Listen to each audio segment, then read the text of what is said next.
Chapter 2162. Yi Xinyan and Do Ayin drove to the independent forensic doctor's laboratory, each with their own thoughts. Because he was a forensic doctor, most commercial buildings wouldn't accept him, so he bought a piece of land in the suburbs of the imperial capital and built a small building. Yi Xinyan got out of the car and looked around at the desolate surroundings. Her eyes flashed. No matter how desolate it was, this was still the suburbs of the imperial capital. To be able to buy land, build a building, and work as an independent forensic doctor, where did he get the startup capital from? This person really wasn't simple. However, Yi Xinyan didn't say anything and calmly walked towards the small building. Do Ayin wasn't as calm as Yi Xinyan. She cursed behind Yi Xinyan and said unhappily, "What is this place?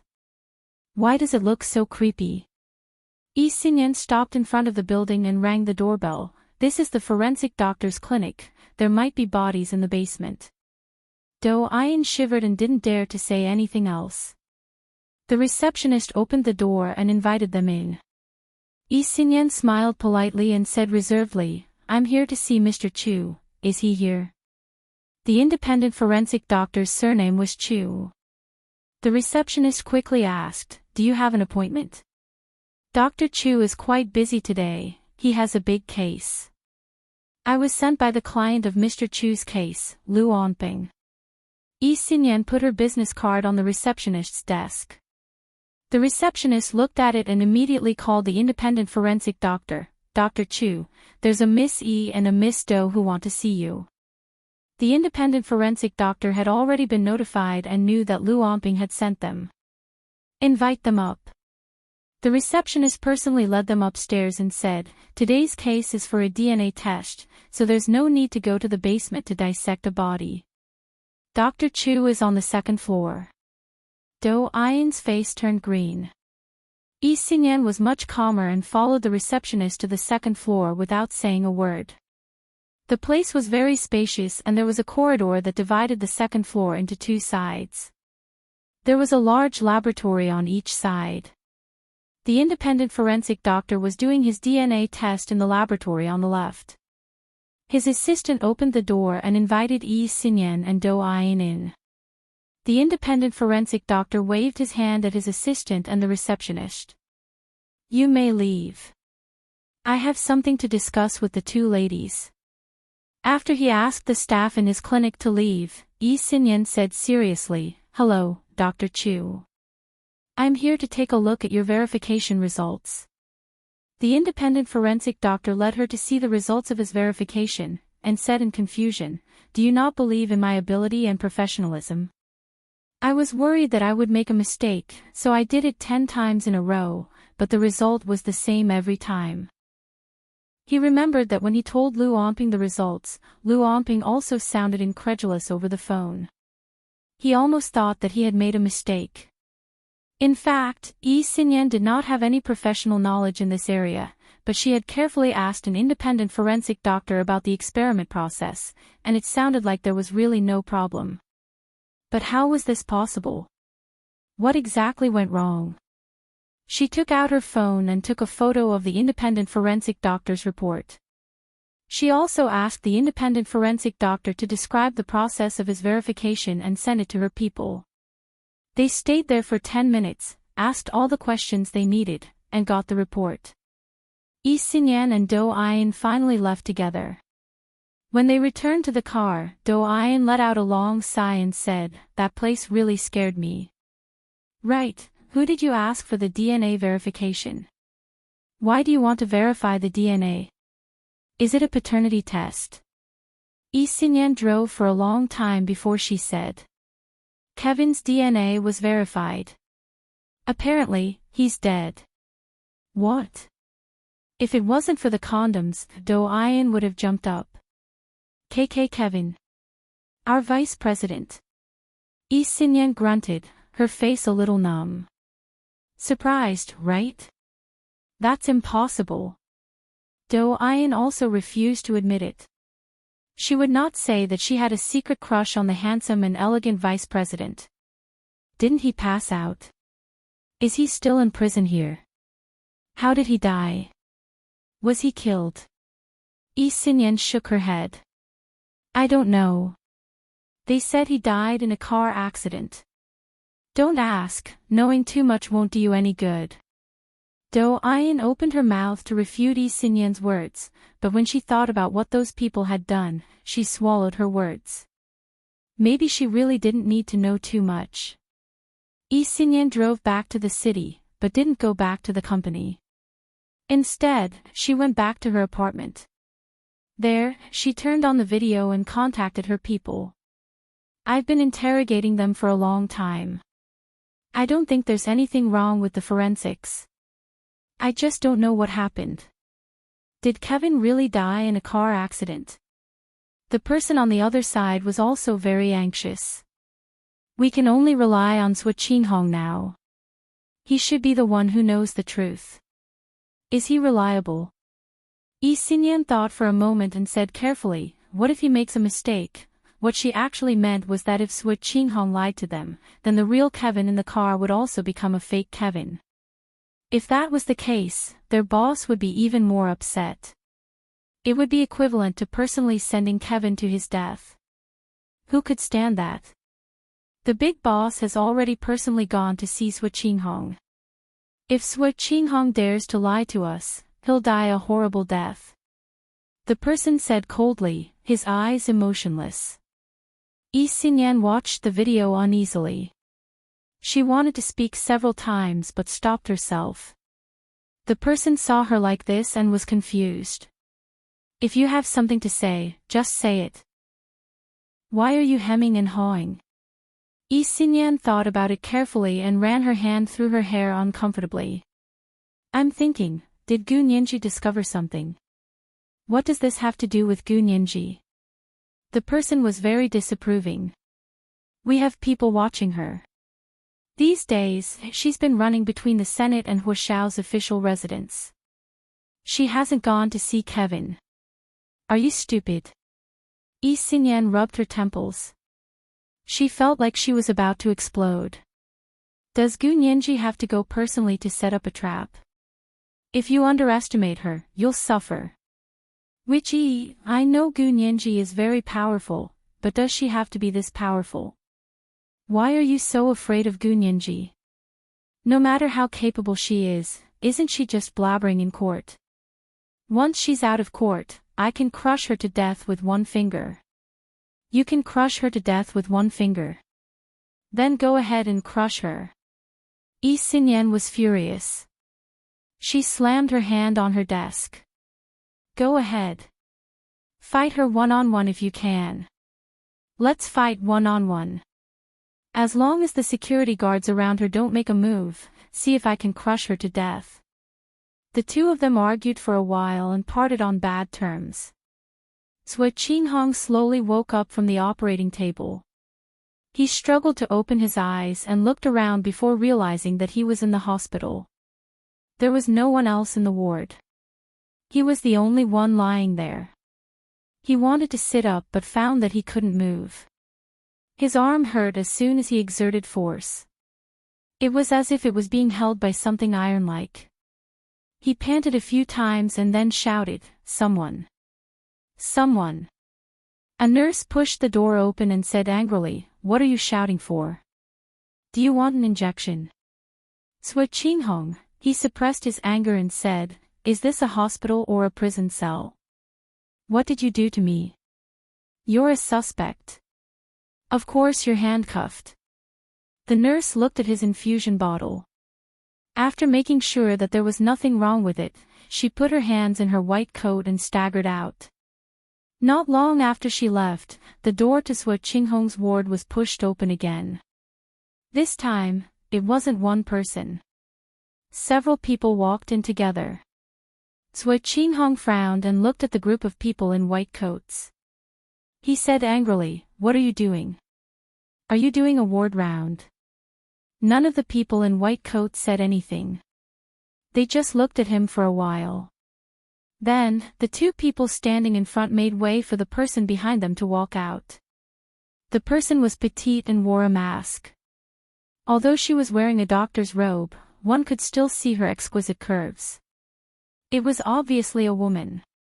She stood in front of Sui Qinghong's bed and asked in a hoarse voice, "Sui Qinghong, what's going on? Is the Kevin in the car real or fake?" Sui Qinghong trembled when he heard this voice. His eyes widened and filled with ecstasy. "Madam, you're here to see me."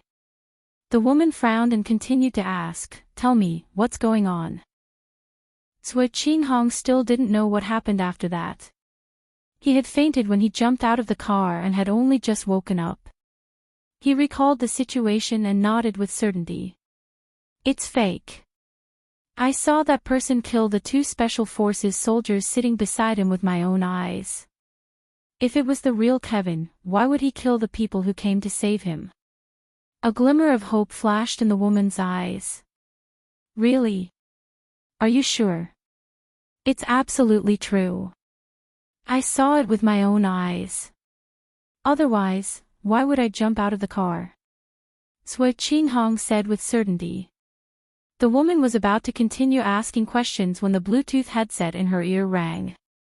The technical support staff at the villa was reporting the results of Yi Xinyan's investigation. "Madam, there are no problems with the independent forensic doctor. The procedures are correct. It should be Kevin."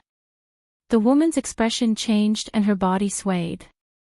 When she looked at Sui Qinghong again, her eyes were filled with doubt and unease.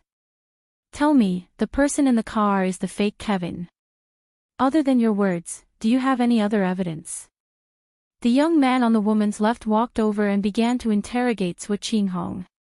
Sui Qinghong was instantly furious. "You still don't believe me? Would I lie to madam?" "That's hard to say." The young man had a good relationship with Kevin. His eyes were red. "Do you think we don't know how jealous you are of Kevin?" "Jealous of Kevin? What's going on?" The woman snapped out of her daze and looked at the young man beside her. She recognized him as Kevin's good friend. "Say that again." The young man pointed at Sui Qinghong and said angrily, "He's told people more than once that if there's a you, then why is there a Liang? He even said that he's you and Kevin is Liang." Sui Qinghong's originally pale face turned red.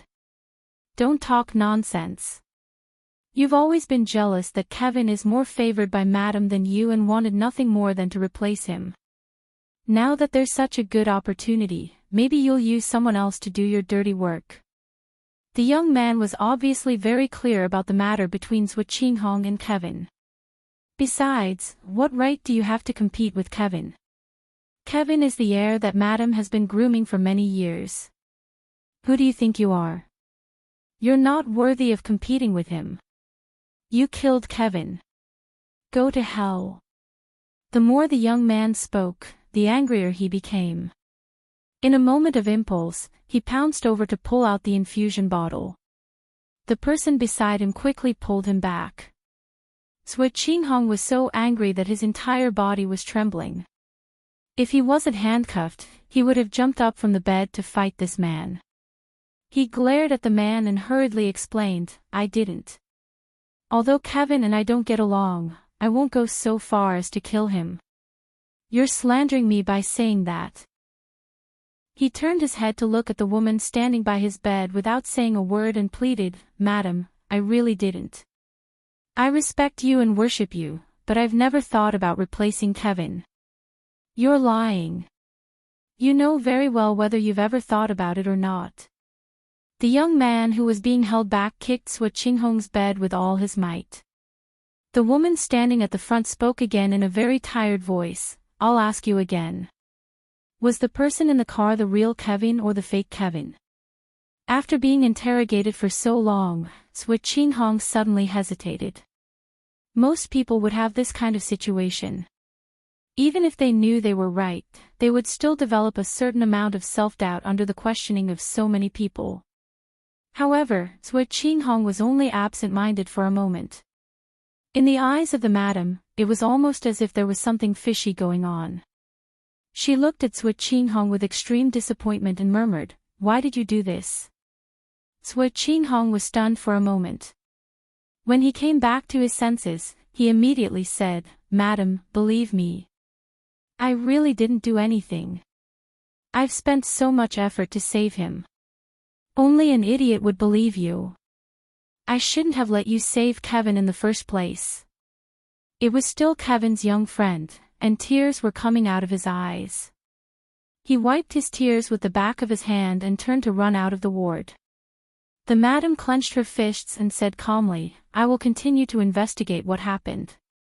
As she turned to leave, she ordered the person beside her, "Kill him." Sui Qinghong couldn't be arrested. He knew too much. The person nodded and turned back, already holding a syringe in his hand. As soon as the syringe was inserted, Sui Qinghong felt his entire body go numb. Soon, even his breathing organs were paralyzed. His feet kicked uncontrollably twice, and soon he could no longer move. "Hua Xiao, why did you let Sui Qinghong be killed?" Yin Shixiang looked at the news on his phone and asked in confusion. He and Zhao Liangzi were beside Hua Xiaoheng as they took the car to the Senate to be questioned by the senators and the news media. Because Kevin and Sui Qinghong had died of unnatural causes, the domestic and foreign news media had created a lot of hype. A group of people in the Senate also felt that the security department had failed to supervise, so they officially sent a letter to the Senate to answer questions. Hua Xiaoheng said expressionlessly, "He was a witness. There were too many people who wanted him dead. It was impossible to guard against them." Yin Shixiang was speechless. "Like hell I'd believe you." This is today's second chapter, 4,000 words, chapter 2148, He Knows Too Much. A reward of 1 million Qidian coins to Cold Iron Grace in September has been delivered 34 times. The third 4,000-word chapter was updated at 9 p.m. Ask for monthly votes and recommendation votes. Genius 1 second. Remember site address. Mobile version, M. Chapter 2163. Sui Qinghong didn't die for nothing. His death allowed the security department to track down all the enemy agents who had been hiding in the hospital for many years. Hua Xiaoheng picked up a military magazine and flipped through it calmly in the back seat. He cocked his head calmly and said in a bureaucratic tone, "He still made some contributions to the country and its people." Yin Shixiang was speechless and gave Hua Xiaoheng a thumbs up. "Hua Xiao, if you can say that to the Senate later, I'll respect you as a man." Zhao Liangzi rolled his eyes at Yin Shixiang. "What do you mean, Big Xiong? What does Sui Qinghong's death have to do with us? Besides, he forced the madam to show herself. What value does he have?" If Hua Xiao hadn't completely let go of the security there, the madam wouldn't have taken the bait so easily. The only way to catch a big fish was to be willing to use the bait. Yin Shixiang stretched lazily and leaned against the window to think for a while. He seemed to realize something. That makes sense. That madam was too cautious. When we had people hanging around, she was really calm and didn't show herself at all. She only brought people in to see Sui Qinghong when she was sure that all of us had left. Zhao Liangzi had a small laptop on his knees and was typing away. He didn't look up as he said, "Do you know how hard she worked?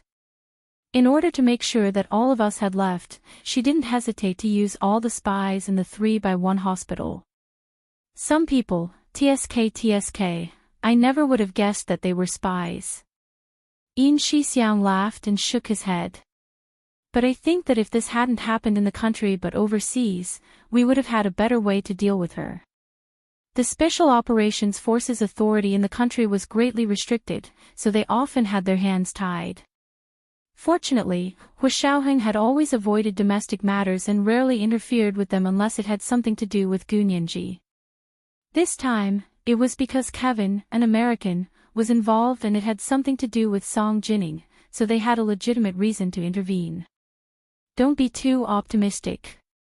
We still don't know who that madam is. We only know that she's Kevin's backer. Why is Kevin her heir?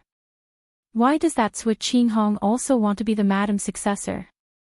Yin Shixiang asked doubtfully. This is something we need to continue investigating. Hu Xiaoheng closed the magazine and put it back. He asked Zhao Liangzi, have you informed the American field agents? This time, we need to reinvestigate who Kevin is close to. Previously, when they investigated Kevin's parents and relatives, they never knew that there was such a madam who was close to Kevin.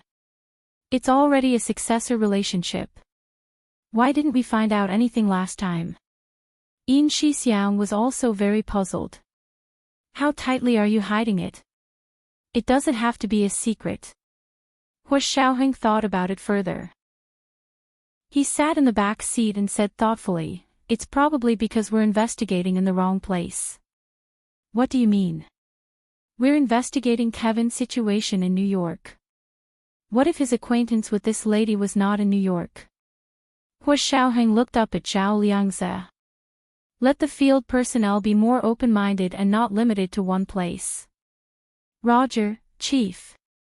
Zhao Liangzi recorded Hu Xiaoheng's order and sent it out encrypted. Yin Shixiang saw that they were almost at the Senate. He took out his phone and sent a text to Gu Nianji, we're here.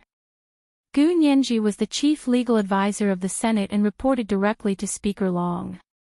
Of course, she knew that today was the day Hu Xiaoheng and the others came to the Senate to be questioned.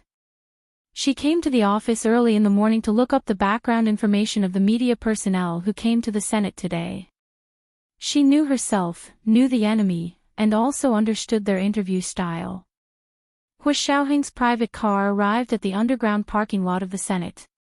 He looked around and saw that the cars of the heads of the security and police departments had already arrived. They were here to be questioned, just like him.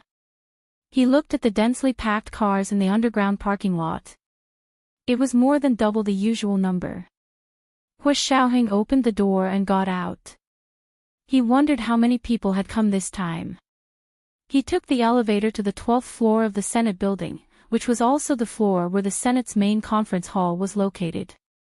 Several Senate staff waiting at the elevator doors saw Hu Xiaoheng and the others arrive and immediately led them to the lounge on the side. They served him coffee and tea, as well as a few plates of snacks. They whispered, Major General Hu, don't worry. Chief Gu has already arranged everything for you. We won't let you lose out. The Senate staff member who spoke was a young, strong-looking boy. His dark eyes lit up when he spoke of Chief Gu. He was truly in awe. Hu Xiaoheng looked at him with a smile and nodded. His deep, magnetic voice was full of masculinity. Thank you. Hu Xiaoheng is going to see Chief Gu. I'll go tell her on your behalf. Another quick-witted fat staff member rubbed his hands together. He didn't feel like an outsider at all. Hu Xiaoheng could actually call Gu Nianji directly, but he accepted the staff member's kindness and asked them to go tell her on his behalf. After they left, Zhao Liangzi said with a smile, Hu Xiaoheng, I never knew you were so popular. These people don't treat you like an outsider at all. What outsider or insider? Yin Shixiang took a sip of coffee and ate a few biscuits. He said with a strange smile, Hu Xiaoheng is the son-in-law of the Senate. He's one of us. Nianji is Chief Gu of the Senate. It's because Nianji is popular.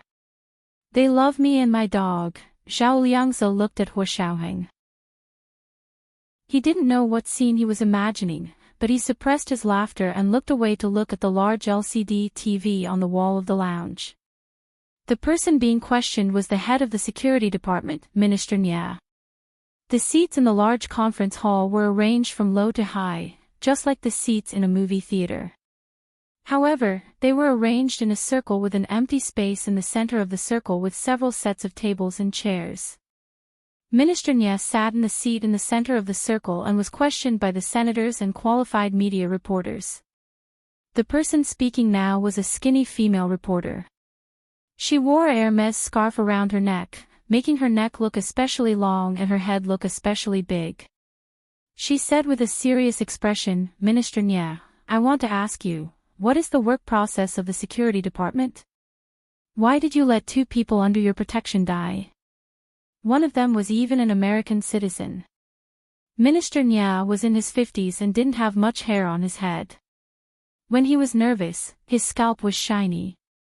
He held the microphone in front of him and stammered, "We provide the best protection, but comrade reporter, no matter how good the protection is, it is not foolproof." As he spoke, Minister Nya explained the details of the protection they provided. It was very detailed, and many senators nodded repeatedly. They were already very satisfied. "I can't accept what you said." However, the female reporter aggressively interrupted the head of the security department's answer. "It's not up to you to say whether you provided the best protection or not. Your work process must be correct in order to reflect procedural justice. Tell us the details of your workflow so that we can judge it together." Minister Nya shook his head in surprise and said, "Please forgive me for not being able to provide the details of the work process. This is a violation of discipline." "What violation of discipline?" "Department head Nya, you're here to be questioned, so how can you not say anything? Then what are you doing here? Are you refusing to accept the supervision of the Senate and the media?" Yin Shixiang and Zhao Liangzi were both stunned when they saw this scene. So this was what the questioning was like. They were so ignorant. The two of them looked at each other and were about to say something when Hu Xiaoheng suddenly sat up straight. Zhao Liangzi glanced at the TV screen and saw that Gu Nianji was actually on it. So she was already in the interrogation room. "Nianji is here too." Zhao Liangzi's eyes lit up. He discovered that Gu Nianji seemed to have become prettier after not seeing her for a few days. She wasn't sitting like the others, but was standing behind a podium. She was tall and slender, and the simple and low-key custom-made ash-gray professional attire didn't diminish her beauty. Instead, it made her skin whiter than snow and her eyes shine like stars. In the room, Minister Nya was very uncomfortable. He looked like he had done something wrong to everyone, but he actually just didn't know how to respond to the female reporter's question. The female reporter was even more pleased with herself. She thought she had something on Minister Nya and planned to make a name for herself. She was about to continue asking when Gu Nianji spoke, "Comrade reporter, your question is already bordering on the illegal. Please do not continue with your illegal questions, otherwise we can call the police to arrest you on the spot." The female reporter froze and looked over. She was instantly furious. "I'm interrogating the head of the security department. What right do you have to interrupt? This is the Senate. I have the freedom to speak. Are you going to seal my mouth?" "You do have the freedom to speak, but you don't have unlimited freedom to not be controlled by the law." Gu Nianji replied calmly. She raised her right arm and elegantly looked at Minister Nya, who was visibly relieved. She continued, "Minister Nya has already answered your question within the bounds of the law. Please do not delay everyone's time." "He didn't answer my question." The female reporter waved her fists angrily in the air. "He refused to reveal the details of the workflow. This is a violation of the principles of procedural justice." Gu Nianji lowered her hand in the air and gestured for her to be quiet.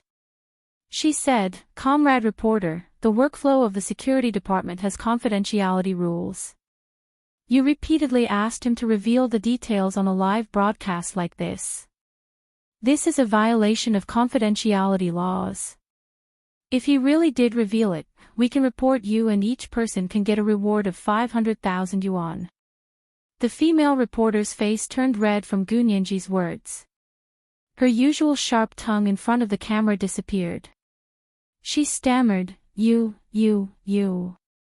lying. I only hope that procedural justice can be protected. You have to know that if something happens to Kevin and Sui Qinghong today, it could be you and me tomorrow." Gu Nianji sighed visibly. Her voice was transmitted to the entire venue through the high-definition microphone in front of her. Of course, it was also transmitted to the ears of the hundreds of millions of TV viewers during the live broadcast. The corners of Hu Xiaoheng's lips curled into a smile that he didn't even realize he was smiling. His usually stern and resolute expression seemed to crack open, revealing the gentleness and contentment wrapped inside. He stared fixedly at the TV screen and heard Gu Nianji's soft and gentle voice coming from the TV. "Comrade reporter, why can't you compare yourself to a criminal and a criminal suspect?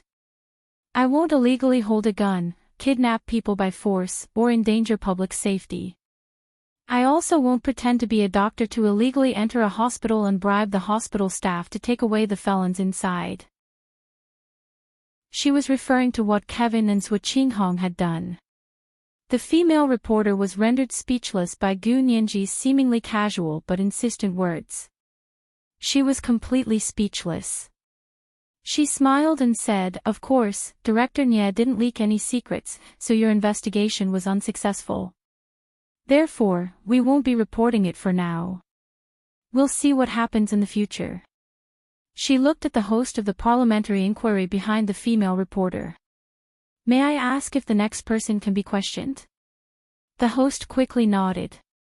"Yes, the next person is Senator Wang from the north." This senator's questions were more normal. He wasn't as aggressive as the female reporter just now, who insisted on asking about the details of the work process. In reality, the work process of the security department was classified as confidential.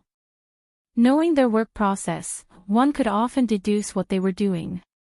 Because of this, the work process of the security department wasn't fixed and was changed from time to time. Just like your computer password, you could be forced to change it regularly to achieve better security. Because Gu Nianji was present at the meeting, she guaranteed that neither the questioning nor the answering party would break the law. Therefore, the rest of the questioning went smoothly. The head of the Imperial City's police department was only asked a few superficial questions before he retreated. Yin Shixiang crossed his legs and looked at the TV. He sighed. These people are more interested in the people in the security department. I don't know if it's innate curiosity or acquired curiosity. The work process and various laws and regulations of the police department were open to the public. The key was the issue of law enforcement. Therefore, the angle of the questions wasn't tricky.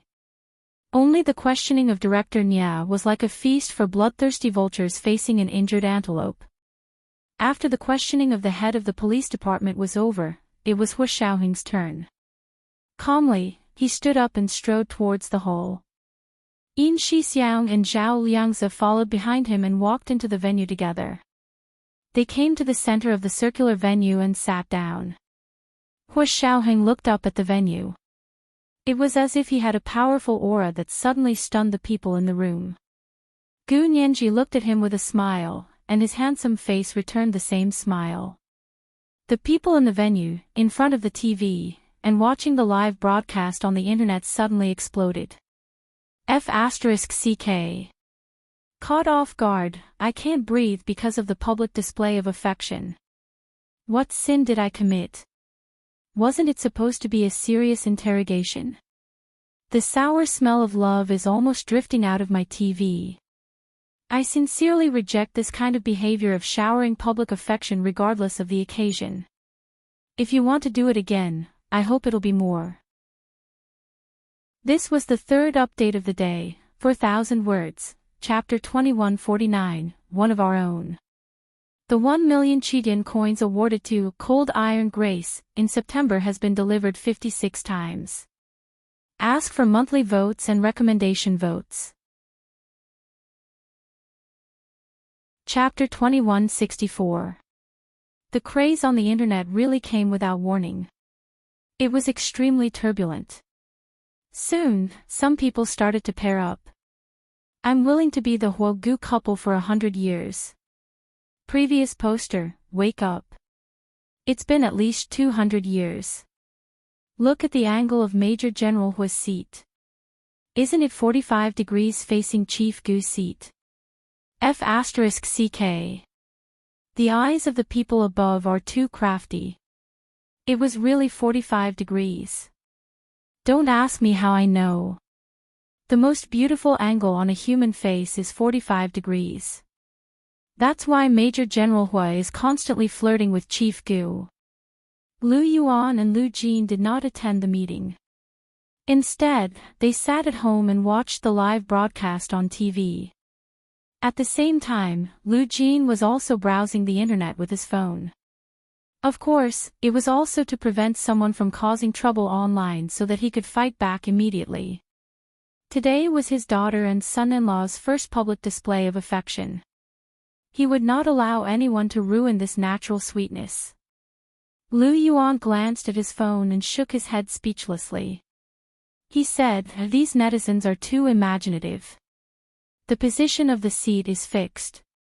How could it be at a 45-degree angle? What do you know?" Lu Jin moved aside disdainfully and didn't want to sit with Lu Yuan. "You're a straight man. You don't understand the fun of being a fan." Lu Yuan. "What do you mean by fans being picky?" Lu Jin chuckled and secretly used Gu Nianji's official Weibo account to post a sweet daily photo of Gu Nianji and Hu Xiaoheng. It was immediately discovered. Netizens quickly swarmed over and left comments and likes under that Weibo post, looking like they were celebrating the festival in high spirits. "Official candy is the deadliest. Chief Gu, Major General Hu, you must live forever. Major General Hu, you must treat Chief Gu well. Otherwise, we CP fans will not let you off the hook." However, most of Gu Nianji's fans were cute little girls like her. Even when they threatened people, they were still soft. The threat of "I won't let you go" was accompanied by a picture of a kitten saying, "I'm super fierce." It immediately lost all its momentum. Lu Jin was so happy that he didn't even bother to watch the interrogation on TV. Lu Yuan coughed and said, "The interrogation has begun. Aren't you going to watch?" Lu Jin raised one eyelid and glanced at the television. Hu Xiaoheng was the one being questioned. He had already moved his gaze away from Gu Nianji's face and was looking at the senator who was asking him questions. "Senator A, Major General Hu, you are the commander of the Special Operations Forces. May I ask you, why are you operating within the country?" Gu Nianji, where the hell did this idiot councilman come from? How could he ask such a question in public? In the past 2 years, Hu Xiaoheng had gone from being in the dark to being in the open. Therefore, it was fine to say that he was the commander of the Special Operations Forces. If it was 2 years ago, this statement alone would have gotten the senator arrested and charged with serious leaking of secrets. However, he still had to ask, why do we have to act within the country? What an idiot. Therefore, before Hu Xiaoheng could answer the question, Gu Nianji replied calmly, "Mr. Senator, this question is beyond the scope of your authority." Although Senator A was unwilling, he still didn't dare to openly go against Gu Nianji, the favorite of Speaker Long of the Senate. He had no choice but to change the topic and ask, "Major General Hu, did the Special Operations Forces under your jurisdiction participate in the hunt for American citizen Kevin more than 3 months ago?" Hu Xiaoheng nodded and said calmly, "Yes, on Christmas Eve last year, our agency received a request for help and authorization to participate in the hunt for Kevin according to the law. But we all know that the Special Operations Forces can't act within the country. Why did your subordinates participate in the domestic operation?" Senator A's aura suddenly became arrogant. Hu Xiaoheng glanced at him indifferently. No comment. Senator A jumped up with a "ha" and said loudly with his fat belly, "Who asked you for help? Who gave you the authorization?" "As far as I know, the Senate didn't give you the authorization." Gu Nianji wished she had a gavel in her hand so that she could hit Senator A's wooden head. She raised her voice and said loudly, "The Senate did authorize it. It was personally signed by Speaker Long, and our legal department has it on file. Mr. Senator, you don't have to ask Major General Hu these questions. You can ask our legal department directly. Why do you have to be so aggressive?" Senator A had been interrupted twice by Gu Nianji and was already angry from embarrassment. He straightened his neck and said, "You and Major General Hu are engaged. Of course you're speaking up for him." Gu Nianji's face darkened as she turned to look at the camera. Viewers in front of the TV and netizens watching the live broadcast, watch carefully. This senator doesn't even know his work authorization. Which district is he from? Remember not to vote for him in the future. He's betraying your trust and seeking personal gain for himself. At that moment, the live broadcast happened to turn to Senator A. Everyone saw the nameplate on his desk clearly and knew what his name was and where he was from. He was from the district that elected him to the Senate. With Gu Nianji's publicity, the people in his district naturally saw it clearly. They all remembered this person's name and planned to vote for someone else in the future. Senator A's competitors also instantly seized the opportunity to start advertising to build momentum for the next election. Senator A sat down dizzily, his palms sweaty. He trembled as he thought about how difficult it was to get this political donation.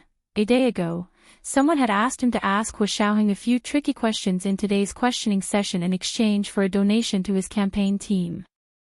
In the end, Gu Nianji had rebutted all of them. Moreover, this hateful woman had spoken ill of him in front of a live broadcast in front of the entire nation's audience. Senator A lowered his eyes to hide the resentment in them. His fingers almost scratched off a piece of paint on the table in front of him. Gu Nianji didn't have time to pay attention to him. Her eyes were already on another senator who had stood up. Senator B's questions were very calm at first, and Hu Xiaoheng's answers were also very organized. But unexpectedly, after a few simple questions, Senator B suddenly asked, "Major General Hu, I heard that you have the right to kill." Gu Nianji and Hu Xiaoheng looked up at him together. This question could be said to be tricky to a certain extent. In a country ruled by law, no one had the right to kill unless they were sentenced to death according to the law. However, Hu Xiaoheng's organization was originally in a gray area, and its scope of activities was abroad. Whether there was such a thing as right to kill couldn't be measured by domestic laws. But when this Senator B brought it up, he didn't say whether it was within the country or abroad at all. It was as if he had this privilege within the country, and it immediately made the hearts of ordinary people jump to their throats. This is the first chapter of today, chapter 2150, Fans Are Greedy for Candy.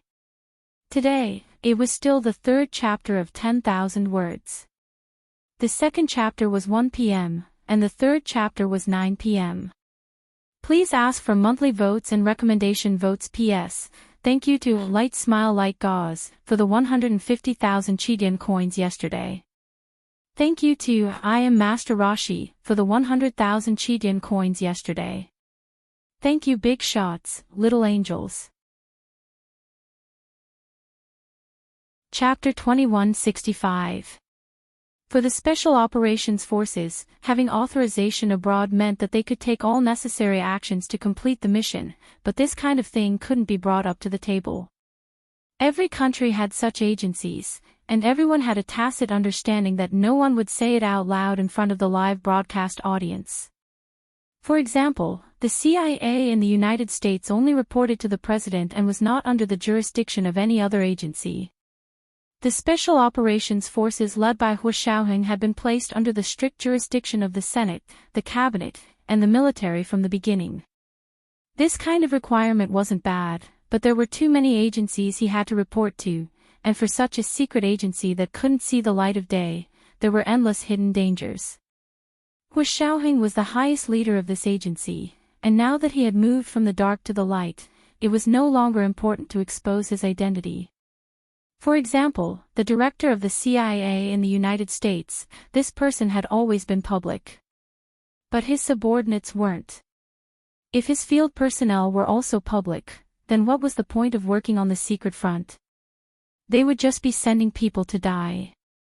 Coupled with the fact that Senator B had deliberately confused the public's attention and specifically brought up the matter of killing human rights, in private, it immediately set off a rhythm among the general public. The group of online netizens who had just excitedly called out the Wagu CP were immediately pushed down, and a bunch of people clamored for Major General Hu to answer their questions. For a moment, the inside and outside of the venue echoed, and with the addition of the Internet Water Army with ulterior motives, Hu Xiaoheng was immediately pushed to the forefront of the storm. How could he answer? If he answered no, he would immediately be accused of lying, and it might even involve their secret operations overseas. If he answered yes, it would be even more difficult. It would be like putting his own agency and his subordinates on the fire. Could he stay out of it alone? Hu Xiaoheng pursed his lips and saw that Gu Nianji was about to speak, so he quickly gave her a look to tell her not to speak first. Gu Nianji understood, nodded slightly, and gently waved her open palm. Such a subtle movement made the Huagu CP fans go crazy again, and the image of her gently shaking her white palm became a moving picture of a love package, and it quickly spread.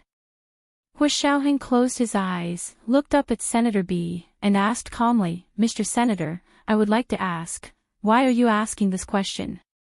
Senator B frowned and said, "Major General Hua, I'm the one asking you questions, not you." Hu Xiaoheng's posture was very relaxed. His tall and strong body filled the entire seat, and there was almost no place for his long legs to rest. He leaned back and said with a faint smile, "I'm here to be questioned, not to be judged." Insinuate that the senator had treated him badly and put him at a disadvantage. Gu Nianji seized the opportunity and immediately said, "Major General Hua's words are reasonable. Mr. Senator, please reply to Major General Hua's question first." She continued, "Our Parliament's questioning of government and military officials has always been a place for mutual exchange of views. We are equals. If you don't understand, ask me. If I don't understand, ask you. Mr. Counselor, please don't be so condescending.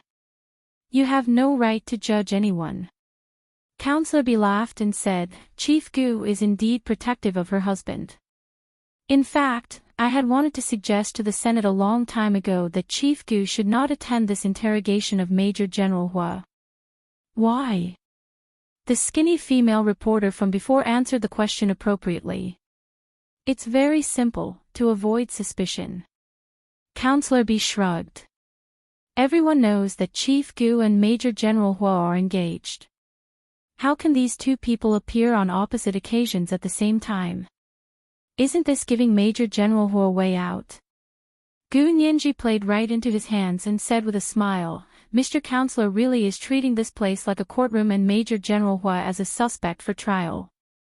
Chief Gu, did you hear me say anything about a trial? Don't accuse him of anything." Counselor B was even happier. It was quite an honor to be able to criticize Gu Nianji in public. Gu Nianji looked at the other party's cheerful smile and smashed the hammer down without batting an eyelid. "But as far as I know, it's only during court trials that people with family or interests are required to recuse themselves. Now you're asking me to recuse myself, and you're saying that you're not treating this place like a courtroom and Major General Hua as a suspect." Counselor B's expression changed abruptly. His earlier happiness had been swept away by Gu Nianji's words. "You." He wanted to refute, but in a moment of desperation, he couldn't think of any other occasion where Gu Nianji would need to formally recuse herself. Gu Nianji didn't give him a chance to quibble and immediately said, "I'm really ashamed of you. Major General Hua is my fiancé, but he is also a soldier who has risked his life for the interests of the country and the people for decades. How many times has he completed missions on the verge of death? You can count his military medals over the years. I really didn't expect you to treat such a soldier who has made great contributions to the country as a suspect without any basis." Gu Nianji's face became serious. "May I ask who gave you the authorization? And who gave you the instructions?" Counselor B was flushed by Gu Nianji's retort, but he still refused to give up. He couldn't help but interrupt Gu Nianji's words and said loudly, "I just want to ask if Major General Hua has the right to kill. That's all. Chief Gu, don't try to change the subject." Gu Nianji also said bluntly, "Major General Hua wants to know why you asked this question, and why you turned a deaf ear to it and avoided answering." The two of them confronted each other, and no one was willing to back down. At this time, it was time for Speaker Long to come forward. He took the microphone in front of him and said with a smile, "Counselor who asked this question, you really need to explain. You have to remember that we are counselors, not judges. Don't think you are superior." Then he said to Hu Xiaoheng, "After the counselor answers your question, you also have to answer his question." Hu Xiaoheng nodded politely. "Definitely." Speaker Long had spoken, and Counselor B couldn't refuse. He gritted his teeth and said, "I heard it from someone else by chance, and I was curious." Ta. Gu Nianji laughed rudely. "Mr. Counselor, what kind of book did you read to ask such a whimsical and outrageous question?" Counselor B blushed and glared at Hu Xiaoheng. "Major General Hua, isn't it time for you to answer?" Hu Xiaoheng understood the counselor's intentions, and it was definitely not good, so he said lightly, "There is no law that gives me this kind of authorization." Ha! Counselor B suddenly stood up excitedly and pointed to him. "You said there is no law that gives you authorization, but why did you order someone to assassinate Sui Qinghong, an important witness in the Kevin case?" Hu Xiaoheng was speechless. It was reasonable to say that he executed Kevin, but what the hell was this about assassinating Sui Qinghong? Hu Xiaoheng couldn't be bothered to answer. Gu Nianji raised an eyebrow. "Mr. Counselor, if you make such a serious accusation without any evidence again, I will sue you for slander on behalf of Major General Hua." Counselor B rolled his eyes. If Sui Qinghong wasn't assassinated by Major General Hua, why would he die in a hospital under the special care of the security department? And the police have never been able to catch the murderer. Counselor A also stood up and said, "And Kevin. He was also taken away from the hospital and then mysteriously died in a car accident. How do you explain this? Everyone says that your department does things flawlessly, but how did two messes happen in a row this time? Kevin is still an American citizen, and he was only sentenced to life imprisonment in the first trial. His legal team still has to appeal, and there will be a second trial. Aren't you using someone else to do your dirty work?" Hu Xiaoheng didn't want to answer these idiotic questions at all. Gu Nianji spoke for him. "So the two counselors are representing the Americans. Today, I finally understand why you don't like our meritorious hero. As expected, when your ass is crooked, everything is inverted. Chief Gu, don't slander me." Counselor A thought that he probably wouldn't be elected again, so he was a lot less worried about Gu Nianji and began to confront her. "We are questioning Major General Hua. You are so protective of your husband. I am only doing my job. Please don't measure others by your own standards." Gu Nianji didn't even look at Counselor A and continued to stare at Counselor B. She said, "Mr. Counselor, are you feeling indignant for Kevin? Do you think that our court made a mistake? I can answer this question because I am the prosecuting lawyer for Kevin's case. I am fully qualified to confront you about Kevin's case in court." Counselor B froze for a moment before remembering that Gu Nianji was indeed the prosecuting lawyer for Kevin's case. His heart sank, and he thought that this case would probably involve her. He quickly thought about it and said, "I am not feeling indignant for Kevin. I would feel indignant for any citizen in his position." "Then you should feel indignant for Kevin. Stop pretending to be a reasonable person." Gu Nianji smiled. "Fine, even if you are feeling indignant for all citizens in Kevin's position, let me ask you, what evidence do you have to prove that Kevin's death is related to us?" "As far as I know, it was Sui Qinghong and two American Special Forces soldiers who illegally took Kevin out of the hospital. The car they were in was illegally modified, and there was a very high yield of explosives in the car. The person who detonated the car was also the person who provided the modified car. May I ask, Mr. Counselor, who provided the car? And who detonated the car?" Counselor B glanced at Hu Xiaoheng and said, "I think only the organization led by Major General Hua can use explosives with this kind of performance and modified cars. And it was also Major General Hua's people who secretly took Kevin out of the hospital." You're saying that Sui Qinghong and the American Special Forces soldiers are Major General Hua's people?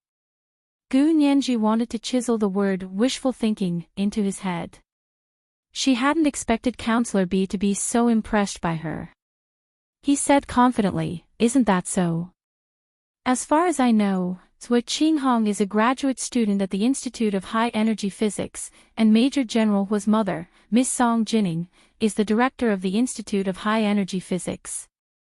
As for those two American Special Forces soldiers, imagine that other than Major General Hua's privileged organization, who else could smuggle two American Special Forces soldiers into the country without anyone knowing? If I remember correctly, Major General Hua used to be a Special Forces soldier. Maybe he met these two Chinese-American Special Forces soldiers when he was on a mission abroad. As soon as he finished speaking, everyone inside and outside the venue fell silent. Many people looked puzzled at the same time and looked at Hua Xiaoheng thoughtfully. Even Gu Nianji was stunned. My goodness, Long Di Dong. This person was really a genius. He actually made it sound so real. He put all the blame on Hua Xiaoheng for the Kevin incident. If Gu Nianji wasn't particularly familiar with Hua Xiaoheng, even she might have been convinced. It seemed that someone had come prepared today. She had really underestimated this group of good-for-nothings. Gu Nianji quickly sent a message to Lu Jin to ask him to help her with an in-depth investigation of the two counselors. At the same time, she organized a counterattack in her mind. If she wanted to do an in-depth background investigation in a short period of time, she could only look for Lu Jin, because only he had such technical means. After sending the message, Gu Nianji patted her slightly blocked chest and took a deep breath. Since Mr. Counselor treats your imagination as fact, then let's talk about the clues you've proposed. First of all, you said that Sui Qinghong is a graduate student at the Institute of High Energy Physics, and Major General Hua's biological mother, Song Jining, is the director of the Institute of High Energy Physics, so this matter has something to do with Major General Hua. Are you suggesting that Sui Qinghong went to the hospital to take away Fel and Kevin, and that Miss Song Jining listened to her son, Major General Hua, and ordered him to do it? Counselor B was almost paralyzed by Gu Nianji's long sentence, but after listening to her carefully repeated a few times, he nodded without hesitation. Isn't that so? Then do you have evidence to prove that Major General Hua ordered Miss Song, and Miss Song ordered Sui Qinghong? Counselor B snorted disdainfully. Do you still need evidence for that? Anyone with a discerning eye can tell at a glance. Gu Nianji smiled and looked down to see that she had already received the information from Lu Jin on her laptop. She clicked on the email and read it at a glance. She already had an idea. She looked up at Counselor B and smiled. Mr. Counselor, you have a son who finished college in the United States and went to work as a senior executive at Carlyle International Investment Limited. He has a superior and subordinate relationship with Kevin. Of course, Kevin is his superior. Are you standing up for Kevin today for your daughter's future at Carlyle International Investment Limited? Are you using your position for personal gain and deliberately slandering our meritorious minister? Counselor B was slightly taken aback, then laughed loudly. Everyone here knows that I only have one daughter and no son. And my daughter works in a state-owned enterprise. She's just a small technician. What does that have to do with Carlyle? Chief Gu, you're the one who's slandering the counselor. Gu Nianji nodded and leaned forward slightly. She said a name and said, "Isn't this person your son?" "Oh, no, he should be your illegitimate child. He and his mother are both abroad. This child was born and raised abroad." After graduating from college 2 years ago, he entered Carlyle International Investment Limited. You were the one who introduced him. A student who just graduated from college became a senior executive at Carlyle in 2 years. Isn't that closely related to you? Counselor B was shocked and blurted out, "You're talking nonsense." He didn't understand how the secret he had hidden for more than 20 years had been discovered. This was the second update of the day, 4,000 words. Chapter 2151, what AF * King talent.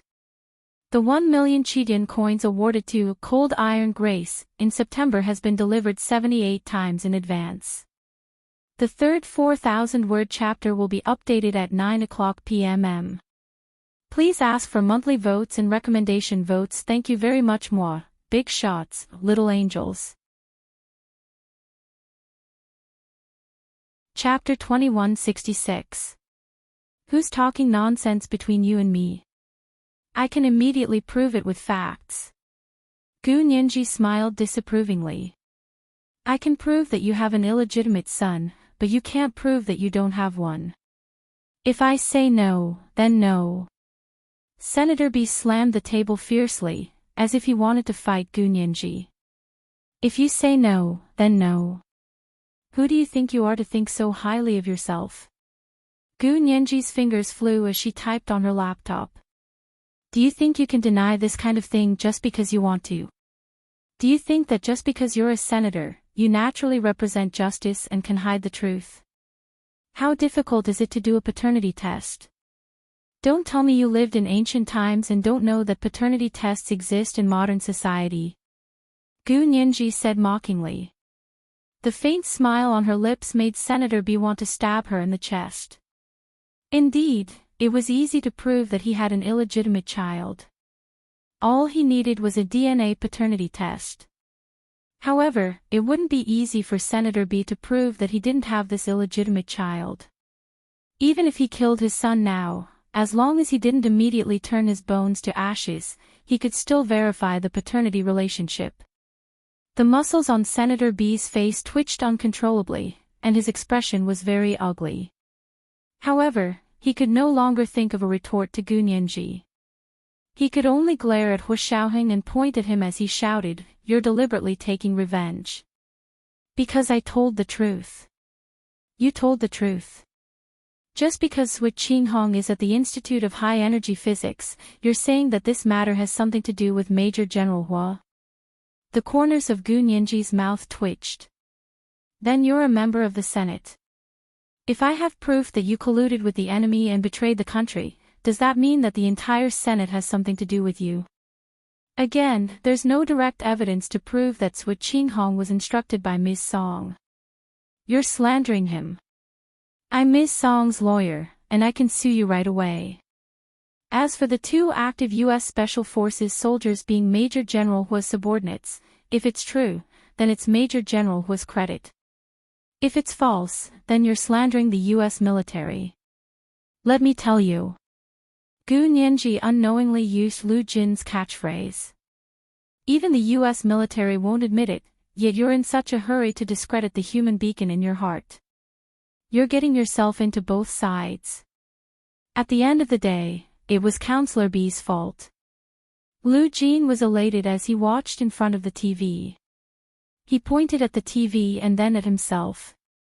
He said proudly to Lu Yuan, "See that? This girl is my daughter."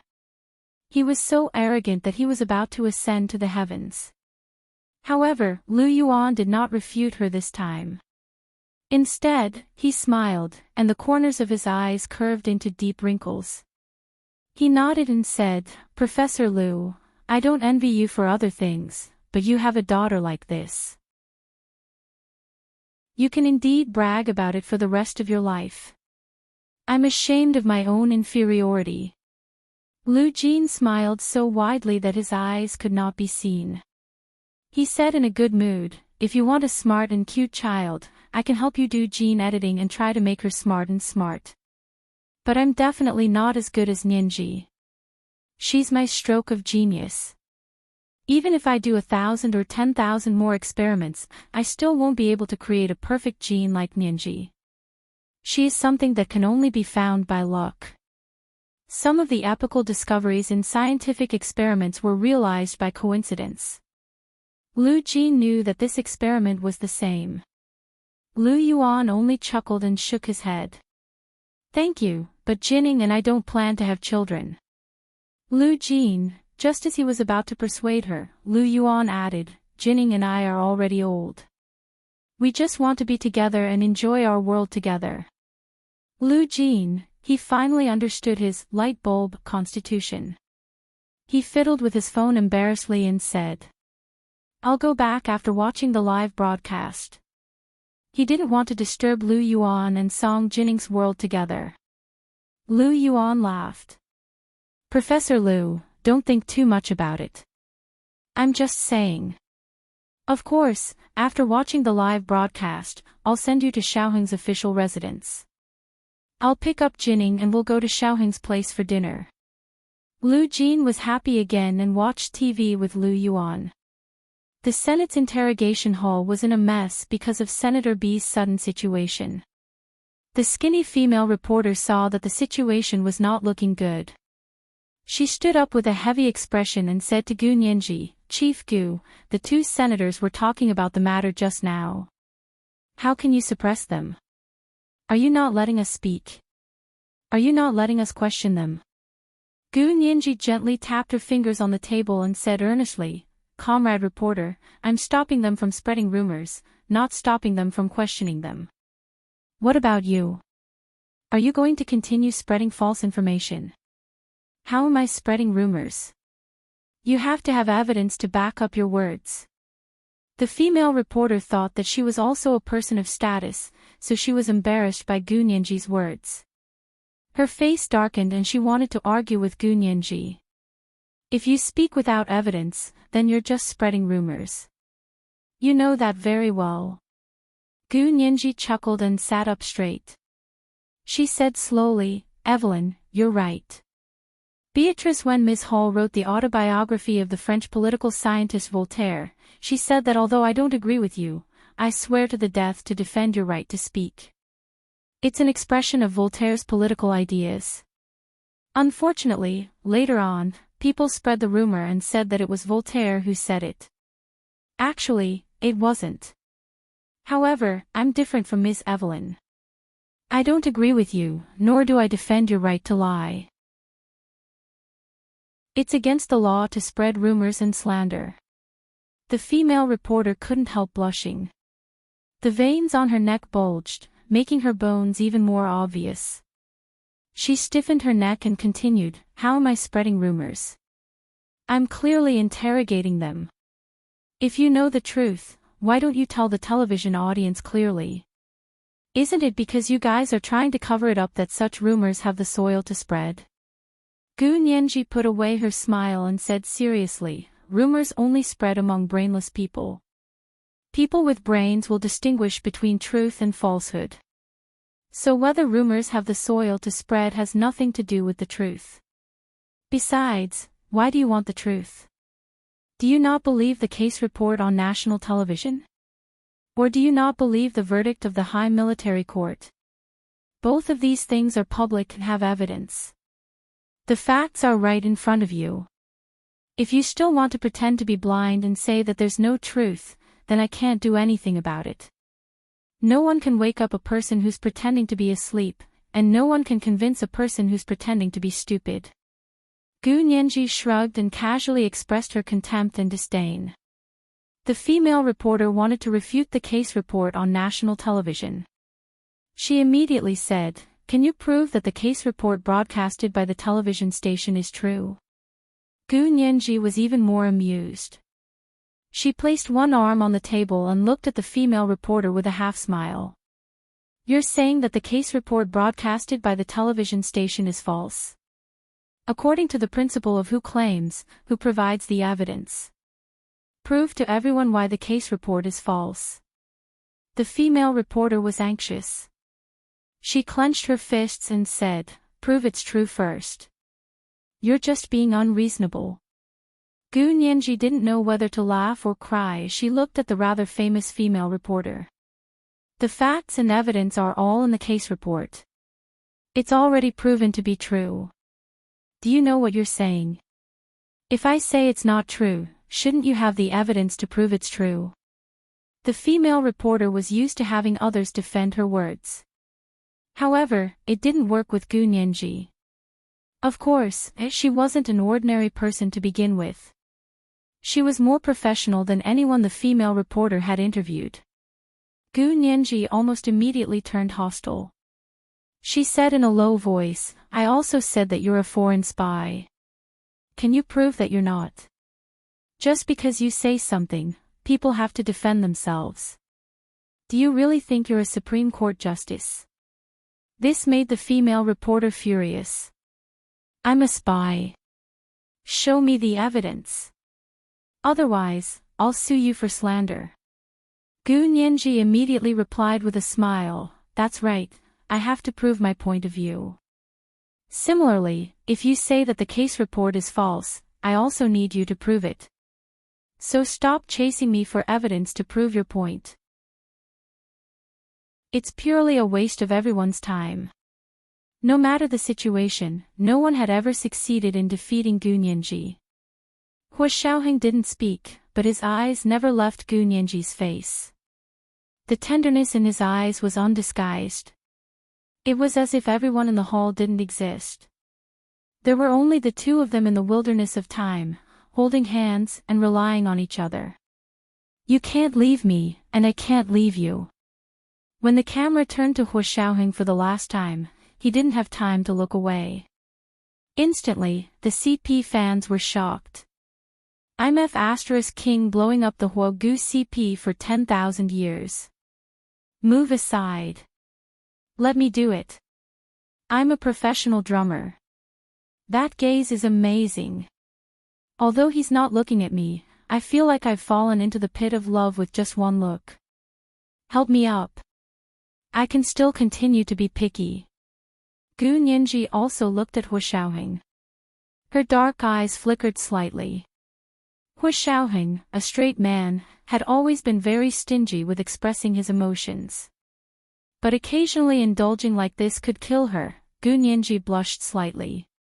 A faint blush appeared on her pale face, like the blush of a blooming flower under the moonlight. Hua Xiaoheng finally said, today's questioning was an eye-opener for me. I've never experienced something like this before. If I've said anything wrong, I hope everyone can correct me. His humility immediately gained more goodwill from everyone. Also, with Gu Nianji by his side, those who wanted to pick on him didn't dare to act rashly. Again, with Chief Gu here, unless you had ironclad evidence, making groundless accusations would only be embarrassing yourself. Seeing that most of the people in the conference hall had kind smiles on their faces, Hua Xiaoheng said, thank you everyone for your concern and love for us. I'd like to take this opportunity to tell everyone, as well as the audience in front of their televisions and phones, that Chief Gu and I have already set a wedding date. In 6 months, I will hold a wedding ceremony with Nianji. I'll give out sweets to everyone then. As soon as he finished speaking, the hall was filled with enthusiastic applause. Meanwhile, the Huogu CP fans were already so happy that they couldn't speak coherently. I was wondering why Chief Gu's official Weibo suddenly gave out sweets this morning. So the bigger sweets are here. You're so ignorant. This isn't sweets. This is sweets that have turned into spirits. What happened to not turning into spirits after the founding of the People's Republic? Major General Hua personally gave out sweets. This is the best sweets for straight men, right? That goes without saying. Do you have any misconceptions about straight men's level of love speech? The best is just, I want to marry you. So unsophisticated, but I like it. After the Senate questioning ended, Hua Xiaoheng, Zhao Liangzi, and Yin Shixiang got into the car and prepared to return to the official residence. As soon as the car left the underground parking lot of the Senate building, General Ji called. Xiaoheng, come to the underground conference room at the military headquarters. We old men have something to ask you. Hua Xiaoheng replied dryly, yes, Chief. He could hear General Ji's unhappiness in his voice, as if something had happened. Go to the underground conference room at the military headquarters. Hua Xiaoheng ordered the driver. Fan Jian immediately turned the steering wheel and turned in the direction of the military headquarters. Not long after, Hua Xiaoheng's car stopped in front of the military headquarters building. The underground conference room General G mentioned was on the 6th floor of the building. This place was also one of the Empire's top secret locations. It used to be called a bomb shelter, but now it was called a security area. Hu Xiaoheng took the elevator down to the door of the conference room. Zhao Liangze and Yin Shixiang didn't even have the right to go down, so they had to split the work.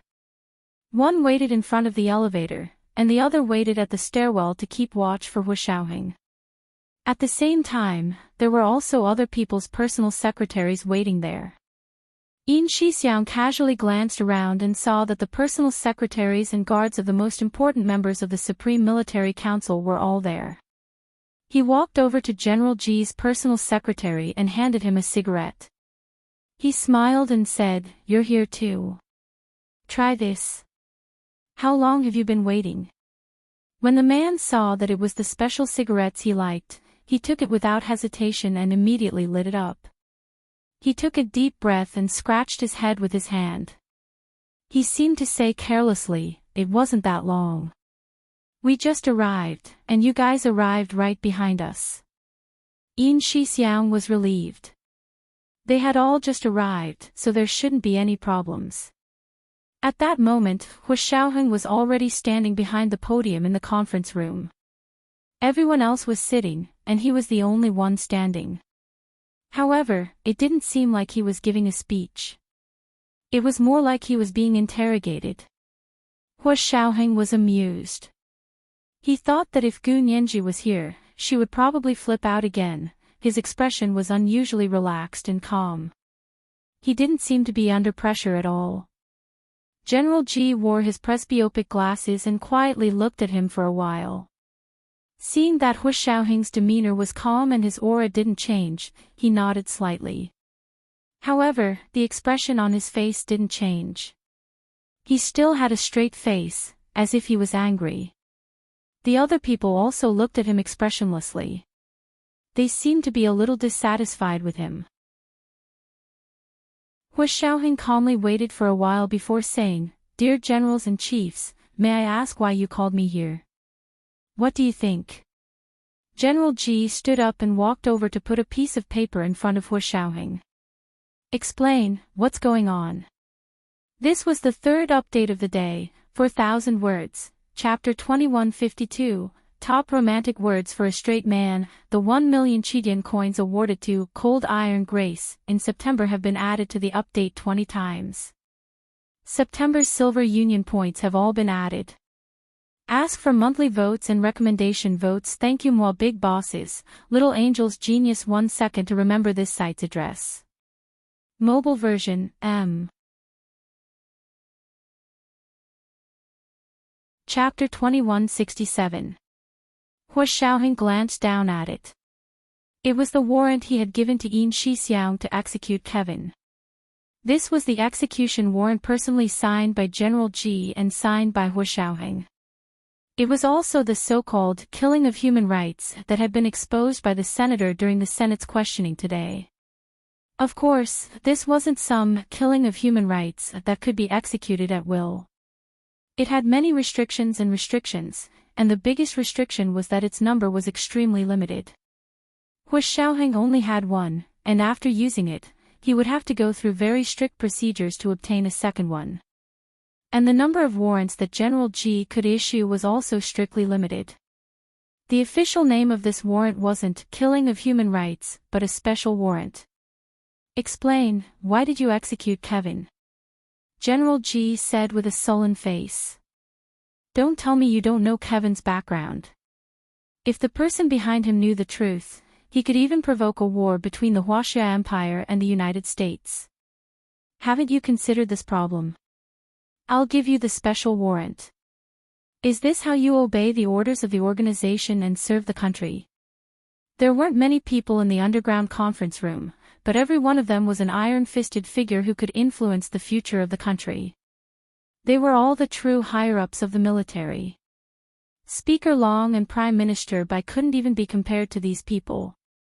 Hu Xiaoheng waited for General G to finish speaking, then glanced at the people sitting in front of him. Seeing that they didn't speak and only looked at him silently, it proved that they had the same opinion as General G. No one added anything else.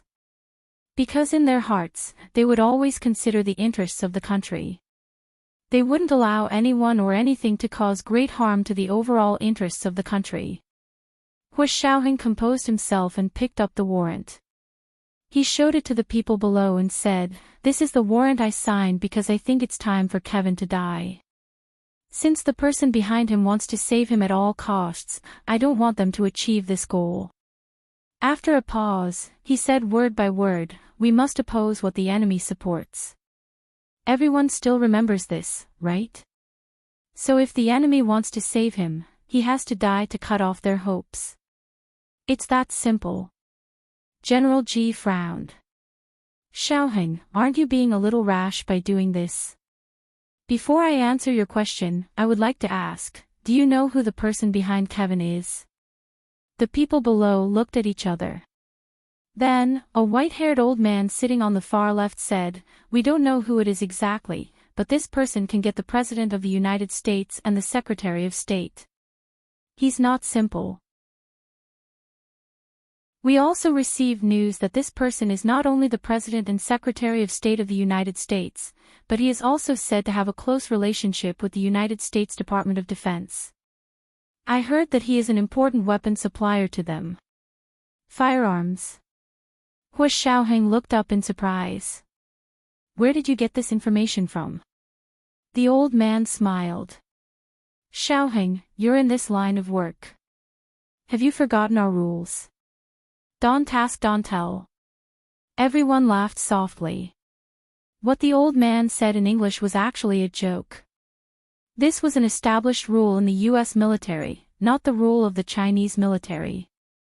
What he meant was actually the unspoken rules of the intelligence front. Ever since their organization was established, their intelligence work had been outstanding. After the founding of the People's Republic, it was actually much worse than before. But even if it was worse, it was a vertical comparison. It was worse than before. Horizontally, the Huaxia Intelligence Agency was second to none among the world's intelligence agencies. A foreign movie once ridiculed that the most mysterious intelligence agency in the world was not Russia's KGB, the CIA, Israel's Mossad, or the United Kingdom's MI6, but the Huaxia Intelligence Agency, because other countries did not even know what it was called. They only knew it as the relevant department. It was so mysterious and cool. In recent years, the Huaxia Special Operations Forces and the Security Department had begun to rise internationally and had a sense of existence. But very few people knew that the composition of the Huaxia Foreign Intelligence Agency was quite complicated. The military alone had 5 external organizations. Currently, only the Special Operations Forces was an official organization that everyone knew. There were 4 other organizations, each led by different people, and all had one-way contact with people overseas. Once the people they contacted disappeared, the intelligence line would completely disappear. Even the internal departments were, kings don't see kings. They never announced their external contacts and would only bring back the corresponding information. And the details of this kind of information would not be shared with the internal departments. For example, the old man said that the person behind Kevin was a weapon supplier. Even Hu Xiaoheng's Special Operations Forces field team hadn't found this information yet. He pondered for a moment and said, "Is this person a woman? Is she called Madam?" The white-haired old man smiled but didn't say anything. Hu Xiaoheng glanced at him and suddenly said, "Queen of Hearts." The white-haired old man's expression was slightly surprised. Although he hid it very quickly, Hu Xiaoheng still caught it. It seemed that Kevin's backer was this Queen of Hearts. His expression became serious and he said, "I know the concerns and thoughts of all the chiefs, but what I want to say is that Kevin didn't come to the Huaxia Empire on a whim or a whim. It was prepared and arranged for a long time. It started at least 1.5 years or even 2 years ago. To put it further, it might have started 18 years ago." The people in the conference room were silent for a moment. General G pursed his lips and said, Kevin isn't even 30 yet. You're saying that he started targeting the Huaxia Empire 18 years ago. It's not him. It's the person behind him. Hu Xiaoheng put down the warrant and said in a heavy voice, Chiefs, do you still remember the major accident that occurred in the joint project between our military and the Institute of High Energy Physics 18 years ago? The people in this room were all insiders of the accident that year. They even knew about the existence of the other world.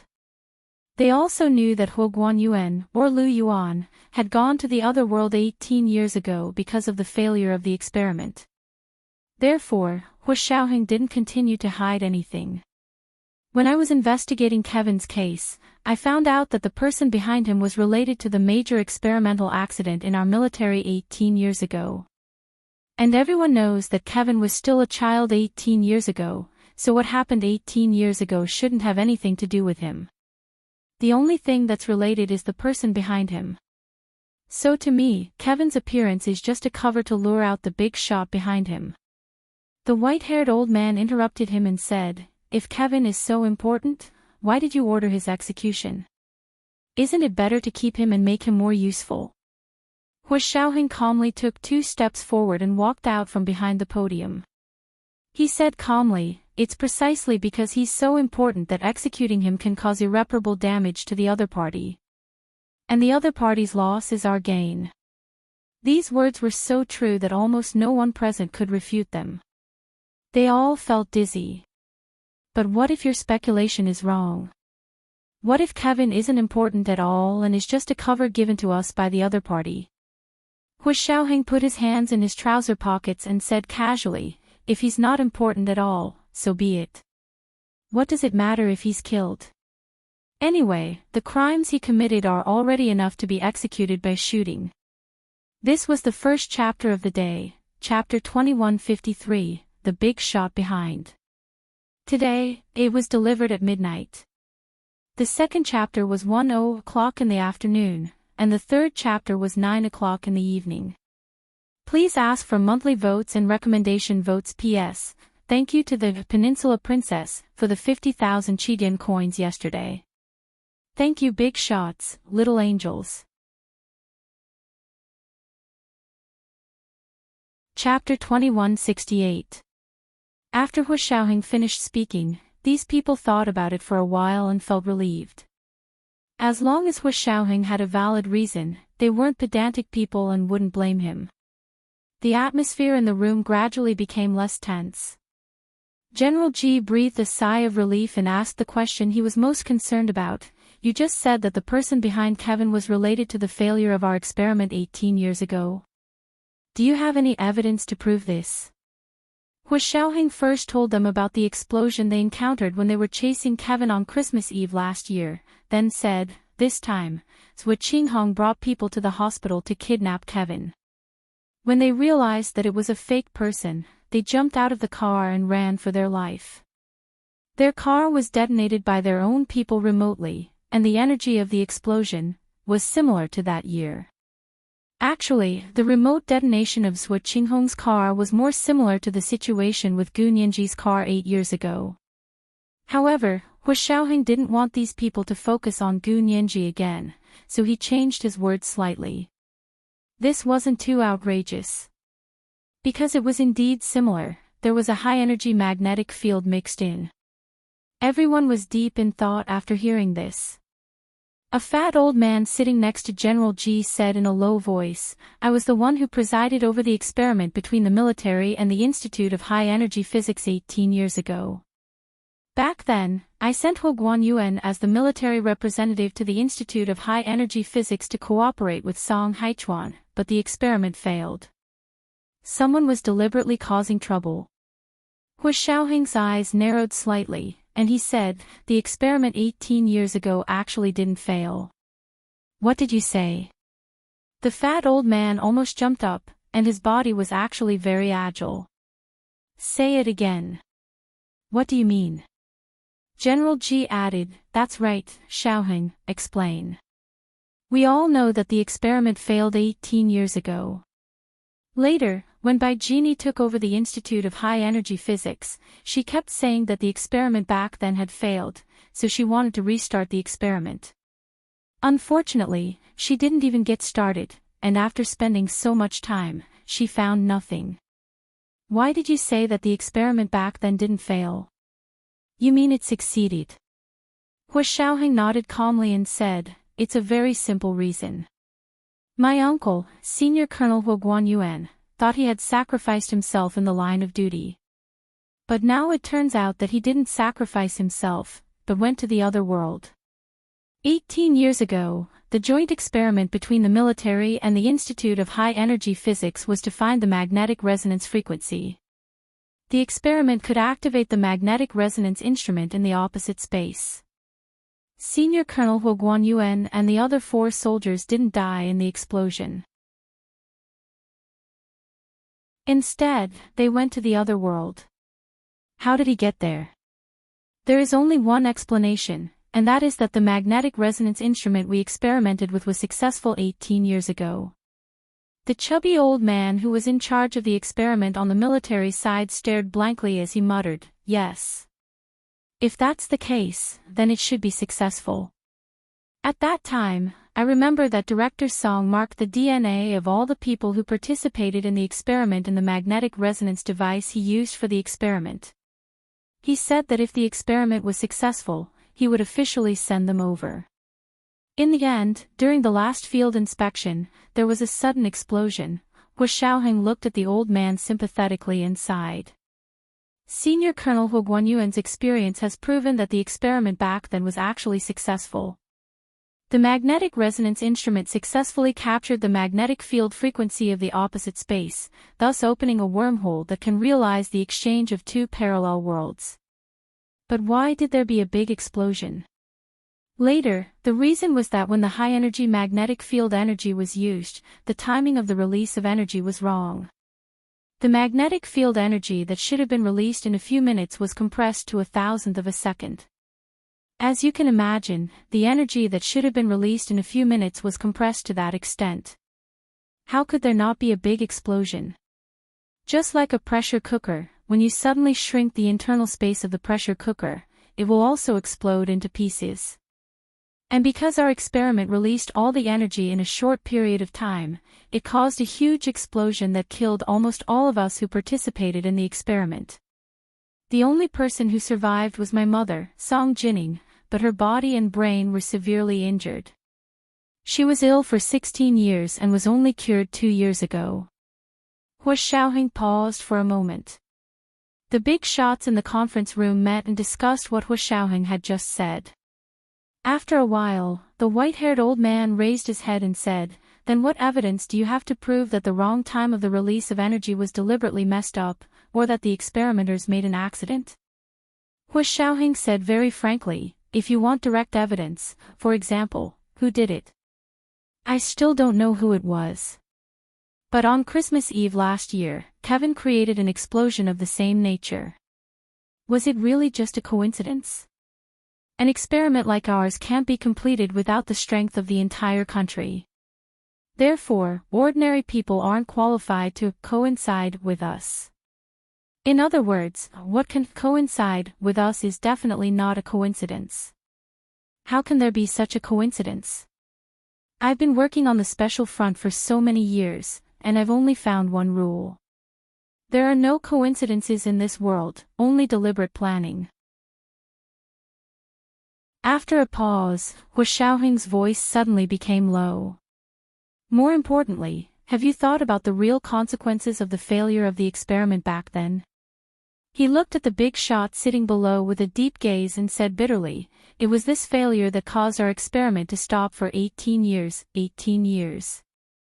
How many technological advances have been stifled? This almost blocked the technological progress of our generation. Hua Xiaoheng's statement was something the big shots had never considered before. Now that they thought about the cause and effect of what he said, their faces turned ashen. The fat old man couldn't help but have his eyes turn red. He sobbed and said, I didn't do my job well. I shouldn't have given up back then. I should have let someone continue investigating. There was a big explosion back then, and all the elite scientists and young students related to it were killed, General G said faintly. General G said faintly, who has such a deep hatred for us? I don't think I need to do any research. I already have an idea. There were many things that, if one didn't find the right angle, the view would always be different. Just like the failure of the experiment back then, everyone thought it was just a normal scientific setback, so no one thought that someone was deliberately causing trouble to obstruct the development of Huaxia's technology. Now that they were reminded that it wasn't a simple failure of the experiment, but that it had been sabotage, everyone quickly thought of who had the motive and ability to do this to the Huaxia Empire. Hu Xiaoheng also had his own suspicions, but he was very cautious and didn't voice his thoughts. He only said, "Is there anything else, sir?" "If there's nothing else, I have to go back and assign work." After solving a big problem in their minds, the people in the room completely relaxed. They were all experienced people who were mature and prudent. No matter what they thought, they wouldn't show it on their faces. General G smiled and said, "I heard that you announced your wedding date with Nianji at the Senate today. Will you send invitations to us old guys?" These people laughed and said, "Yes, Major General Hua, we're also waiting for your wedding invitation." The few people who had been at odds with him just a moment ago immediately turned into amiable old grandpas with smiles on their faces. Hu Xiaoheng cursed in his heart, but he still said respectfully, "I'll definitely send invitations to everyone. I hope that all of you will do me the honor." He also smiled and continued, "This time, because President Putin of Russia said that he would be a witness, we confirmed the date 6 months in advance. This way, he can also arrange his work according to the time and make time." General G came back to his senses and laughed. "That's good. You guys have to plan it well. Don't embarrass our country."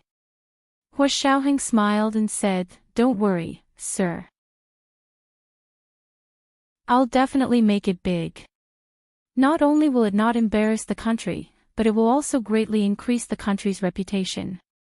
"Oh. Then we'll have to wait and see." General G happily slapped the table. However, when the others left and he and Hu Xiaoheng walked out of the conference room, he whispered to him, "I know you're rich, but don't be too extravagant. You and Nianji are both public officials. If you're too extravagant, it won't be good for you." Hu Xiaoheng smiled and said, "When I say big, it doesn't have to be extravagant, but it has to have a big enough impact. In short, I want the whole world to know that I'm married to Nianji. I'll share everything with her." General G was so embarrassed by his sappy words that his teeth ached. He pursed his lips for a long time before saying, "Why do I feel like your marriage isn't simple? My wedding with Nianji can't be simple." Hu Xiaoheng said meaningfully. General G glanced at him and felt that Hu Xiaoheng was digging a hole again.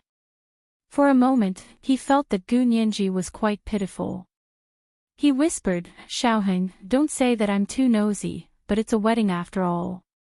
It's better not to mix it with work. Since it's a wedding, get married properly. Don't get married and still think about killing several birds with one stone. I'm sorry for Nianji, a good girl." General G persuaded Hu Xiaoheng earnestly. Hu Xiaoheng was speechless. He pursed his lips and didn't say anything else. It wasn't until he walked out of the elevator that he sincerely said to General G, "Thank you for your guidance, Chief. I understand what to do. That's right. You're the talent I value the most. I hope that you can have a happy marriage and a happy family in the future. I also know that you won't marry anyone but Nianji, so don't let her have any regrets on her once-in-a-lifetime wedding." Hu Xiaoheng nodded cautiously and said very sincerely, "I'll remember, Chief." "Okay, go back.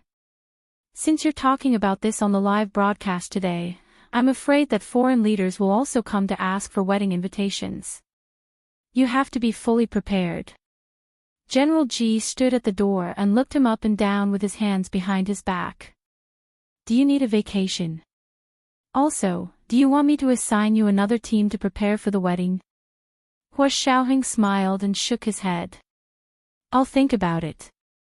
Yin Shixiang followed him out and walked to the side of the car to open the door for Hua Xiaoheng. At the same time, he turned to General Ji with a smile and said, Chief, we're already discussing the team ourselves. For Major General Hua and Ninji's wedding, we've set up a wedding preparation team. We'll start working soon. Oh. Xiaoheng, it seems like your subordinates are also loyal to you. They can even help you with this kind of thing. Yin Shixiang and Zhao Liangzi smiled together and said, it's only right. Major General Hua is a good boss.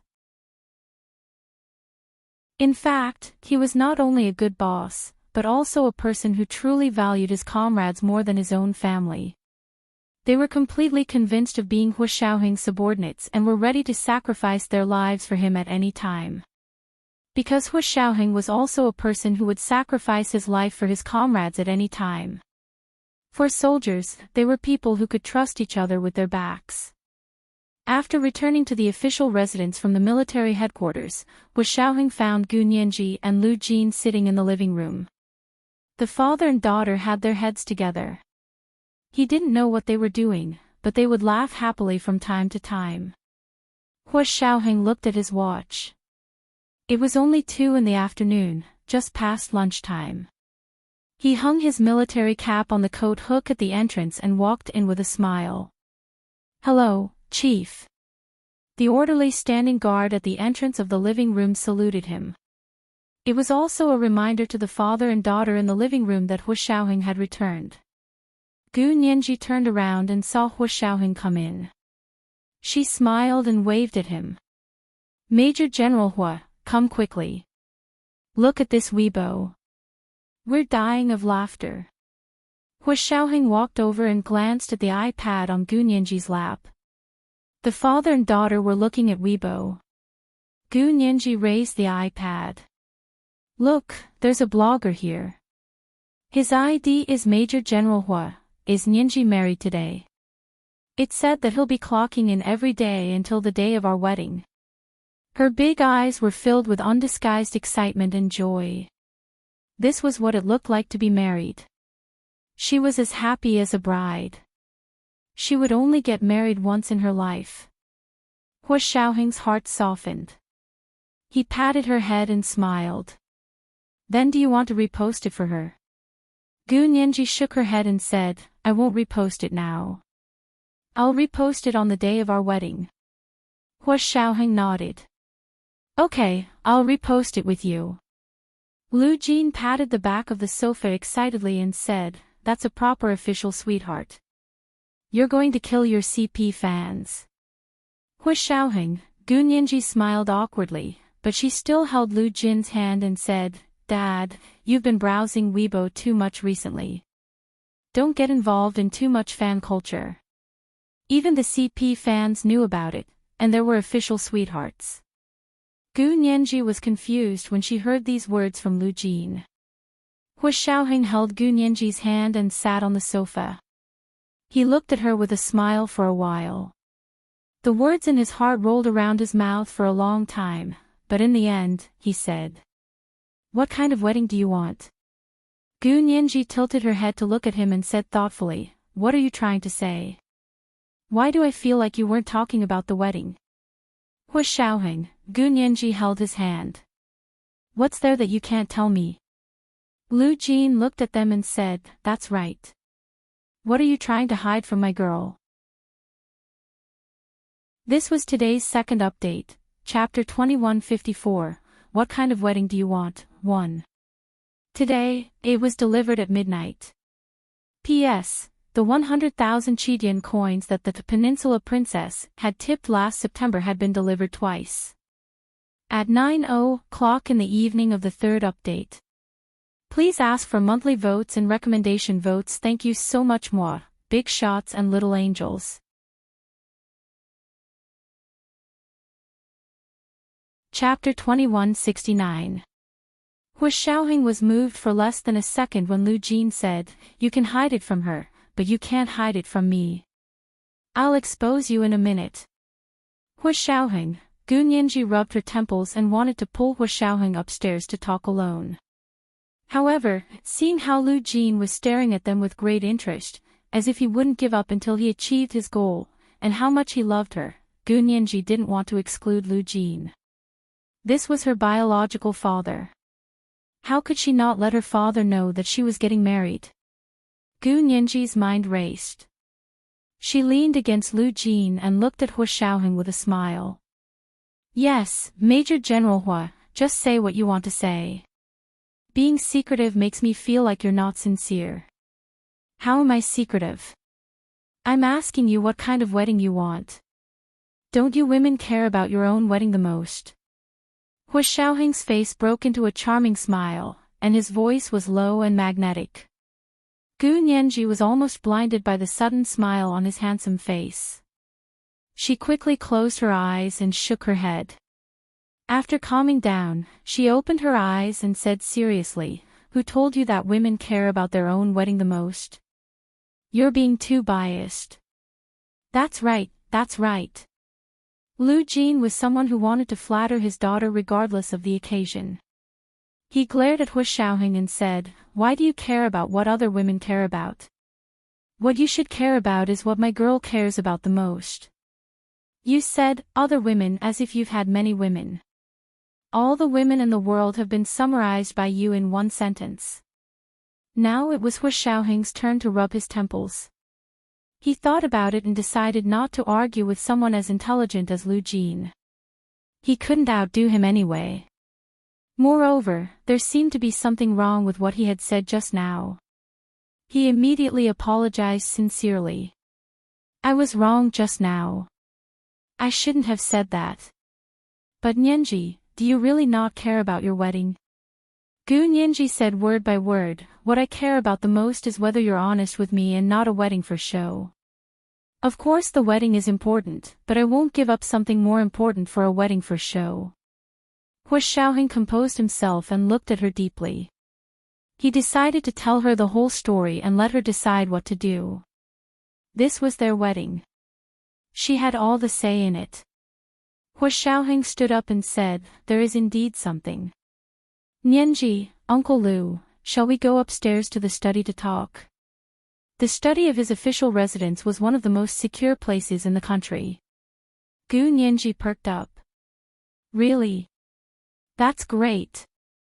Hua Xiaoheng clenched her small fists. Her fingers were as tender as onion tubes, and he held her hand in amusement. "Let's go." Lu Jin put the iPad on the sofa and followed her. After entering the study, Hua Xiaoheng closed the door and sat on the couch in the middle of the study. Gu Nianji and Lu Jin sat opposite him and looked at him curiously. Hua Xiaoheng was starting to get a headache again. He looked at the father and daughter, thought for a moment, and decided to start from the beginning. He told Lu Jin and Gu Nianji about General Ji calling him over for questioning today. Other than the execution of Kevin, Lu Jin and Gu Nianji knew everything else, so there was nothing to hide. Moreover, most of what he was talking about was old events from 18 years ago. He had hoped that Lu Jin could help him sort out these clues.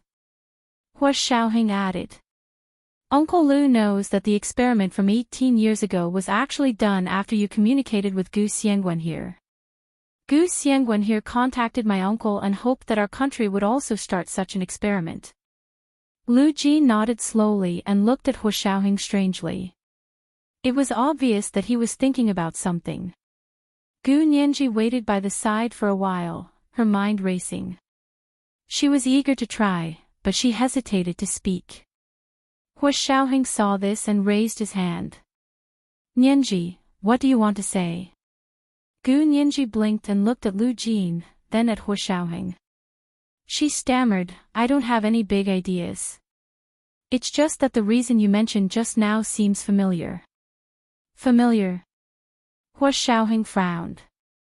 "Which reason am I talking about? What do you mean by familiar?" Gu Nianji didn't dare to look into Hua Xiaoheng's eyes again. She looked down at the floor and unconsciously dug her fingers on the sofa. She said, "You said that after the experiment accident, China's development in this area hasn't improved.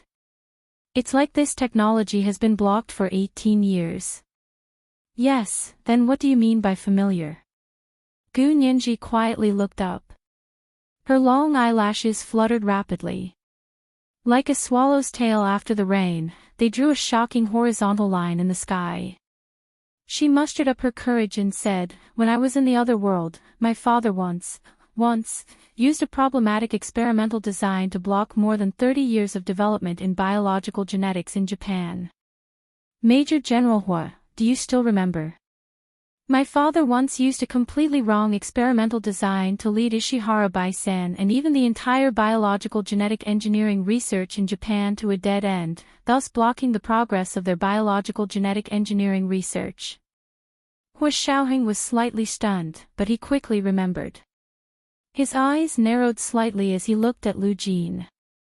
It was such an unreliable person, a patient with a serious interpersonal disorder, who had used a meticulously designed experiment more than 30 years ago to lock in the development of biological genetic engineering in Ishihara Bai-san, or rather, the entire Japan in that world. For more than 30 years, Japan had made no progress in biological genetics. It was completely different from Japan here. On the other hand, China had encountered the exact opposite. Someone had interfered with their experiment and locked in on China's research progress in high-energy physics for 18 years. Gu Nianji sighed and said, "My father is still the best. He made the other party fall behind for 30 years and have made no progress until now."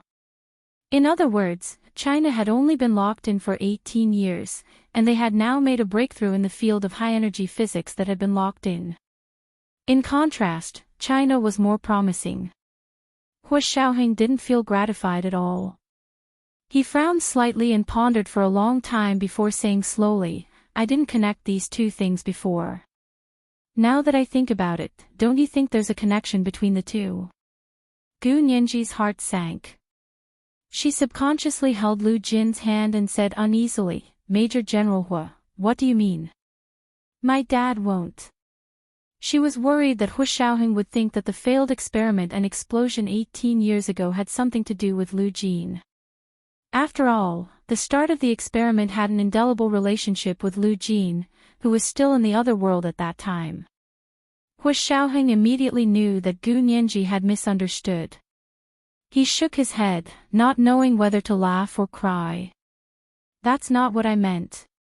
This is today's third watch. Chapter 2155, What kind of wedding do you want, 2? Today, it was delivered at midnight as usual. P.S. This is for the Peninsula Princess, who was promoted to the Alliance Leader position in September last year. Ask for monthly votes and recommendation votes. Genius 1 second. Remember site address. Mobile version, M. Chapter 2170. Then what do you mean? Gu Nianji looked at Hua Xiaoheng nervously. Her lacquered eyes were filled with vigilance and unease. She even tilted her body slightly and stood in front of Lu Jin, as if Hua Xiaoheng had a gun in his hand. If she didn't do this, Lu Jin would be shot dead by Hua Xiaoheng.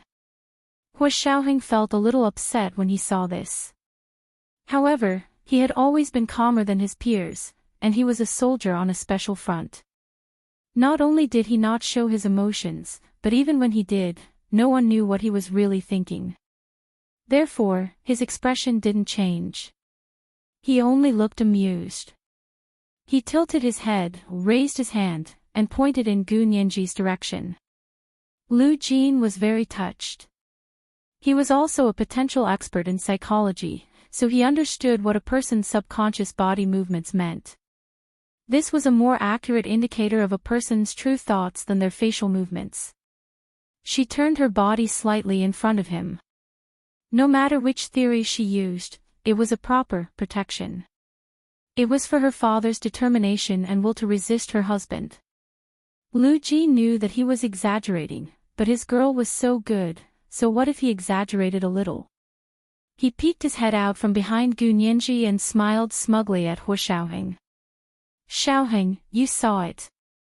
My girl is always so protective of me. Don't think too much of it. My girl is respecting me and protecting me as an elder. Hua Xiaoheng, he wasn't thinking too much. It was your girl who was thinking too much. Hua Xiaoheng silently complained in his heart, but he still had to maintain a smile on his face. He explained, Nianji, what I mean is, if these two things are related, and Uncle Lu isn't the link, then who is the person who connected these two things? Gu Nianji's eyes flashed, and she blurted out. Japanese. Lu Jin had locked onto Japan, the country in the other world that had developed biological genetic technology. If there was really a connection, then the country in the other world that had locked onto Huaxiao's high-energy physics development was Japan. Only then could the two be linked. Of course, this was only Hua Xiaoheng's guess. Gu Nianji finally understood and breathed a sigh of relief. Now that the alarm had been lifted, she perked up and walked over to Hua Xiaoheng to sit down. Hugging his arm, she said, You really scared me to death just now. Hua Xiaoheng patted her hand. The emptiness in his heart was instantly filled by her. This girl's influence on him was too great.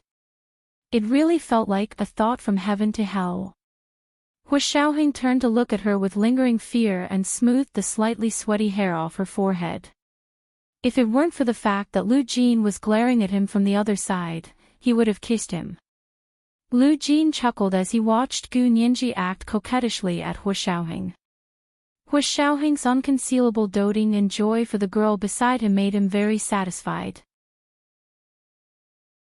He leaned back on the sofa, crossed his legs, and said proudly, Spoiling her is the right thing to do. I don't have any other requests from you. As long as you spoil my daughter to death, your problems will be my problems in the future. I will definitely help you to the end. When these words came out of Lu Jin's mouth, even someone as calm and collected as Hua Xiaoheng couldn't help but feel his heart pound. It was too tempting. But was he someone who would betray his feelings for Nianji for the sake of profit? Of course not. Hua Xiaoheng put his arm around Gu Nianji's shoulder and said with a smile, Don't worry, uncle. Not only will I spoil Nianji, but I will also teach her a lot of things so that she won't feel bored living with me. This was much more interesting to Gu Nianji than simply spoiling him. She had been living by Hua Xiaoheng's side since she was 12 years old, and had long been used to learning from him. Smart people like to try new things, and Gu Nianji was no exception. She couldn't help but raise her head and kiss Hua Xiaoheng on the cheek. She giggled and said, Major General Hua, are you going to teach me how to be a person? Hua Xiaoheng, he was indeed going to teach her how to be a person. It would begin immediately after the wedding. A smile flashed across Hua Xiaoheng's eyes. He no longer avoided Lu Jin's presence and lowered his head to kiss Gu Nianji on the lips. Lu Jin looked at them with a smile and rubbed his hands. You guys have to have a child as soon as possible after you get married. I'll help you take care of it. I promise I'll feed it scientifically. Gu Nianji, feed. Gu Nianji raised her eyebrows impolitely. Dad, isn't it enough for you to feed my pink piggy? Do you want to raise other piggies? You're already big enough. You don't need Dad to feed you anymore. Lu Jin sighed. Dad just wants to help you raise piggies. The corners of Hua Xiaoheng's eyes twitched. He said calmly, My son isn't a piggy. He's called a piggy. None of you are allowed to feed him. Gu Nianji, she looked at Hua Xiaoheng quietly and said in a low voice. Are you so sure it's a son? Sir's son, and then have a daughter. Don't you like the little girl to have a brother who can dote on her and take her everywhere to play? Hua Xiaoheng quietly placed his hand on Gu Nianji's soft waist. As long as she dared to say no, he would tickle her. However, Gu Nianji didn't notice Hua Xiaoheng's move at all. Instead, she was enthralled by him and said, Brother taking his sister everywhere to play. Ah, I like it so much. Lu Jin was also very satisfied. Then it's a happy deal. Sir's son, and then have another daughter, I'll take care of them for you. Dad, we'll hire a professional nanny. You just need to see them often. Gu Nianji spoke as if she had already given birth to 2 babies and was waiting for them to watch in the next room. What nanny would be more professional than your old father? Lu Jin's eyes widened and he began to roll up his sleeves. I'll start working as a smart robot nanny right now. Just you wait. In 16 months, the smart robot nanny number 1 will officially start working. Gu Nianji, Hu Xiaoheng was more composed than the 2 of them. He said calmly, it would be great if there was such a smart robot nanny, but I think it's better for babies to have more contact with people. No matter how good a smart robot is, it's still a machine. I know, so they just help me with chores. I'll make sure I'm with the piggies 24 hours a day. Lu Jin almost raised his right hand to swear. Gu Nianji came back to her senses and said with a smile, Stop. We can talk about this in 6 months. Let's talk about Major General Hua's worries now. She looked at Hu Xiaoheng and refused to let him go. Then why are you hesitating? What does what you're saying have to do with our wedding? This was the first update of the day, chapter 2156, What kind of wedding do you want? 3. Today, it was delivered at 3 o'clock.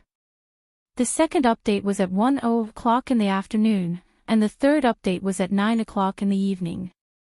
Today was the last day of the double monthly votes. If you have monthly votes, hurry up and vote. P.S. Thank you, Enigma for the 10,000 Qidian coins yesterday. Thank you so much. Kiss me, little angels.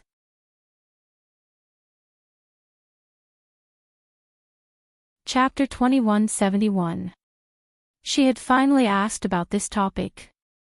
Hu Xiaoheng took a deep breath and pulled his arm out of Gu Nianji's embrace. He sat up straight and spoke slowly. There was an indescribable allure in his calmness. Of course, that was for Gu Nianji. Nianji, since you must ask, I won't hide it from you. As Hu Xiaoheng spoke, he still looked away from Gu Nianji's big black and white eyes. He said, You also know that what happened recently is not only related to Ms. Song, but also to you and me. President Liu deduced that the mastermind is targeting the past, present, and future of our Huaxia Empire. Although it is exaggerated, according to the analysis of the situation we have, it also makes sense. It's not that Ms. Song and I can represent the past, present, and future of the entire Huaxia Empire. It's that the mastermind's goal is to destroy the foundation that our country can survive. This foundation can be you, me, her, or anyone in Huaxia Empire. As long as they can make a major contribution to our country, they will be among the targets that the mastermind wants to destroy. Gu Nianji nodded and said angrily, I know, so I hope we won't let this mastermind off. Moreover, they've been hiding behind the scenes and stirring up trouble for so long. It's time for them to pay the price. Hu Xiaoheng couldn't help looking over and saw that her sparkling eyes were even brighter than the stars in the sky. They were sparkling and made people want to hold them in their hands and fill their palms with starlight. You also think they should pay the price? Of course, Gu Nianji said without hesitation. 18 years. They've been free and unfettered for 18 years since the experiment failed. Can you tolerate it? She tilted her head to look at Hu Xiaoheng and said very seriously, You can tolerate it, but I can't either. Hu Xiaoheng touched her head and his fingers slid down her smooth black hair. He paused for a moment before retracting them. He smiled and said, Yes, I can't tolerate it either. So I've decided that after our wedding, I'll set up a plan to lure the mastermind out and catch them all in one fell swoop. Gu Nianji sighed in disappointment and said, Is that why you're hesitating to speak? Are you worried that I'll be unhappy if you have to go on a mission right after getting married? Hu Xiaoheng. Yes. Although that wasn't the case, Gu Nianji thought it was about the same. He felt more and more guilty. He threw his previous plans far away and wholeheartedly wanted to give Gu Nianji the most unforgettable wedding. After all, this was a once-in-a-lifetime opportunity. He couldn't let her have any regrets. Hu Xiaoheng was still thinking about what kind of surprise to give Gu Nianji that would be unforgettable for the rest of her life when Gu Nianji's eyes lit up. Hu Xiaoheng narrowed his eyes. Nianji, do you have anything to say? Gu Nianji gave him a sweet, flattering smile. Curling her slender index finger, she crooked it at him. Hu Xiaoheng bent down and slowly approached her. What is it? Hu Xiao, let me say something. Don't overthink it. Her tone was careful and her expression was that of a fawning one. Her big, intelligent eyes were rolling around, looking extremely lively. Hu Xiaoheng nodded with a smile. Speak. Gu Nianji clenched her fists. She was a little nervous, but also very excited. Would Hu Xiao agree to it? Or would he think that she was messing around? After all, he had been begging for a wedding for so long. Gu Nianji's eyes sparkled. When Hu Xiaoheng was close enough, she fiddled with the tightly fastened collar on his neck and whispered, Hu Xiao, I was just thinking that our wedding will definitely be very grand, right? Hu Xiaoheng, Gu Nianji saw that his expression didn't change, so she mustered up her courage and said, after today's live broadcast, I think the whole world should know, right? Yes. Hu Xiaoheng snorted. It was very low. Then the mastermind behind this also knows, right?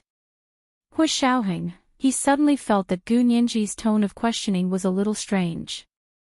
It was as if the trial had taken over and she was beginning to interrogate him as the defendant. Gu Nianji became more and more excited. Her sparkling eyes seemed to have the power to bewitch people. She continued, if the mastermind really wanted to target us, do you think they would be so kind as to let us have a perfect, undisturbed wedding? Hu Xiaoheng. He suddenly understood what Gu Nianji meant, and he couldn't help but tighten his grip on Gu Nianji's small hand. Gu Nianji pursed her lips in pain. Major General Hua. Hu Xiaoheng came back to his senses and quickly rubbed her hand. He held it to his mouth and blew on it. He said repeatedly, does it still hurt? I'm sorry, I couldn't control my strength. From the corner of her eye, Gu Nianji saw that Lu Jin was laughing so hard that only his teeth could be seen. She felt even more embarrassed. She snatched her hand back and said angrily, let me finish, okay, go ahead, I'll listen. Hu Xiaoheng took a step to the side and crossed his legs, but one arm was resting on the back of the sofa behind Gu Nianji. Gu Nianji put her soft and fair fingers to her lips and said thoughtfully, that's what I'm thinking. They won't let us have a peaceful wedding anyway. Why don't we take advantage of this and turn them around? Hu Xiaoheng's heart skipped a beat, and he said with a smile, how can you be sure that they won't let us have a peaceful wedding? Do you still need me to say it? They've been plotting for so many years, but they're still safe and sound. They can still continue to cause trouble. You know how confident they are and how arrogant they are about their abilities. Gu Nianji scoffed.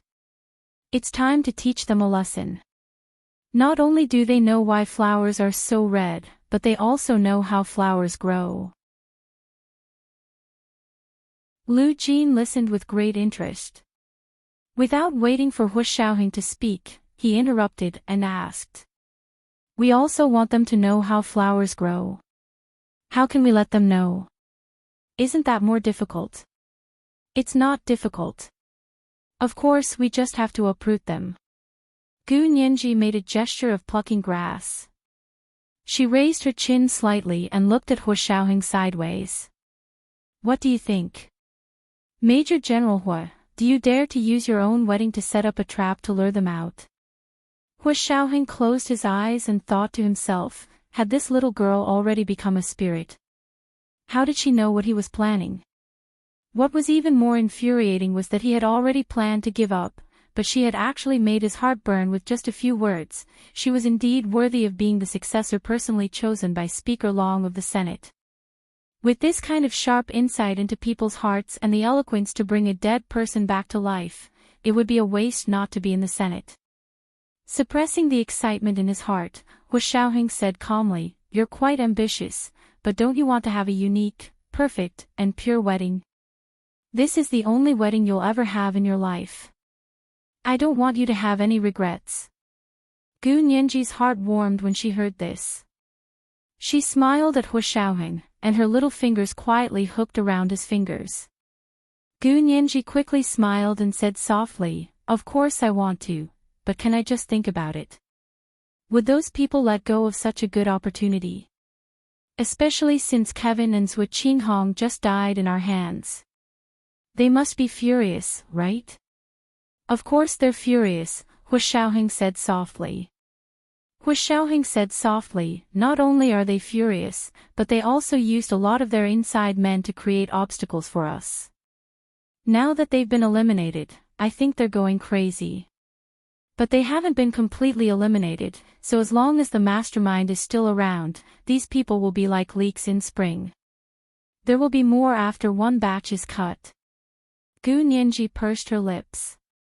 "Also, I have a feeling that the mastermind knows our situation very well. He's not a country, nor is he an organization. He should be a person, even if he has the power of a country or an organization to mobilize people. He's indeed a very powerful opponent." Hu Xiaoheng held her hand and kissed it. "I feel the same way. I also think it should be a person, and we should have met this person before." Gu Nianji's eyes widened. "We've met? Who?" "You know who it is." Hu Xiaoheng shook his head. "Unfortunately, I can't remember everyone who has passed by me in my life." Gu Nianji looked away speechlessly. "Then why did you say you've met him?" "If I had met him, I would definitely remember him." She pointed at her head. "This is the memory of the camera. It doesn't have to be someone you've met." Hu Xiaoheng was amused. "You were only 2 years old 18 years ago, and you only came here 8 years ago. Don't think so much. Then do you agree?" Gu Nianji shook Hu Xiaoheng's arm, unable to hide the excitement in her eyes. "I really want to give it a try. Whenever I think about making those people suffer at our wedding, I want to put my hands on my hips and laugh out loud." "Hu Xiaoheng, girl, you have a very strange way of laughing." Gu Nianji saw that Hu Xiaoheng was non-committal, so she continued to encourage him. "Besides, I think this would be a unique, perfect, and pure wedding for you and me. I can't be the only one who thinks it's unique, perfect, and pure. Only when both of us think so can it be a wedding that belongs to us." Hu Xiaoheng never knew that it would feel so good to have a telepathic connection with someone. Although he never cared whether others could understand him or not, when such a person really existed, he understood why philosophy said that humans were social animals. This was because humans were born to desire to be understood and to be able to communicate with each other. He was completely honest in front of Gu Nianji. "Nianji, this was my initial idea. I wanted to use our wedding to do something and lure out the mastermind. But General Ji told me. He said that I can't let you down. What you want is a pure wedding, not something mixed with my work and mission." I thought about it again and again, and felt that what he said made sense, so I changed my mind. Gu Nianji understood, and her large eyes were filled with understanding and understanding. "This is the topic that you changed your mind about before?" Hu Xiaoheng nodded. "Yes, I thought it through. If you want to get married, then get married. Don't get involved in so many other things." "But you convinced me again." "Yes, even if we want to have a pure wedding, the mastermind won't agree." Gu Nianji snorted coquettishly. "So, who needs his permission? Who does he think he is? I have the final say in my wedding. If I say I want to dig a hole at the wedding, he has to jump in obediently." Her nimble and graceful appearance was so delicate that he wanted to love her fiercely. Hua Xiaoheng tugged at the button on his collar and felt a little hot. Okay, you dig the hole, and I'll help you shovel the soil. Hua Xiaoheng held her hand and pressed his head against hers. He smiled and said, after all, it's a once-in-a-lifetime wedding. We have to dig this hole well. Lu Jin watched with interest as Gu Nianji and Hua Xiaoheng pulled at each other as if he didn't exist. He didn't feel awkward or angry. Instead, he was very happy. He finally saw the other side of Hua Xiaoheng when he was with his girl. As an old father who had worked hard for his girl's lifelong happiness, he could finally relax a little. As he listened, he couldn't help raising his hand and saying, actually, it doesn't matter. Who said that our Nianji will only have one wedding in her life? She's my girl. She can have as many weddings as she wants. It's not a problem. Hua Xiaoheng, she can have as many weddings as she wants. Does she still want to marry someone else? Hua Xiaoheng tilted his head to look at Lu Jin, his eyes cold. As long as she wants to. Lu Jin shrugged. As a father, I don't mind, so don't mind. The veins on Hua Xiaoheng's forehead popped out. Of course a father wouldn't mind, but how could a husband not mind? Hua Xiaoheng's expression darkened. He said, don't worry. As long as I'm here, Nianji won't have a second wedding. What if you're gone? You're 10 years older than my girl, and scientifically speaking, women live 10 years longer than men on average, so... Lu Jin was about to start popularizing the longevity index of different genders. Gu Nianji quickly changed the topic. Dad, do you think the mastermind will definitely come to our wedding to cause trouble? If we want to prevent it, can we? Lu Jin's attention was distracted again. He thought about it and said, in terms of probability, the probability of this mastermind attacking your wedding is about 80%. Ha! Only 80%. Gu Nianji didn't hide her disappointment. I thought it was at least 99%. You think too much. Lu Jin waved his hand. And with the help of the Book of Changes and Chaos Mathematics, the possibility is actually lower. Because the Book of Changes and Chaos Mathematics are based on the objective foundation of eliminating human emotions, and they point you in the right direction. Therefore, if they listen to the choices of the Book of Changes and Chaos Mathematics, the possibility of them causing trouble will be lower. That's not bad either. Gu Nianji quickly stopped hesitating and said happily, if they choose not to make a move, then I'll have a perfect wedding. If they do, I'll have a one-of-a-kind wedding. So no matter what they do, I won't lose anything. This is today's second update, Chapter 2157, You Can Endure, I Can't. I am Master Rashi, Alliance Master. September's reward of 100,000 Chidian coins has arrived. Today, it was delivered at midnight as usual. At 9:00 in the evening of the third watch. Today is the last day of the double monthly votes. Hurry up and vote if you have a monthly ticket.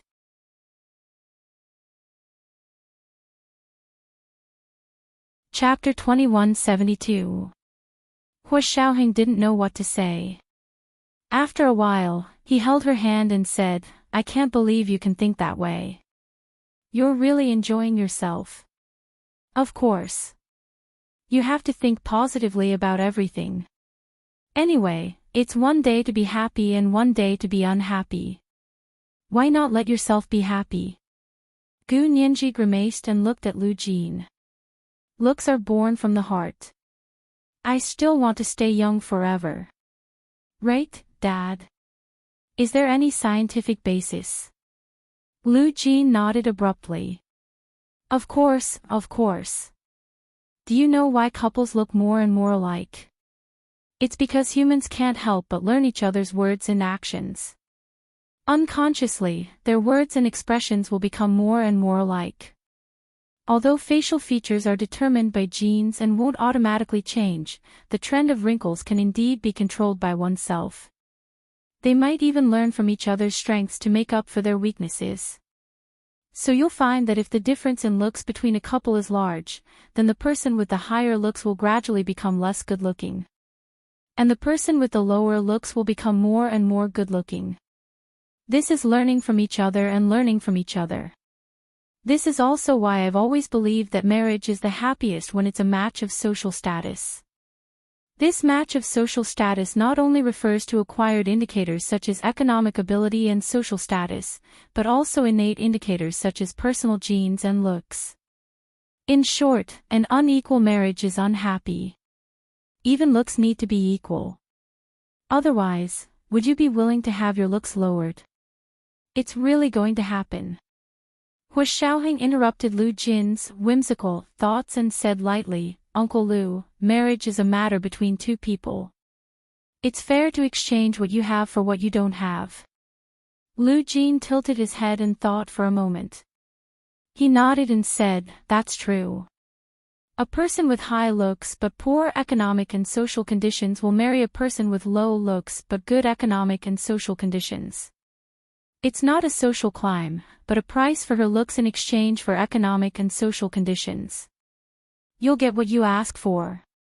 After saying that, he sighed emotionally and said, "Fortunately, the two of you don't have this problem. You two are equally good-looking. Even if you learn from each other's faces, it will be a win-win situation and both of you will look better and better. As for economic and social conditions, my girl is no worse than you. She's even a little better than you, but it's just a so-so." Hu Xiaoheng, although Gu Nianji was often praised by Lu Jin and was already used to it, it was still too outrageous today. She blushed and whispered, "Dad, stop bragging. I can't catch up to Hu Xiao in terms of social status. As for her financial status, she didn't even dare to mention it." She was afraid that she would agitate Lu Jin and he would come up with some unimaginable way to earn money. "Why can't I compare?" Lu Jin glared at her. "Girl, can you be a little more promising? You are the successor chosen by Speaker Long. In the future, you will be the chairman of the Senate. What about him? At most, he could reach General Ji's position, right? Aren't we on equal footing?" The corners of Gu Nianji's mouth twitched. She still wanted to speak, but Hu Xiaoheng secretly squeezed her hand. She immediately shut her mouth. Hu Xiaoheng smiled. "Uncle Lu is right. In terms of social status, we are indeed on equal footing. I'm not even as good as Nianji." "Ha, it's good that you admit it. My girl doesn't mind letting you take advantage of her." Lu Jin stood up proudly. "All right, you two can discuss the wedding. If there's anything you need my help with, just let me know. I'm going to design my smart robot nanny." With that, he excitedly pushed open the study door and rushed out. He didn't want to stay for a moment. Gu Nianji knew that Lu Jin had rushed out because he wanted to give her and Hu Xiaoheng some space to spend time together. She snuggled into Hu Xiaoheng's embrace and muttered, "Although my dad has interpersonal disorder, he's never been inconsiderate to me." Hu Xiaoheng remembered what she had just said, women live 10 years longer than men on average. He pursed his lips and decided not to argue with her. He patted Gu Nianji on the back and said gently, "It's not that Uncle Lu doesn't understand. He probably feels that there's no need to consider anyone other than you. Don't say that. My dad is really sick. I'll supervise him to take his medicine." Gu Nianji also remembered what Lu Jin had said to make Hu Xiaoheng worry. She quickly stroked his chest with her hand and soothed his breathing up and down. Hu Xiaoheng's entire body tensed up from her hand. He had no choice but to pick her up and go back to the bedroom to soothe his breathing. In a villa in the imperial capital, a woman sat in a dark room. She watched the live broadcast of the Senate's questioning over and over again, and her expression grew colder and colder. Kevin was dead. He was actually dead. How could he be dead? How many times had she used the Book of Changes to set up divinations, and how many times had she used chaos mathematics to calculate? All of them showed that Kevin was in Huaxia Empire, and there was a high chance that nothing would happen to him. Even if something happened, with his background and identity, as well as her ability and power as a backer, he would definitely be able to get Kevin out. The probability of something really happening was so small that it was negligible. Otherwise, why would she have sent Kevin to Huaxia Empire? So where was the variable? Where was the variable that made the extremely small probability of something happening? She closed her eyes and gripped the front of her shirt tightly with her hands. She felt like she couldn't breathe, and the expression on her face was distorted. Kevin's accident had not only dealt a huge emotional blow to her, but it had also dealt a heavy blow to her professional abilities. This was the capital that she had relied on to survive. How could it have gone wrong? After a long time, so long that the sky outside was already dark, she finally lifted a corner of the curtain to take a look. The trees outside were very dense, blocking out the sun and the stars and moon in the night sky. She let out a long sigh and turned on the light. Looking at the tea room she had set up, she took out a straw stick again and began to use the Book of Changes to do divination. A few minutes later, she got the divination, a negative divination. Negative divination, heaven above the earth. Divination, not a bandit, not a gentleman's chastity, big or small. She flipped through the divination and did not speak for a long time. Coming out of the tea room, she washed her hands, sat in the dining room, and ate alone. Under the pale light, her thin figure looked very lonely. After eating, when she was sipping her tea, her middle-aged servant woman came over to clean up the dishes and chatted with her. "Madam, you have to restrain your grief and accept fate. Mr. Kevin's revenge is waiting for you." The woman nodded, as if she had the desire to talk, and said softly, "I just did a divination." "Oh. What divination did you get? Is there progress on revenge?" The middle-aged servant woman's eyes lit up, and she stopped what she was doing. The woman frowned slightly and said, "Negative divination." "Negative?" "Yes, the divination is, not a bandit, not a gentleman's chastity, big or small." The middle-aged servant woman looked confused. "Madam, I don't understand." The woman smiled, lowered her head to take a sip of tea, and said lightly, "The meaning of this divination is that people's travel is blocked, which is not good for a gentleman who sticks to the right path, and it is not good for him to do big things. But from a small point of view, he can still set off a storm." It was just in line with what she was doing, because she had never been a gentleman who sticks to the right path. In her opinion, this divination was for the benefit of the small, and not for the gentleman. This was today's third update from the Alliance Master, Chapter 2158, If You're Not Happy, You Should Be Happy. He had sent an update to Frost Iron Grace, Guild Master, when he was promoted to Guild Master in July last year. Today, it was delivered at midnight as usual. Today is the last day of the double monthly votes. Hurry up and vote if you have a monthly ticket. Please remember the domain name of this book. Mobile version of the fastest updated website, M.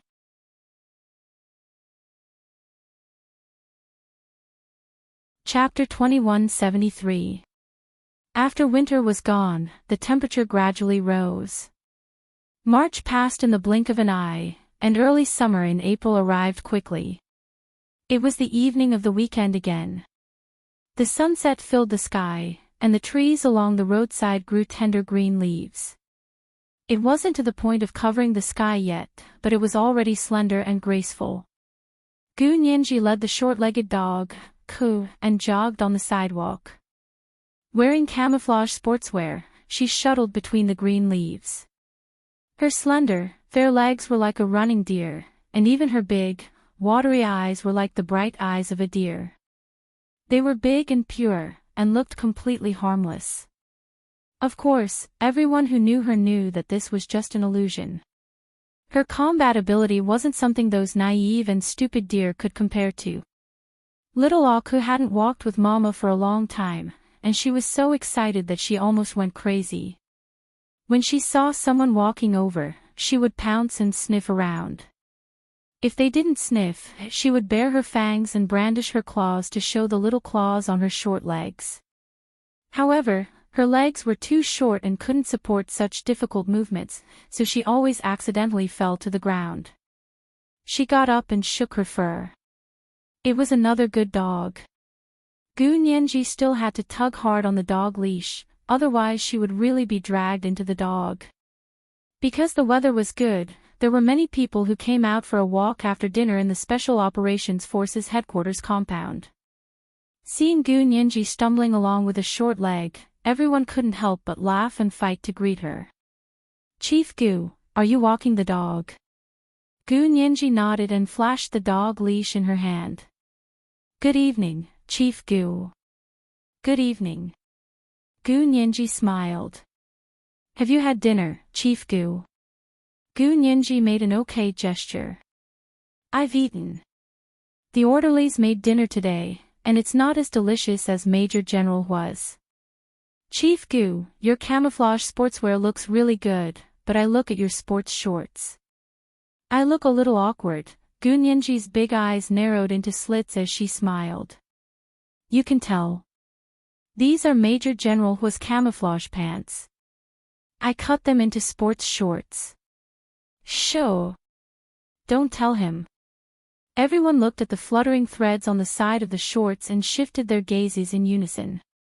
She smiled and led little Ah Ku along the sidewalk of the Special Operations Forces headquarters to the empty field in front of Hua Xiaoheng's office building. She ran a few laps around the track on the side of the field before stopping, panting. She used the snow-white towel hanging around her neck to wipe the sweat from her forehead.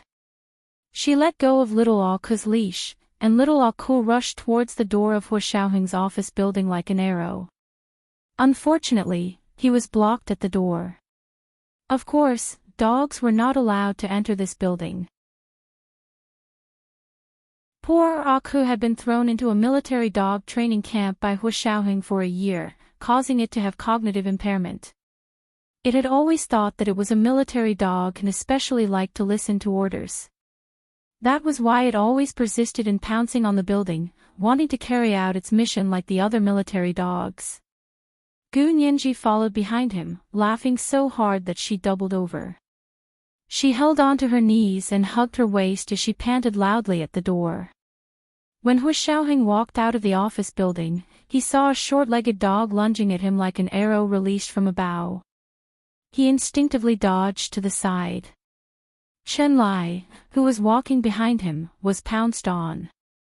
He instinctively hugged the furry thing with his phone. When he took a closer look, he realized that it was Gu Nianji's pet corgi. He immediately wanted to throw it to the ground. However, the dog was like a spirit and refused to let go of his chubby neck. Chen Lai snorted and patted little Ah Ku. "You like me so much, do you want to give me a heads up?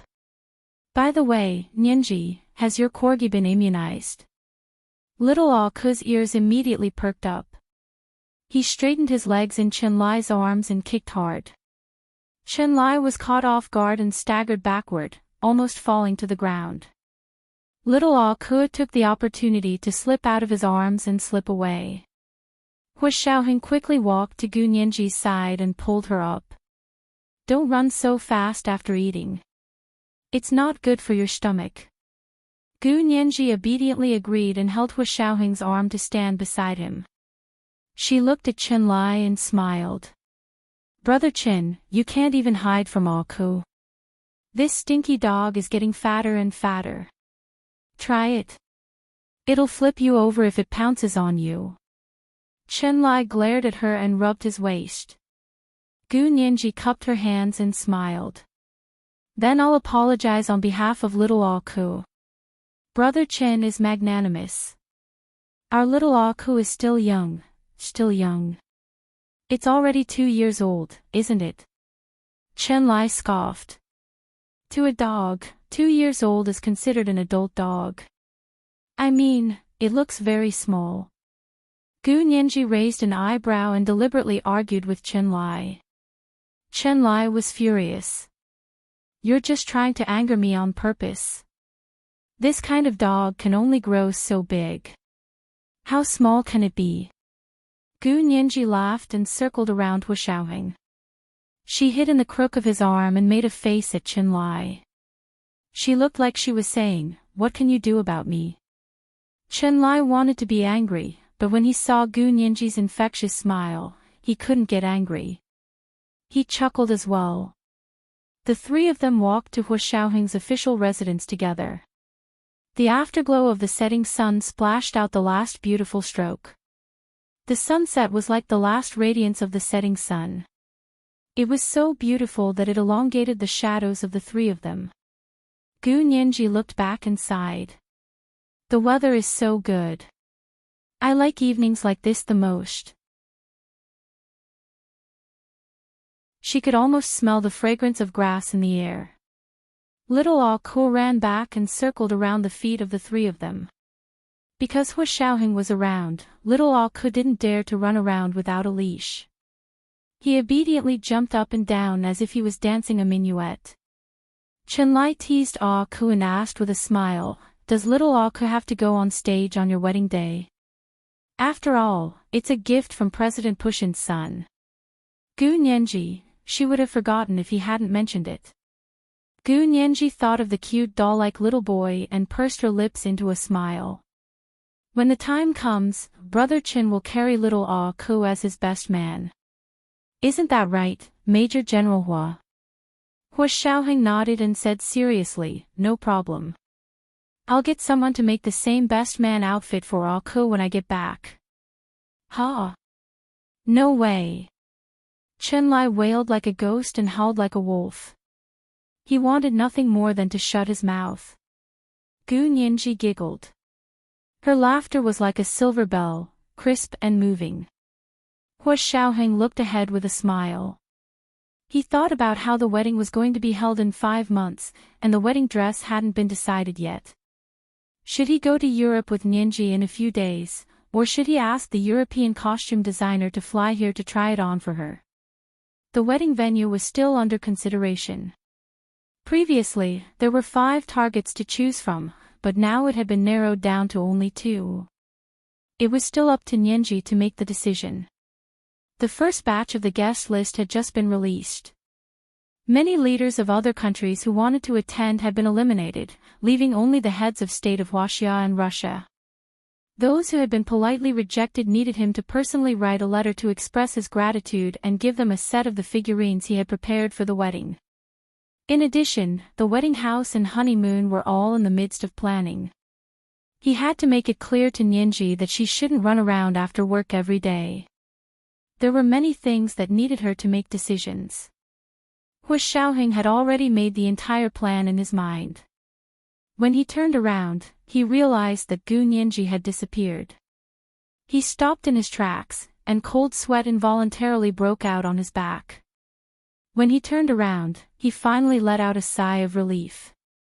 It turned out that Gu Nianji was typing on her phone with her head down.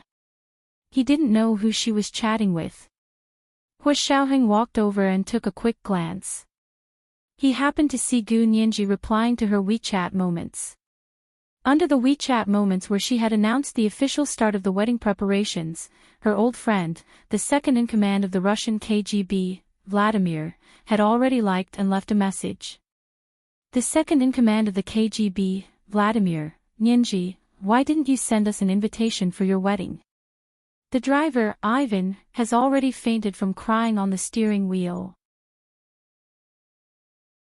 This was today's first update, Chapter 2159, Little Ah Ko's same best man outfit. There were 2 updates today. The second update was at 9:00 in the evening. P.S. Thank you to Cold Iron Grace for the 200,000 Chidian coins yesterday. Thank you so much Big Bosses and Little Angels Genius. 1 second to remember this site's address. Mobile version, M.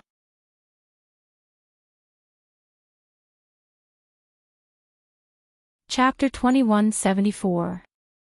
Gu Nianji's eyes curved into crescents as she quickly left a message under Vladimir's reply.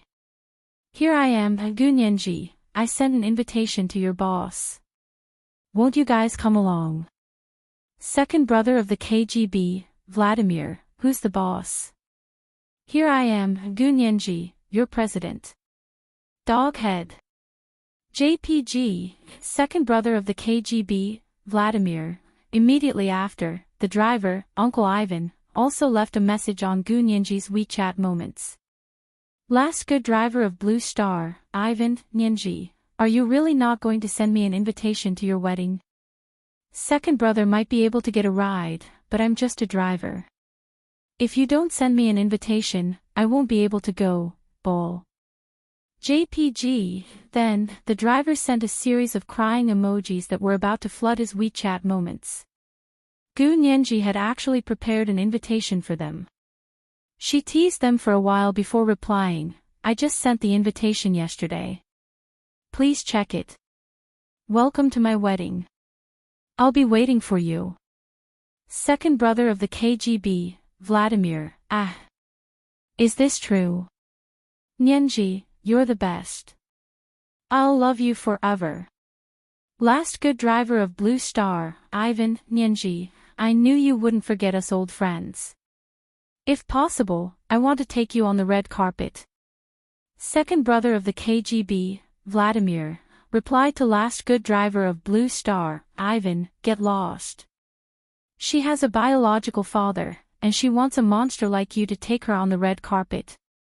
If it's possible, I'll be the one taking her on the red carpet. The driver, Ivan, saw that he was about to fight with his boss on the spot. Gu Nyenji quickly replied to comfort the two of them. Remembrance, alright, calm down, you two. I still have something I need your help with. Don't just think about fighting and forget about your job. Second brother of the KGB, Vladimir. I suddenly remembered that I still have a report to write. Goodbye, Nyenji. See you at the wedding. Vladimir is not online. Last good driver of Blue Star, Ivan. Nyenji, Vladimir is lying to you. He never writes a report. Ever since Lena died in the line of duty, he has thrown everything to his subordinates. He probably won't be able to keep his position as second brother. Remembering here, after the chat ended, Gu Nyenji looked up to see Hua Xiaoheng standing in front of her. He was also looking at her phone. Suddenly there was the shame of a public execution. Gu Nyenji put away her phone nonchalantly and smiled. Why aren't you leaving? Waiting for you.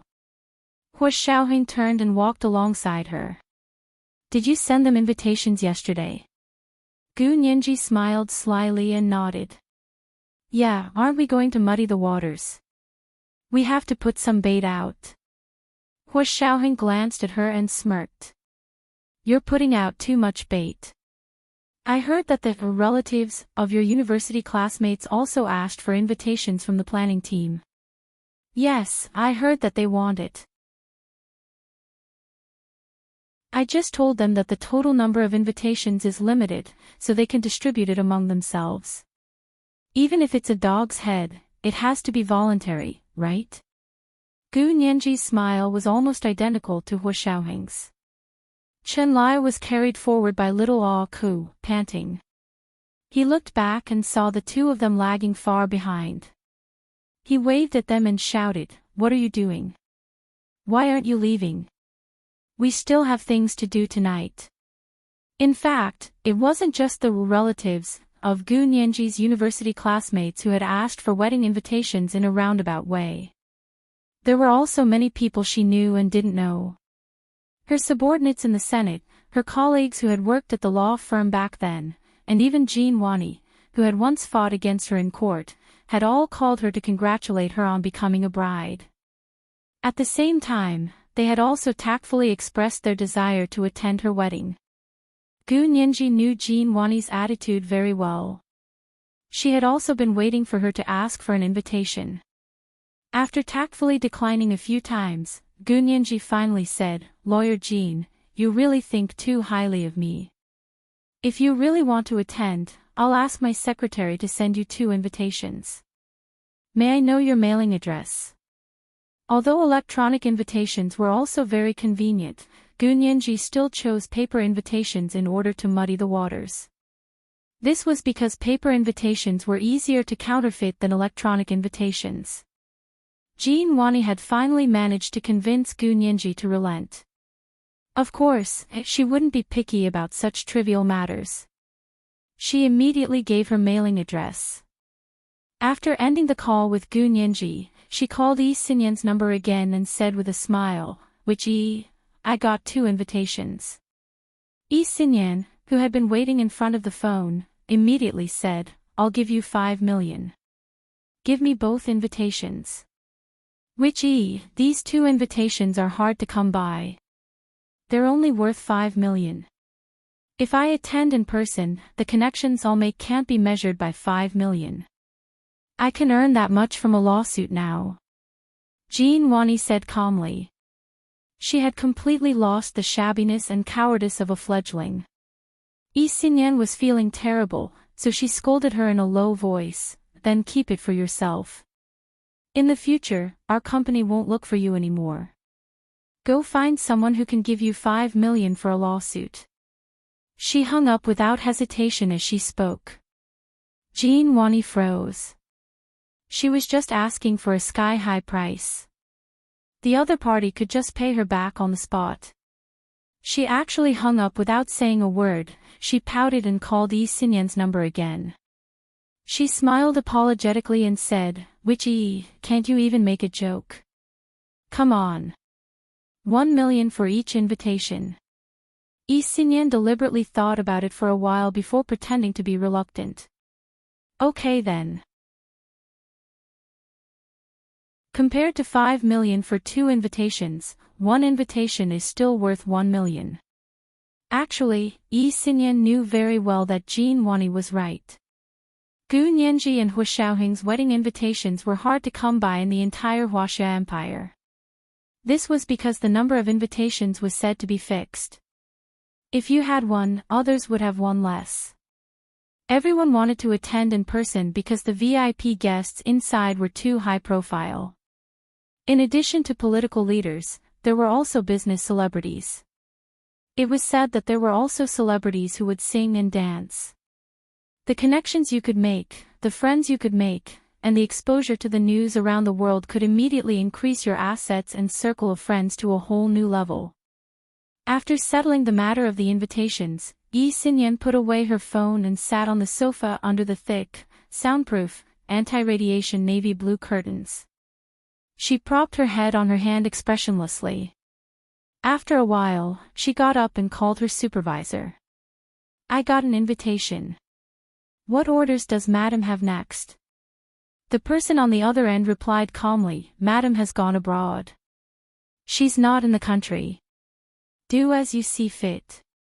Yi Xinyan was very surprised. Madam has gone abroad. When did that happen? Then our plan. The plan will proceed as planned. The voice on the other end sounded like a robot. There was no fluctuation at all. Now that Kevin and Zhu Qinghong are gone, the position on the Huaxia Empire's side is vacant. If you perform well, we can consider you. Oh. Really? Yi Xinyan was surprised and happy. This was like a pie falling from the sky. She knew about Kevin and Madam's relationship and had never thought of replacing him. Madam never keeps her word. 2 days later, Yi Xinyan received the invitation and immediately sent a copy to Yi Xinyan. Yi Xinyan saw the beige invitation with silver edges and narrowed her eyes slightly. How extravagant. She didn't look like the pitiful little orphan girl from back then who looked after the house for people at all. She could tell that the silver edges on the invitation weren't ordinary silver. They were made of a precious metal. Just this invitation alone cost several hundred yuan. Counting the number of invitations, it was already an astronomical figure. The entire wedding organized by a rich person was probably only worth the price of Gu Nianji's wedding invitation. Yi Xinyan's entire face contorted when she thought of this. When she was alone, her gentle and elegant mask was completely torn off. Hatred flowed unscrupulously in her heart. She felt that she had to do something. Otherwise, she would really go crazy. On the television, the advertisement for Gu Nianji and Hu Xiaoheng's wedding played over and over again. Under the vast green trees, the bride in a white veil looked back and smiled, like a forest elf slowly disappearing. In the lively and festive ancient courtyard, the bride in a traditional huaxia red wedding dress had a wedding scarf over her head. She gracefully held the red silk as she stood with her back to the wedding hall. On the other end of the red silk was a handsome man in a military uniform. Only his back could be seen. However, his waist, legs, and back were like a black panther ready to pounce. There was no need to look at his face. Just looking at his back was enough to make a woman want to die. Then came the wedding rehearsal scene. The elaborately decorated new house with a sea view and the congratulatory words from the leaders of various countries. It was like the Spring Festival Gala. All that was missing was a congratulatory message from the overseas Chinese. Yi Xinyan was enraged as she watched. She threw the remote control to the ground and smashed it into pieces. The television stopped abruptly and finally stopped being noisy. Yi Xinyan let out a long sigh, but her phone didn't let her go either. It started ringing. Looking down, she saw it was Do Ayan calling. She swiped open her phone and answered the call. Ayan, what's up? Do Ayan didn't hide her jealousy. Witchy, did you see the advertisement for Gu Nianji's wedding? Isn't it just getting married? It's like she's about to be crowned queen. I think her wedding is so high profile. She'll definitely have a miserable life after getting married. She cursed maliciously. She really couldn't feel better without doing this. She used to be the mud under her feet. She was just an orphan girl. How could she be compared to the Prime Minister's daughter? Didn't she still get to trample on her however she wanted? If it wasn't for her, Hu Xiaoheng would be my brother-in-law now. My pitiful sister died alone abroad, but she, on the other hand, is actually holding a wedding with great fanfare. How shameless can she be? Xinyan, do you know? Women like her who climb up from the bottom are the scariest. Because the more aggrieved she was in the past, the more domineering she is now. I won't attend her wedding. Am I going to give my face to her? Yi Xinyan sneered. You make it sound like you can go whenever you want. Do you have an invitation? If you don't, why are you blindly competing? This was today's second update. Chapter 2160, Madam never keeps her word. It's 2 o'clock today. Send a red packet to Zeb. Boss, I'll deduct it in October, read it, and get promoted to guild master.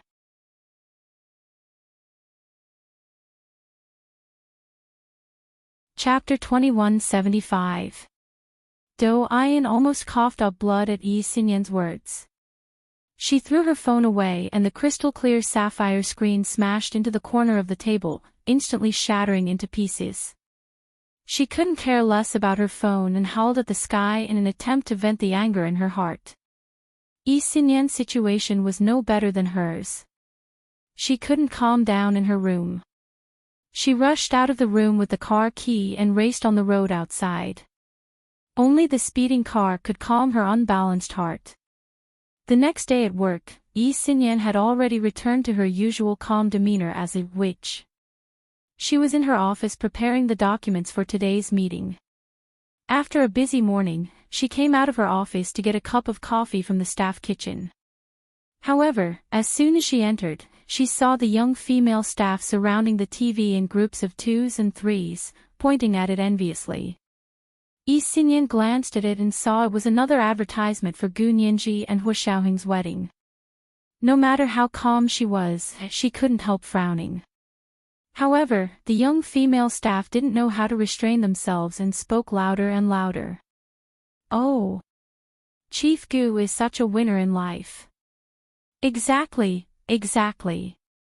I've never seen a woman as happy as Chief Gu.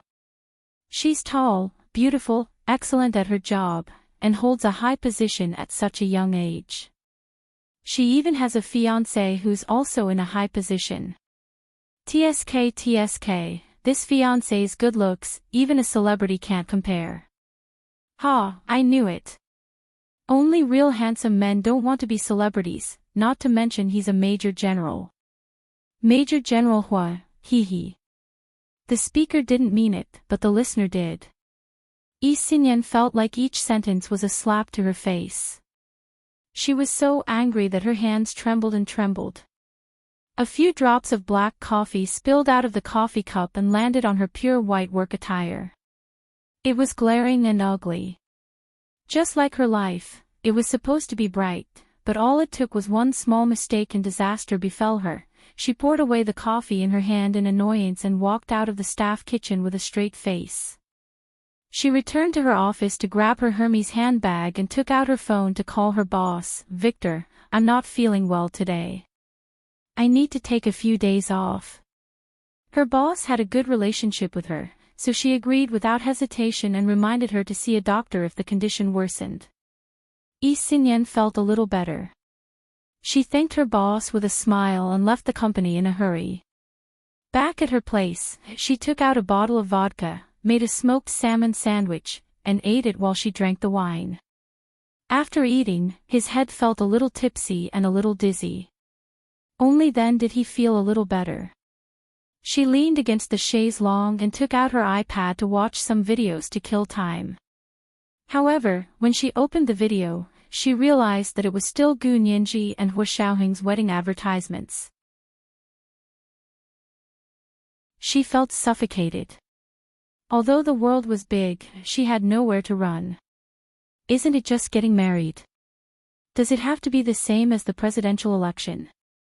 Yi Xinyan smashed the iPad in her hand onto the ground, leaving a dent in the hard tiles. Only a corner of her iPad was damaged. Yi Xinyan sat on the chaise longue, holding her head and hugging her knees. Her other hand was clenched tightly. She planned not to watch TV or look at her phone for the next few days. Why don't she find a cruise ship and go out to sea for a few days? Internet access on a cruise ship was very expensive, and the signal was very poor. Perhaps she wouldn't have to hear Gu Nianji's disgusting name. She kept her word and immediately found a cruise agent she was familiar with. She called and said, "Are there any cruises that are going out to sea soon? I want to book a room." The person on the other end laughed happily and said, "Yes, Miss E. Our company has just launched the Huogu travel route. As long as you are a fan of Major General Hua and Chief Gu, we will automatically give you a 10% discount. Consider it our travel agency's token of appreciation for Major General Hua and Chief Gu's marriage." What the F***ck? Yi Xinyan was fuming and smashed her phone again.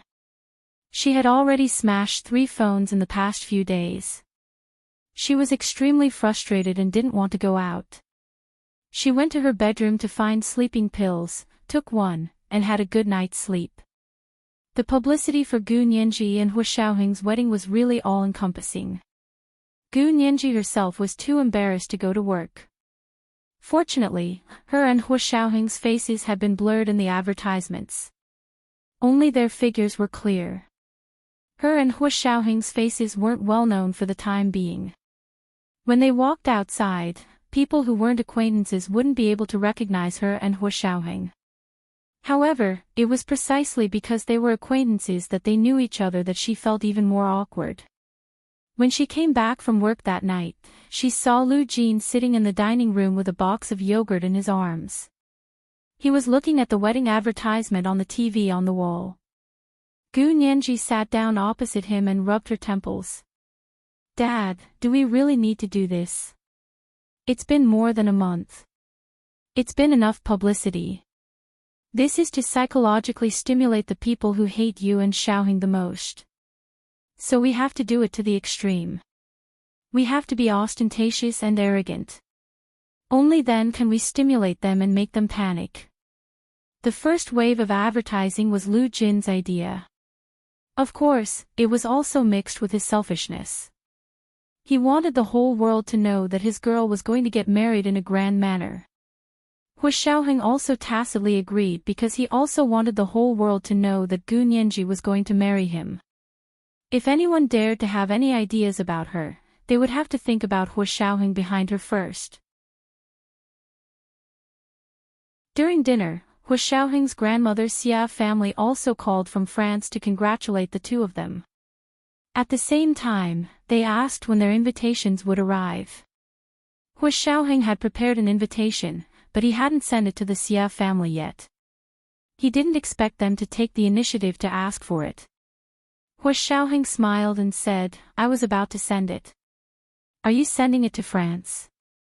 The person who called was Hu Xiaoheng's uncle, Xia Beiqin. He smiled and said, "Send it to New York in the United States. Our family is on vacation in New York. We plan to go straight to your place after our vacation and wait for the wedding." Before he hung up the phone, he said, "Our family can't leave for the time being. We'll give you a big gift abroad first." Gu Nianji and Hu Xiaoheng didn't know what was going on at first, but a day later, Hu Xiaoheng's field agent in New York sent him a message saying that his and Gu Nianji's wedding advertisement had been placed in New York's Times Square. Of course, the male and female leads in the wedding advertisement that was placed abroad weren't Gu Nianji and Hu Xiaoheng at all. They were just two professional actors with similar figures, and their faces had been blurred. Therefore, the Xia family bought 4 months of advertising time on the LCD screens around Times Square in New York City until the day of the couple's wedding. Not far from Times Square, there was a newly built high-rise residential area. In the penthouse of a building in the middle, a woman in a nightgown stood in front of the floor-to-ceiling window. She frowned as she looked at a large LCD screen facing her. "What's going on over there? Is it Gu Nianji and Hu Xiaoheng's wedding advertisement?" A middle-aged servant bowed and said respectfully, "Yes, madam. Go to the management of the building over there and tell them that I don't want to see that advertisement." "How much money will it take to remove it?" The middle-aged servant quickly went to make the call. After a while, she came back with a slightly surprised expression and said, "Madam, the management said that someone else bought the advertising time and paid a high price for 4 months. If you want to take it down, you have to pay double the fine." The madam's face was livid. She snorted coldly and said, "What a big show. Do you really think I don't exist?" This is the first chapter for today, chapter 2161. Do you think I don't exist? It's 2 o'clock today. The second update, Alliance Master, 9 p.m. P.S. Thank you to Zeb602 for tipping me 10,000 starter coins yesterday.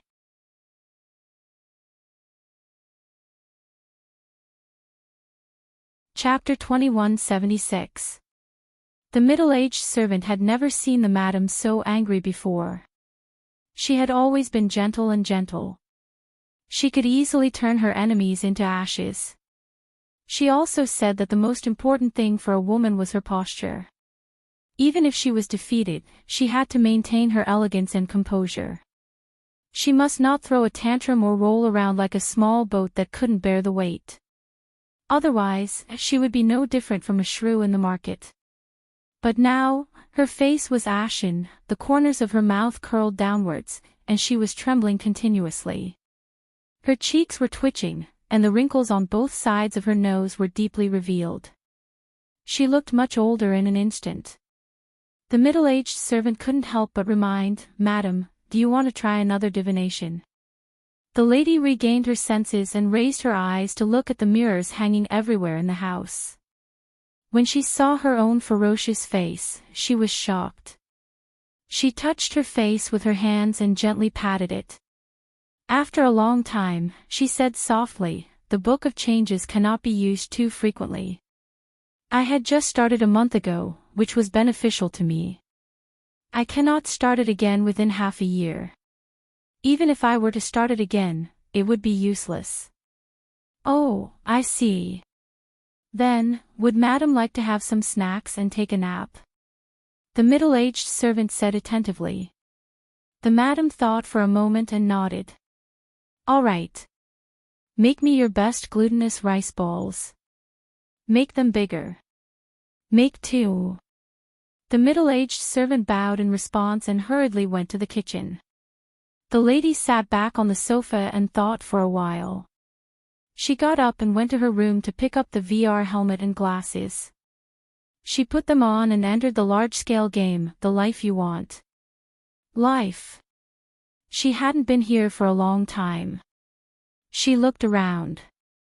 There weren't many pieces of equipment, but they were all of high quality. It was definitely different from when she first started the game. She was in a better mood and randomly picked a scene. She just wanted to go in and watch as a passerby to relax. When they entered, they saw the system broadcast on the window above their heads. Full member, hello everyone, this game is meant to give you a real-life experience. Please don't use cheats. Please don't use cheats. Please don't use cheats. When this broadcast came out, the players were dumbfounded. Playing a daily life game with a cheat code. It's not like it's a PUBG game. Is there a need to be like this? The lady was also speechless. This kind of game was more about life. So what if there was a cheat? It wasn't like the system would let you earn a single cent more. The system didn't have such a setting. However, she soon realized that she was gravely mistaken. That was because she had used her system admin identity to find a scenario where someone was suspected to have cheats. She wanted to see what it was like to have cheats in this kind of game. There were many scenarios that were suspicious of the existence of the cheat. She chose one of them. It was a classroom in a university. She was standing in a very spacious lecture hall. A white-haired professor was lecturing on the podium. There were many students below the podium. Most of them were listening attentively, but there were also a few students who were doing their own things. This was also a common sight in ordinary universities. Even Harvard University, the world's #1 Ivy League university, had students who didn't listen in class. The lady sat down disapprovingly, intending to listen to a lesson to relax her nerves. After listening for a while, she realized that the professor was talking about biological and genetic science. On the blackboard was the gene editing diagram of the fruit fly. Right at this moment, a tall and handsome Asian man stood up and asked, "Professor Smith, may I ask if congenital genetic defects can be cured through gene editing?" The white-haired professor was wearing reading glasses. He lowered his head slightly and looked at the boy who was asking the question below the podium. He said, "It's possible in theory, but remember, it's only possible in theory. As far as gene editing is concerned to cure congenital genetic defects, it's possible in theory, but it's worlds apart from reality. From the current stage, the possibility is almost zero." Why? We all know that theory guides practice. From practice, we can summarize theory. Since it's already possible in theory, then it's possible in reality as long as we find the right method.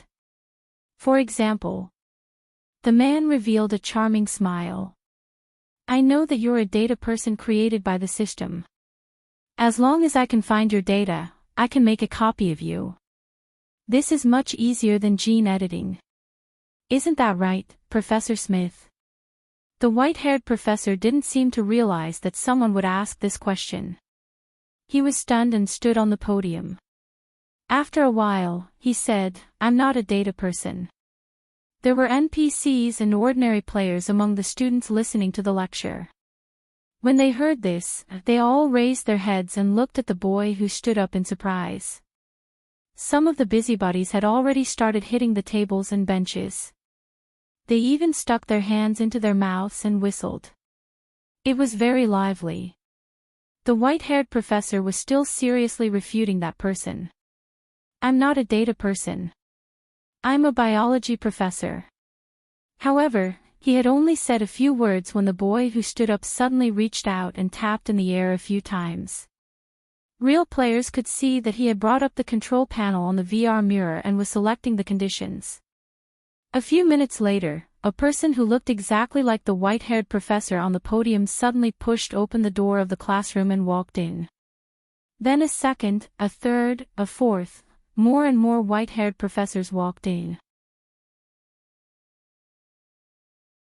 Not only was the podium crowded, but even the empty space in the lecture hall was filled with white-haired professors. The scene looked slightly strange. The madam looked at all of this and frowned. Was this the cheat code? Can't the system just clear the ban and delete the account? And even broadcast it to the entire station? These computer programmers who do system maintenance these days are really lousy. She was about to open the control panel and exit the game when she suddenly realized that something was wrong. Because she couldn't bring up the control panel. In the VR window, the small circle on the upper right corner that showed the loading progress kept spinning, but she couldn't bring it up. What's going on? The madam thought for a while and suddenly understood. She sucked in a breath of cold air. The door of the classroom was still being pushed open, and a steady stream of white-haired professors kept pushing open the door. They indeed looked exactly the same. Even the direction and arc of the wrinkles on their faces were the same. This was a copy and paste. How could there be any difference? The white-haired professor was the core of this scene. Although he was an NPC, this teaching scene was set up because of him. And the system kept duplicating white-haired professors, which took up a lot of resources. Just like the macro virus that appeared in Excel, it instantly sent you into an endless loop. Other than the constant repetition, this kind of large-scale duplicating boss-type NPC also took up a lot of CPU resources. The lady felt that she could hear the computers in the large computer rooms operating more and more crazily. If one computer didn't have enough CPU, another computer's CPU could be made up for as soon as possible. This was originally the principle of the system's database complementing each other to distribute the system's stress capacity. But here, this principle was being used in reverse. Gradually, the computer's CPU that was scattered in other computer rooms were also occupied. And the white-haired professor's copy and paste did not stop. The large lecture hall was filled with people. At a glance, it looked like a sea of white hair. The normal student players and student NPCs were almost drowned in the sea of white hair. Stop. Stop. Stop duplicating. Some players were frightened by this strange scene, but just like the lady, he couldn't get out. He could only watch as he was squeezed until he couldn't breathe. Just when everyone felt that their hearts were about to burst, the system finally reached the edge of self-preservation. Scene 03045612 has a fatal bug, it can't be fixed.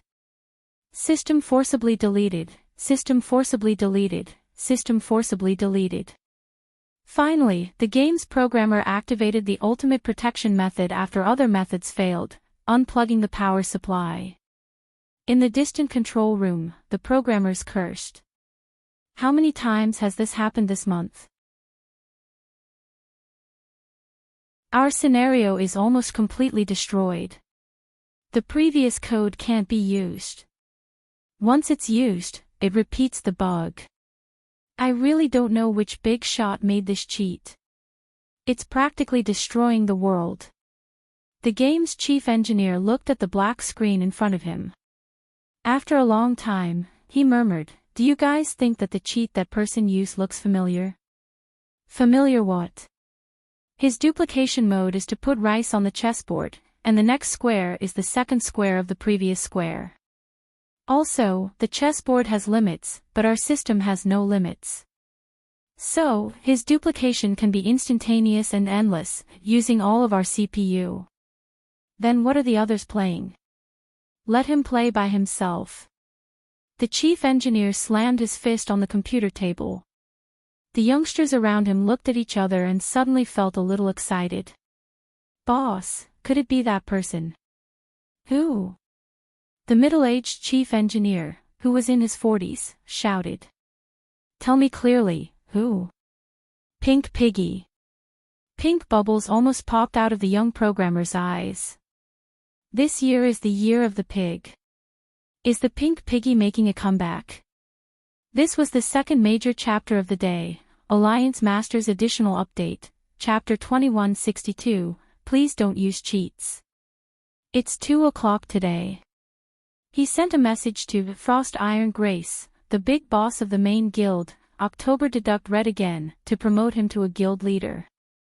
Genius 1 second remember site address. Mobile version, M.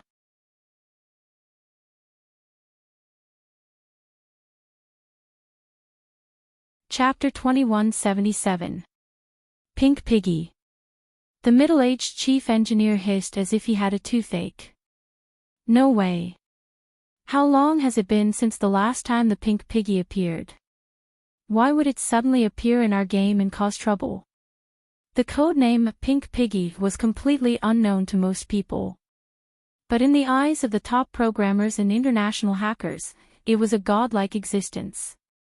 Although the German Federal Intelligence Service had never directly admitted it, there were already rumors circulating in the circle that the Pink Piggy had once single-handedly dug up the ancestral grave of the German Federal Intelligence Service.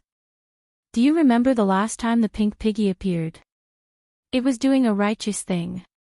Why would it have nothing better to do than to cause trouble in our game? Some people weren't sure and muttered in a low voice. Yeah, do you remember? The last time the Pink Piggy made a public appearance was 2 years ago when our country was engaged in a cyber war with the United States. It suddenly appeared and led the hackers of China who brought their own food to fight a beautiful turnaround battle with the United States. Why would such a Pink Piggy make life difficult for us? It brought us huge economic losses. If we can catch this troublemaker, we can go to court and sue him. Someone said indignantly.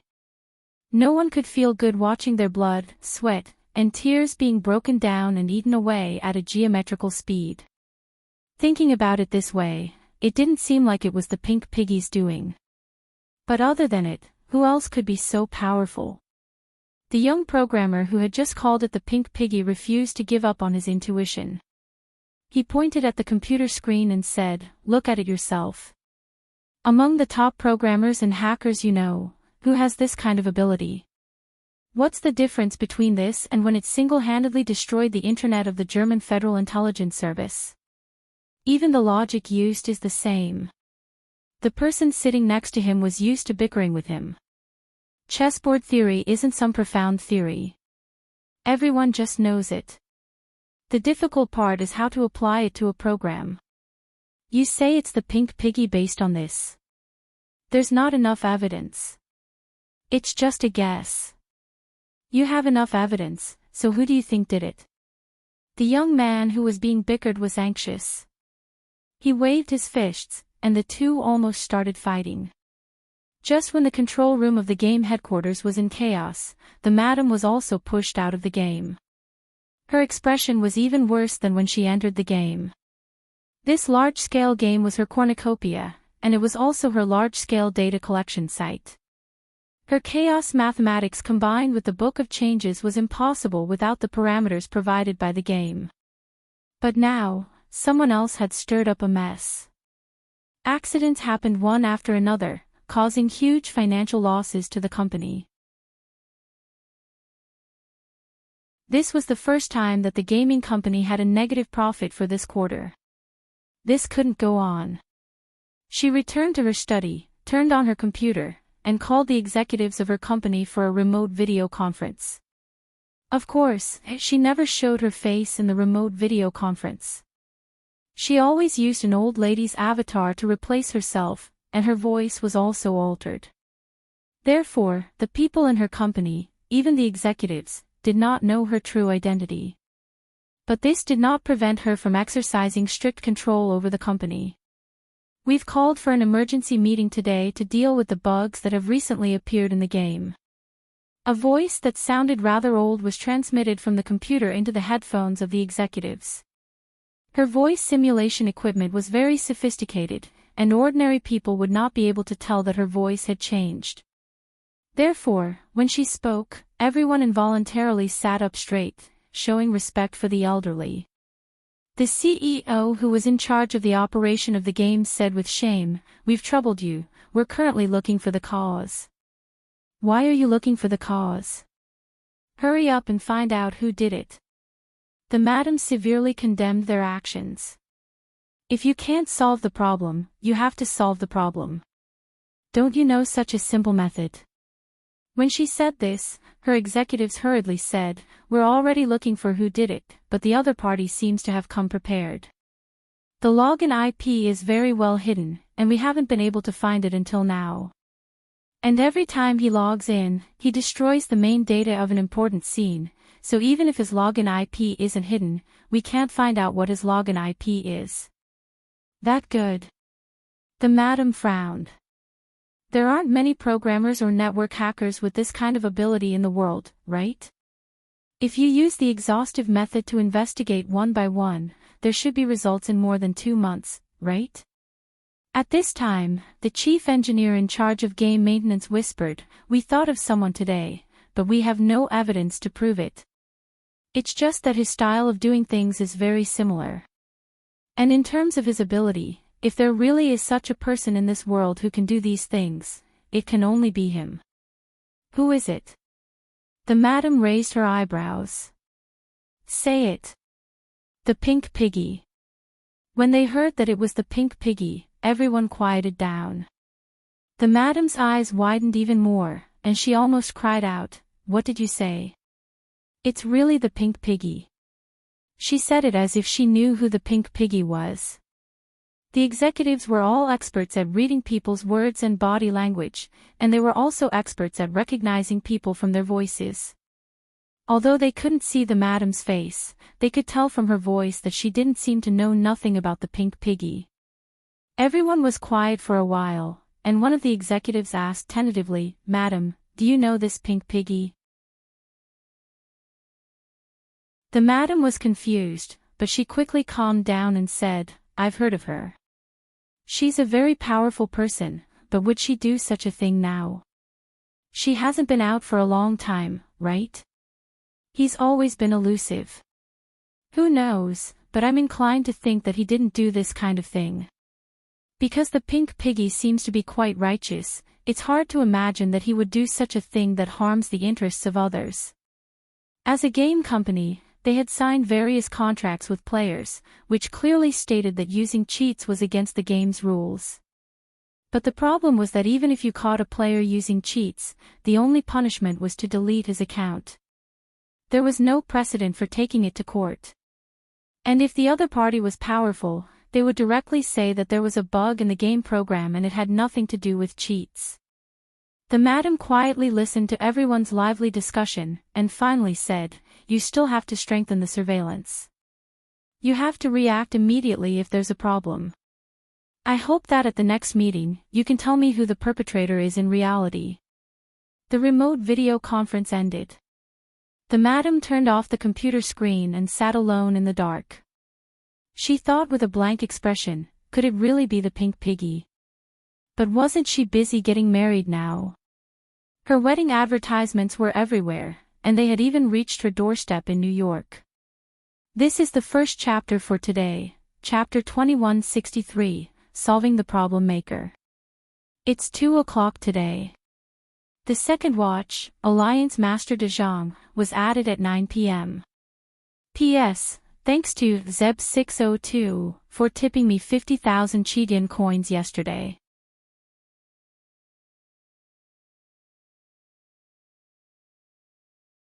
Chapter 2178.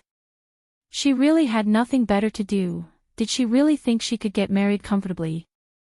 In the darkness, the madam smiled sinisterly, a far cry from her usual gentle and courteous image.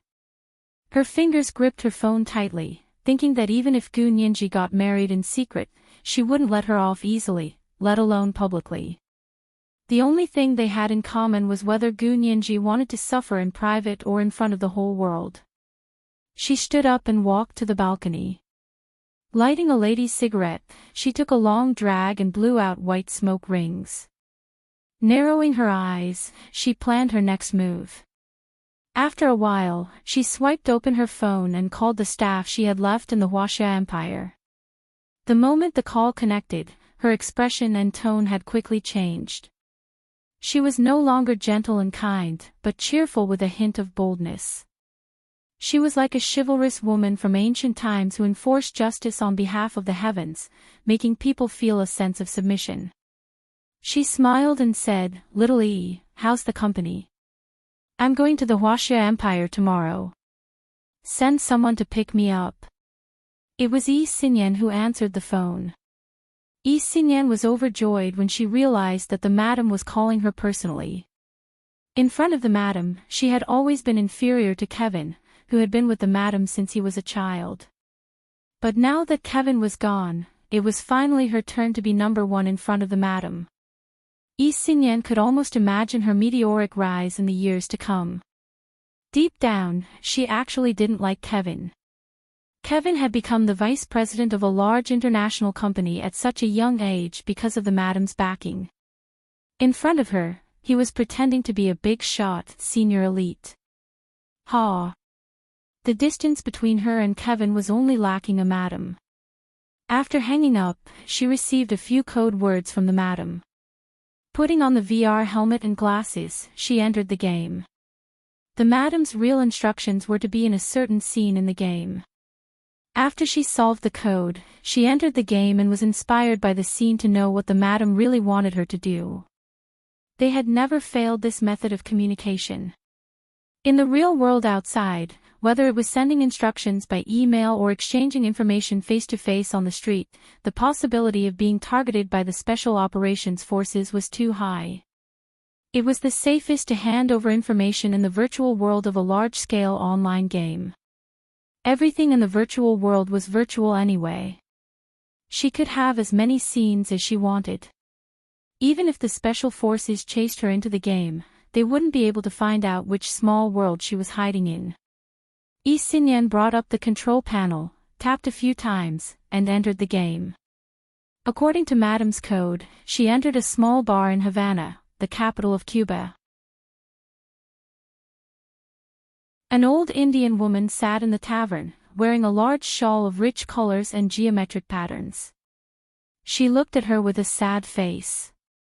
She was an NPC. If you spoke to her, you would be able to obtain the next step of the plan. Yi Xinyan sat down in front of her and asked, "What kind of wine are you drinking? Can I have a drink?" The old Indian woman said sadly, "I brewed it myself. When my daughter was born, I brewed it for her to serve the guests at her wedding." After saying that, tears flowed from her eyes. Yi Xinyan raised an eyebrow. "This is a good thing. Why are you crying?" The old Indian woman wiped her tears with her hand and slowly began to sing the morning song. "My beloved daughter. She's dead. She died at the wedding, beside her groom. The wedding has become a funeral. Everyone is crying. Those who love you and those who hate you are gone. Only death can end love." Her tone was sad and sorrowful, and the wrinkles on her face crisscrossed like ravines. Just looking at her and listening to her song, most people would be infected and cry. However, the more Yi Xinyan listened, the more excited she became. She almost laughed out loud. She received Madam's instructions for the next step of the plan. That was great. Madam was finally going to make a move. To be honest, for the past 2 months, being bombarded by Gu Nianji's ubiquitous wedding advertisements day and night had already escalated from psychological stimulation to physical attack. Her disgust for Gu Nianji had developed into a physical revulsion. This kind of disease could only be cured by death. In other words, between the two of them, one of them only needed to die. Yi Xinyan exited the game and was in high spirits. She cheerfully hummed a song, "I'm going to marry you tomorrow." She danced briskly into the kitchen and poured herself a glass of red wine.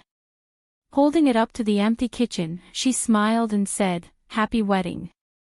She winked, not hiding her malice at all. The evening lights were first lit, and the imperial capital was shrouded in a faint layer of twilight.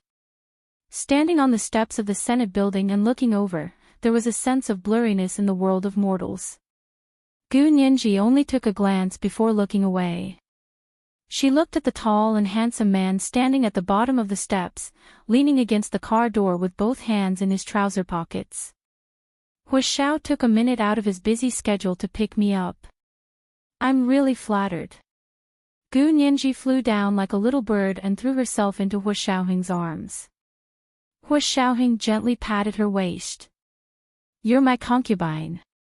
I'm not the emperor. Aren't you worried that I'll be jealous? As he spoke, he opened the car door and held her head to get her in. Gu Nianji smiled. Why would I? You're the emperor. You're my emperor alone. She put his hand on the steering wheel. Hurry up and drive. I'm hungry. Hu Xiaoheng was speechless. Do you think I'm the emperor?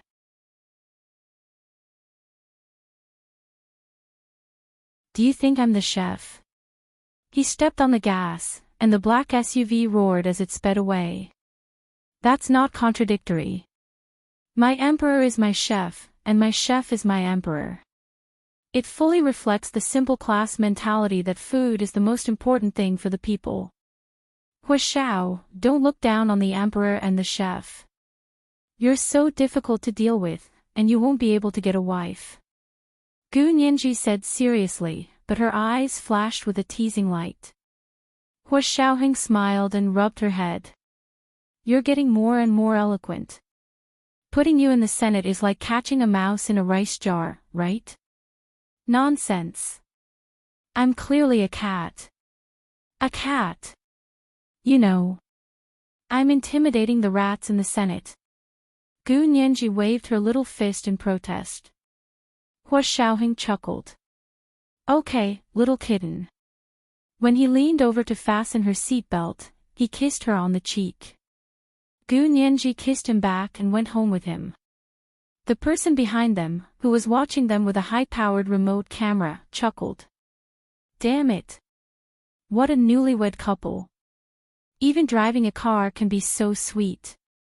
That's right. I'm sick of it. I don't know what they talked about, but if that woman smiled at me like that, I would give my life to her. I'll kill whoever wants her life. The person beside him put away the high-powered remote camera and said expressionlessly, You're the one who wants her life. Do you not want to live anymore? The person who was mocked chuckled and rubbed his chin.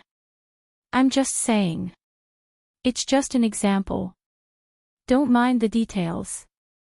This was the second chapter for today, chapter 2164, Physiological Disgust. It's 2 o'clock today. It's a little urgent in the morning, so I'll write a big chapter tomorrow. Genius 1 second remember site address. Mobile version, M.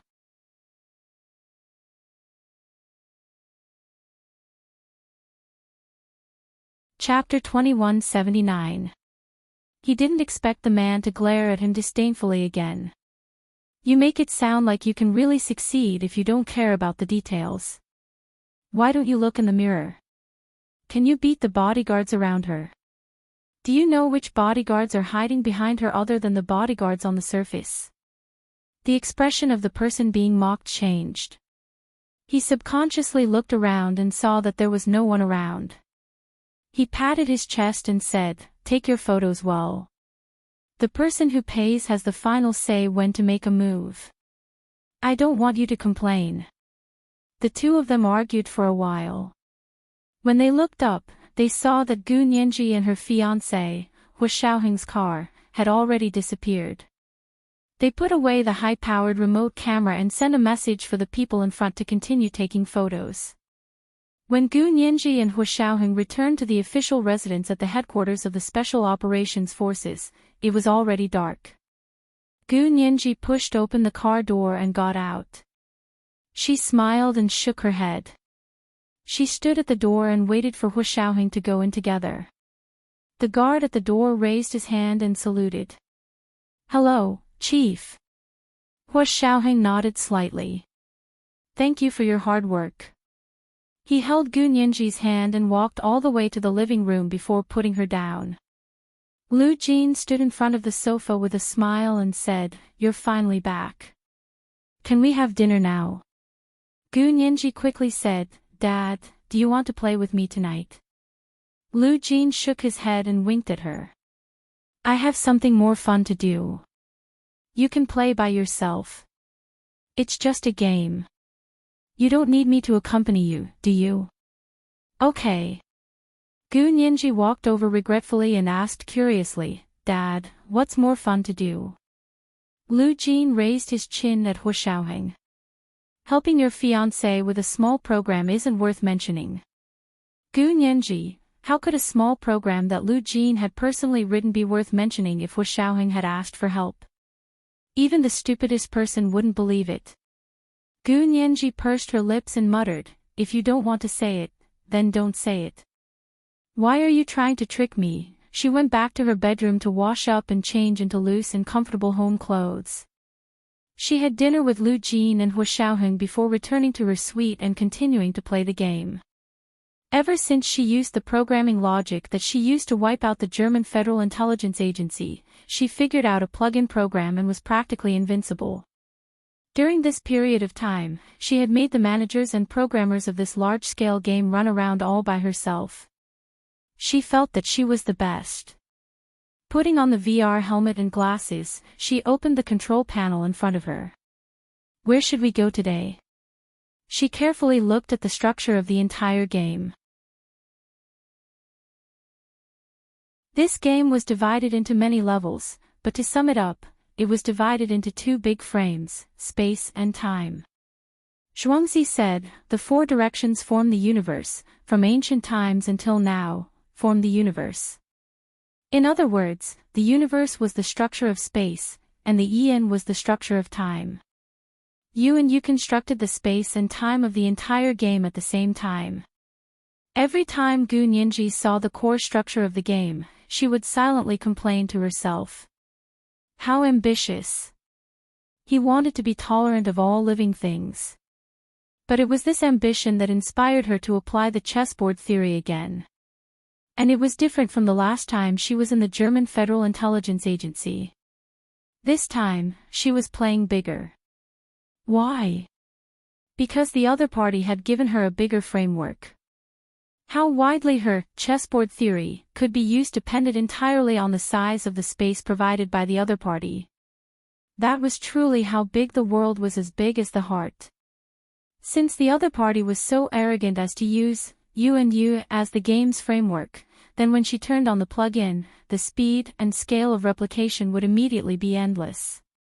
To a single scene, it would be completely devastating. To the entire system, it would also constantly eat away at the system's available CPU. In the end, it would cause a large number of system resources to be used and affect players in other scenes. It was like a virus that kept replicating crazily until the programmer had no choice but to unplug the power and restart. And when the other party unplugged the power and restarted, it triggered the hidden program of the system and embedded the bug into the source program. The entire scene would then be completely useless. Just like that, Gu Nianji destroyed the existing settings in the game one by one.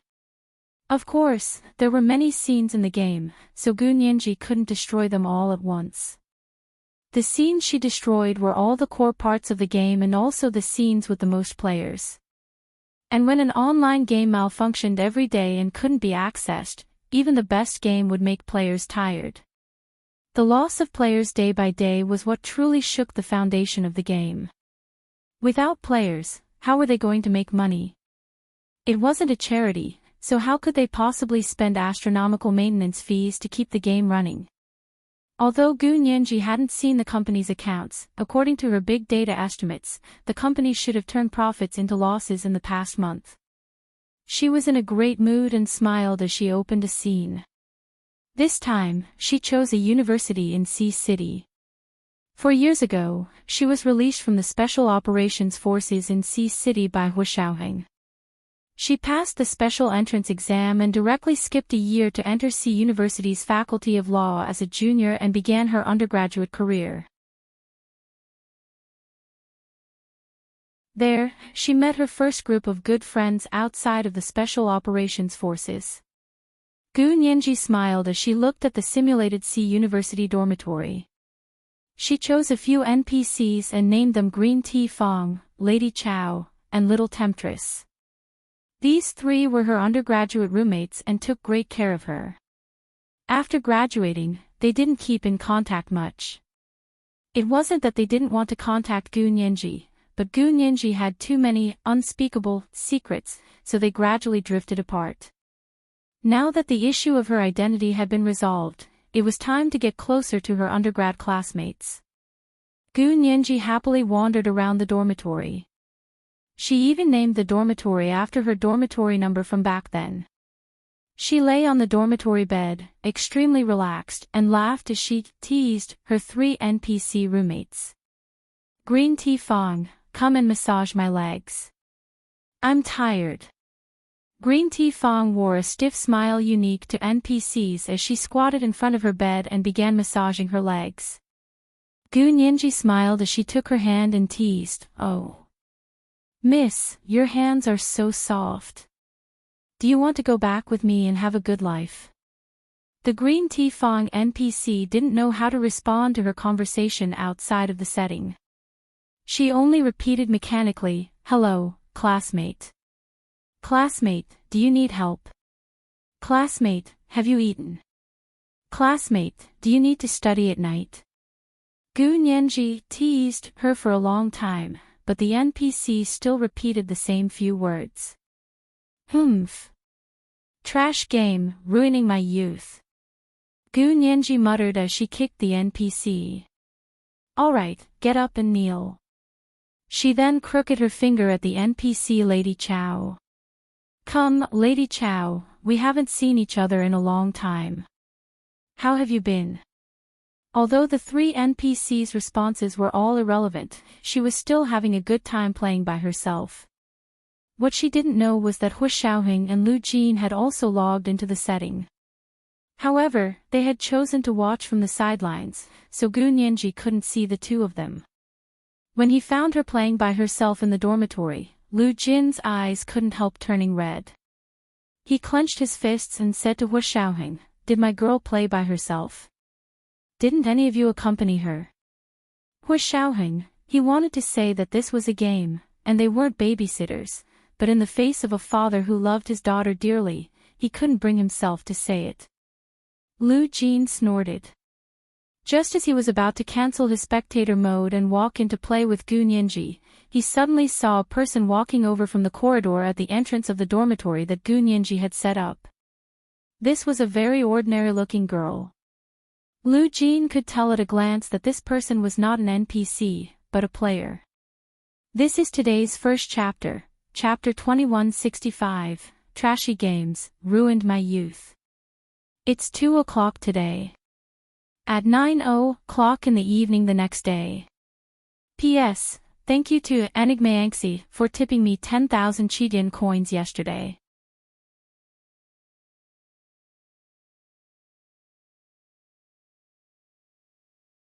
Chapter 2180. Hu Xiaoheng noticed it too. He said calmly, "Continue watching." Lu Jin had no choice but to stop trying to change the status. He stared unblinkingly at the girl standing at the door of the dormitory where Gu Nianji had set the scene. She looked at the door and smiled strangely. Then she knocked on the door. Gu Nianji was bored and was about to start copying the NPC when she heard someone knock on the door. She raised an eyebrow. How interesting. How could someone come in this very private game setting? Although this game was an online game, it was not easy for ordinary players to gather in a setting. Unless it was a public place, such as a hospital, a park, or some well-known scenic spots, very few people would be able to coincidentally pick the same game parameters. For example, Gu Nianji's university dormitory. Unless it was someone who was also very familiar with this dormitory, how could an ordinary person barge in? It was even more impossible for an NPC. This game's setting had just been built by her, and it was not a public setting. Would the system give her a temporary NPC? If that was the case, then it would be fun, Gu Nianji's mind raced. She didn't pull out the plug-in to copy the core NPC, nor did she get up to open the door. Instead, she mischievously walked to the NPC Little Temptress's bed and switched positions with her. The NPC Little Temptress was now lying on Gu Nianji's bed, while Gu Nianji sat on the NPC Little Temptress's bed. Green Tea Fong and Lady Chow stood beside their respective dormitory beds. The girl at the door waited for a while. Seeing that no one opened the door, she hesitantly pushed it open. When Gu Nianji came in, she hadn't expected anyone else to come to her rather private game setting, so she hadn't thought to lock the door. The girl pushed the door open. The light inside the door was bright and warm, very different from the dim light in the corridor. The girl narrowed her eyes, as if she was stimulated by the light in the room. Gu Nianji didn't move, but she was sitting facing the door, so she could openly size up the girl who had just barged in. She also determined that the girl wasn't an NPC, but an ordinary player. Then back to the question she had thought about before. What kind of ordinary player could enter the same private setting as her? There were only two possibilities. One was someone who was very familiar with her undergraduate life. Only by having the same life experience could they choose the same game setting and enter the same game setting. The other possibility was that this person had colluded with the game officials and could monitor her settings through the system. In fact, this person was even sent by the game officials. Gu Nianji had been causing trouble in the game for so long that she had no doubt that the game officials were trying to locate her. This was quite interesting. Could it be that her former roommates are also playing this game? What a coincidence. She continued to sit still, but her heart was bursting with joy. After coming in, the person quickly adapted to the light in the room and quickly glanced around. Gu Nianji keenly noticed that the girl who had opened the door on her own was looking at the position of her dorm bed. Of course, the one lying on the bed right now was the NPC Enchantress. Only then did she see the girl's gaze drift towards her, then from Green Tea Fong to Lady Chow. She looked around leisurely. No one in the room spoke, and the whole place was very quiet. Gu Nianji was already humming a little tune in her heart as background music. The girl didn't seem to expect this either. She awkwardly ran her hand through her hair and coughed lightly. She asked, "Excuse me, is this the dormitory for the C University Law Department?" Holy shit. She asked this the moment she arrived. Could it really be her former undergrad classmate? Who could it be? She had never seen someone with such ordinary looks and clothes before. Of course, the faces, figures, and clothes of the players in the game were all predetermined, so they wouldn't be the same as people in real life. So it was completely impossible to determine a person's true identity from their appearance. Then she could only judge from their speech and mannerisms. Gu Nianji loved guessing games, so she felt even more excited. The girl asked, but when no one spoke, she couldn't help muttering to herself. Are they all NPCs? As she spoke, she walked over and stood in front of the NPC Green Tea Fong. She looked her up and down for a while before asking, "Excuse me, where is this?" The NPC seemed to have triggered the keyword and began to answer her mechanically. "Hello, this is the university dormitory. Do you need help?" The girl nodded with a smile. "Yes, what's your name?" Gu Nianji's heart sank. Oh no, she had forgotten that she had set the NPC's name in her excitement. Wasn't that exposing her identity? The NPC immediately said, "I'm Green Tea Fong." "What about you?" "Oh. You're Green Tea Fong." The girl seemed surprised and happy. She stepped forward and shook her hand. "I'm Little Mao. Do you remember me?" Of course, the NPC Green Tea Fong didn't remember who Little Mao was. She replied stiffly, "Do you need help? Have you eaten? Do you need to study at night?" Gu Nianji kept repeating the same words. Gu Nianji was secretly anxious. Her fingers moved slightly to bring up the control panel and change the names of the remaining two NPCs back. When the girl who had pushed open the door couldn't get anything new out of Green Tea Fong, she turned excitedly to the NPC standing across from her and asked, "What's your name?" Gu Nianji had already changed the names of the other two NPCs while the girl's attention was on Green Tea Fong. The NPC said expressionlessly, "I'm passerby A." "What's your name?" The girl froze. She seemed to be surprised once again. She glared at the NPC in front of her and instinctively asked, "What did you say?" "What's your name?" "Passerby A." "What's your name?"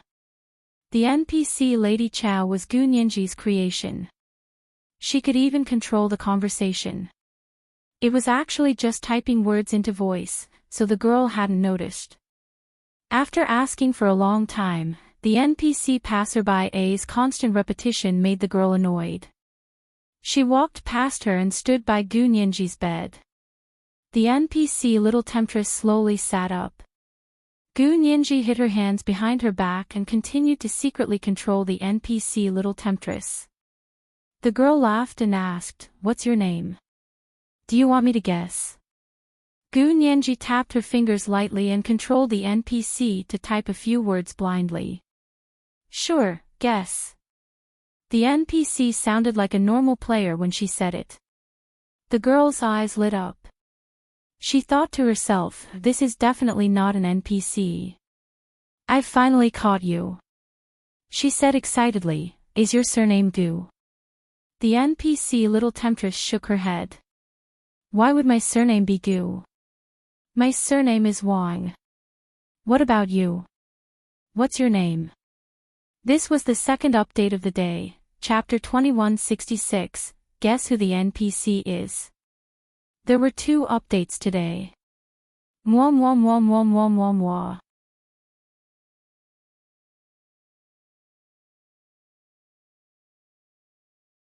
Chapter 2181. Wang. That's not right. The ordinary-looking girl looked at Gu Nianji in confusion. "Is your surname really Wang?" "Yes, your name is Mao. Are you also from our university?" Gu Nianji pretended to be enthusiastic. "Are you a student?" The ordinary-looking girl choked. She lowered her head and didn't know what to do. However, Gu Nianji looked at her hand and noticed that it was half bent and her fingers were trembling slightly. Was she pulling up the control panel to look up her information? Gu Nianji's expression froze. She immediately pulled up her own control panel and quickly clicked a few times to erase her IP address. Then she turned on the plug-in to see who the stranger was who had intruded into her game's setting was. However, when she checked the plug-in, she discovered that the data for this person's location was blank.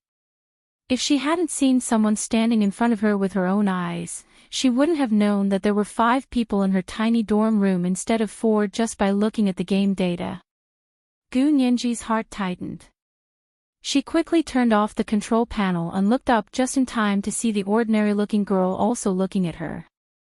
The girl was clearly confused but still smiled. "Are you a student?" Gu Nianji nodded. "Yes, I live here.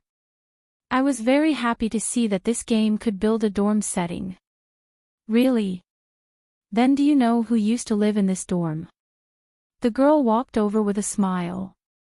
Gu Nianji was still sitting on the bed and lazily leaned against the bed frame. She combed her hair and blew at it. "Who knows? This isn't a newly built dorm. How would I know who used to live here?" As she spoke, she glared at the girl and said rudely, "Hey, don't keep asking me. Who the hell are you? I'll kick you out if you don't tell me. This is my private setting. I have the authority to kick out people I don't like." The girl pouted and glanced around the room. Seeing that there was no place to hide, she didn't want to waste any more time. She still didn't say who she was and only turned to walk towards the door. Gu Nianji dragged out her voice behind her. "Remember to close the door. What's wrong with you to barge in without a sound?" "Humph."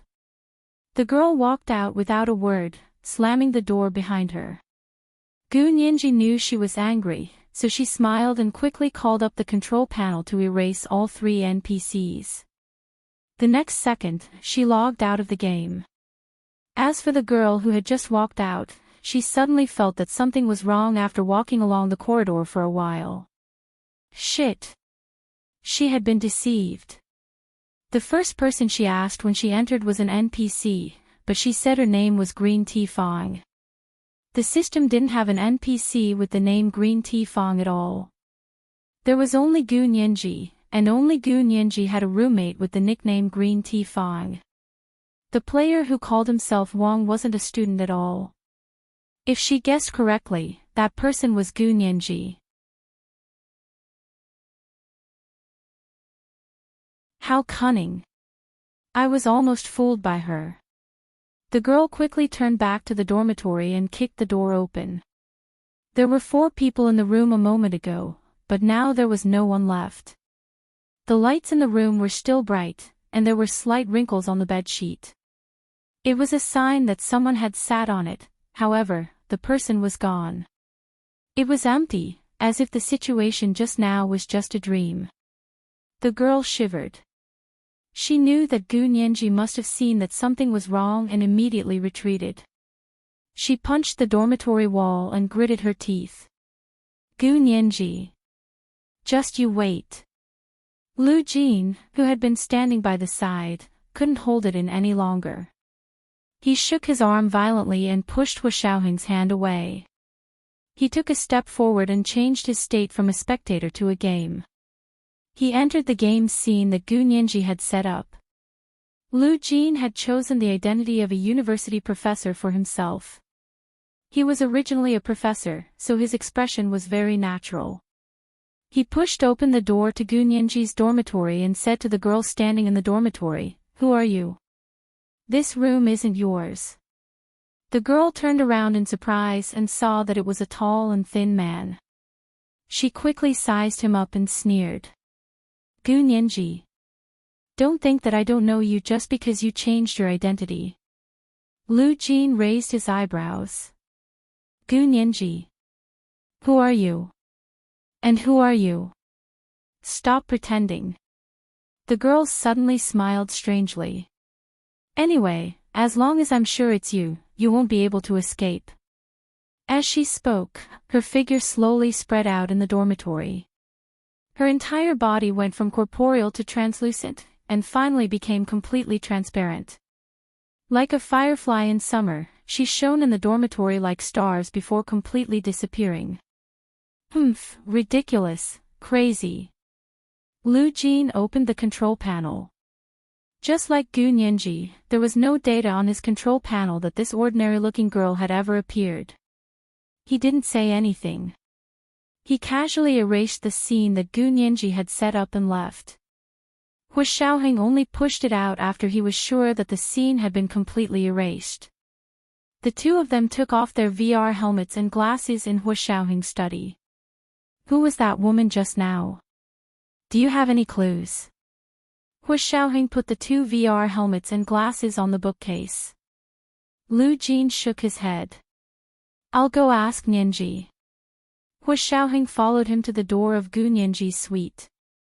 Gu Nianji came out for a while and had just put away the VR helmet and glasses. She sat cross-legged on the sofa alone. There was an iPad on the coffee table opposite the sofa. Gu Nianji watched the game video on it while nibbling on an apple. Hearing someone knock on the door, Gu Nianji turned around and glanced. "Come in." Lu Jin and Hu Xiaoheng walked in one after another. Lu Jin asked anxiously, "Nianji, who was the person who went to your game scene just now? How did you know?" Gu Nianji looked at them suspiciously. "Did you watch me play games?" Lu Jin chuckled and said unnaturally, "I care about you.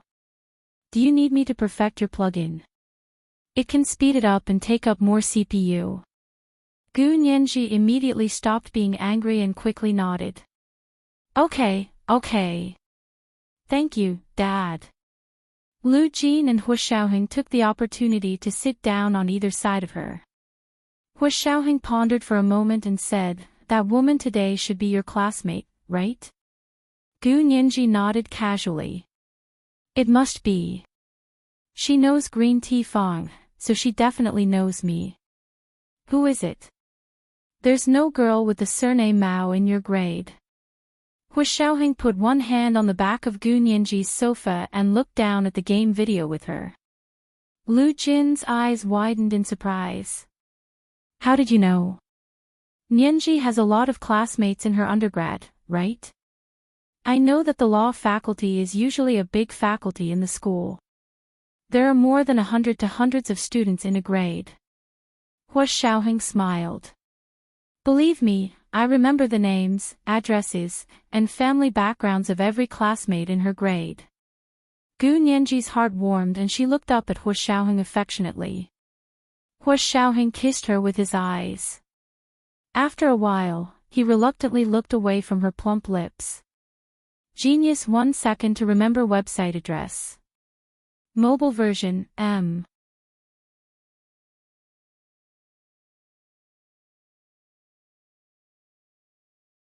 Chapter 2182. Only if he really had her in his heart would he remember everything related to her, right? Even if it was just a trivial matter, she would only know what he had done for her back then, but he had never said it. If Lu Jin hadn't asked her today, Gu Nianji would never have known about Hua Xiaoheng's silent care and protection for her. During the years when she had thought it was hopeless to have a crush on him, he had already built a wall of love to protect her from the wind and rain. He had allowed her to do whatever she wanted in the circle he was watching over. Gu Nianji felt like she was eating vanilla ice cream under the scorching sun. Although it was already so sweet that it had melted, the refreshing and warm feeling made her heart and bones soften. She wished she could snuggle into Hua Xiaoheng's arms right now. Hua Xiaoheng quietly moved his arm off the sofa behind Gu Nianji and wrapped it around her soft waist. Gu Nianji's body trembled slightly. Although the expression on her face didn't change much, her blushing cheeks gave away some clues. Only Lu Jin was unaware of the sudden sweetness in the room. He was still carefully thinking about the identity of the ordinary-looking girl. "Nianji, if your former undergraduate classmate didn't have the surname Mao, then how do you feel about that person just now? Is there anything about her tone of voice and behavior that you find familiar?" Gu Nianji composed herself and quietly pinched Hua Xiaoheng's arm that was tightening around her. She smiled and said, "This is in the game, Dad. It's different from seeing the real person. If the real person was standing in front of me, I would be able to recognize her even if she had changed her appearance. Was her camera's memory just a decoration? I just checked her game data, but I couldn't see anything." Lu Jin sked. His hands were itching to completely destroy the server and source code of the large-scale online game. However, he also knew that the large-scale online game was currently an important clue for them. If it was destroyed just like that, it wouldn't be worth it. It would allow the person behind the scenes to hide even better. Gu Nianji's eyes flashed as she began to reason. "Although I can't figure out her true identity for the time being, we can do the reverse. First of all, we can't see her data at all. Even a plugin won't work. There's only one reason, and that's because her data is directly hidden by the system. This means that she's an insider of this game company. Moreover, it's not an ordinary employee of the game company, but an executive of the game company, or someone who has a very close relationship with the executive or even the boss behind the game company. Because only with such a strong relationship would the game's programmer or system maintenance open such a huge backdoor for her.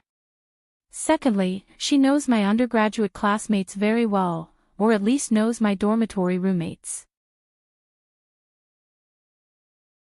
This means that she is very likely to be my classmate in the same department." Lu Jin interrupted, "Don't the students from other departments and grades know you? My girl is smart and beautiful. Everyone in the school should know you." "Gu Nianji, you have too much faith in your daughter." Gu Nianji couldn't help laughing and said, "Dad, I was very low-key during my undergraduate studies. At that time, Hu Xiao gave me the identity of a distant relative of his. I lived in Sea City and was looking after houses for relatives. Lu Jin's gaze instantly darkened. He looked at Hu Xiaoheng unkindly, as if he had mistreated his girl. Hu Xiaoheng, the relative sitting next to her, coughed uncomfortably and explained. Nianji was young at that time. She was only 16 years old, and she was in class with a group of third-year classmates. It was better to keep a low profile. Otherwise, how would Nianji study well if all the lascivious girls pounced on her? A girl who was smart, beautiful, and had a family background and status would indeed attract many boys in school. Lu Jin reluctantly accepted this reason, but he still felt very guilty. He said, "Sigh, it's all my fault. If it weren't for me, Nianji would have followed young Master He over there. Whether it was school or work, she would have been comfortable and smooth sailing. Why would she need to keep a low profile?" Hu Xiaoheng, was she deliberately stabbing him in the heart to draw blood? Seeing this, Gu Nianji quickly changed the topic and said, "Dad, I haven't finished analyzing yet. Do you still want to know who this girl who bragged to me that I can't escape is?" "Oh, go ahead." Lu Jin raised his hand. "I'm listening."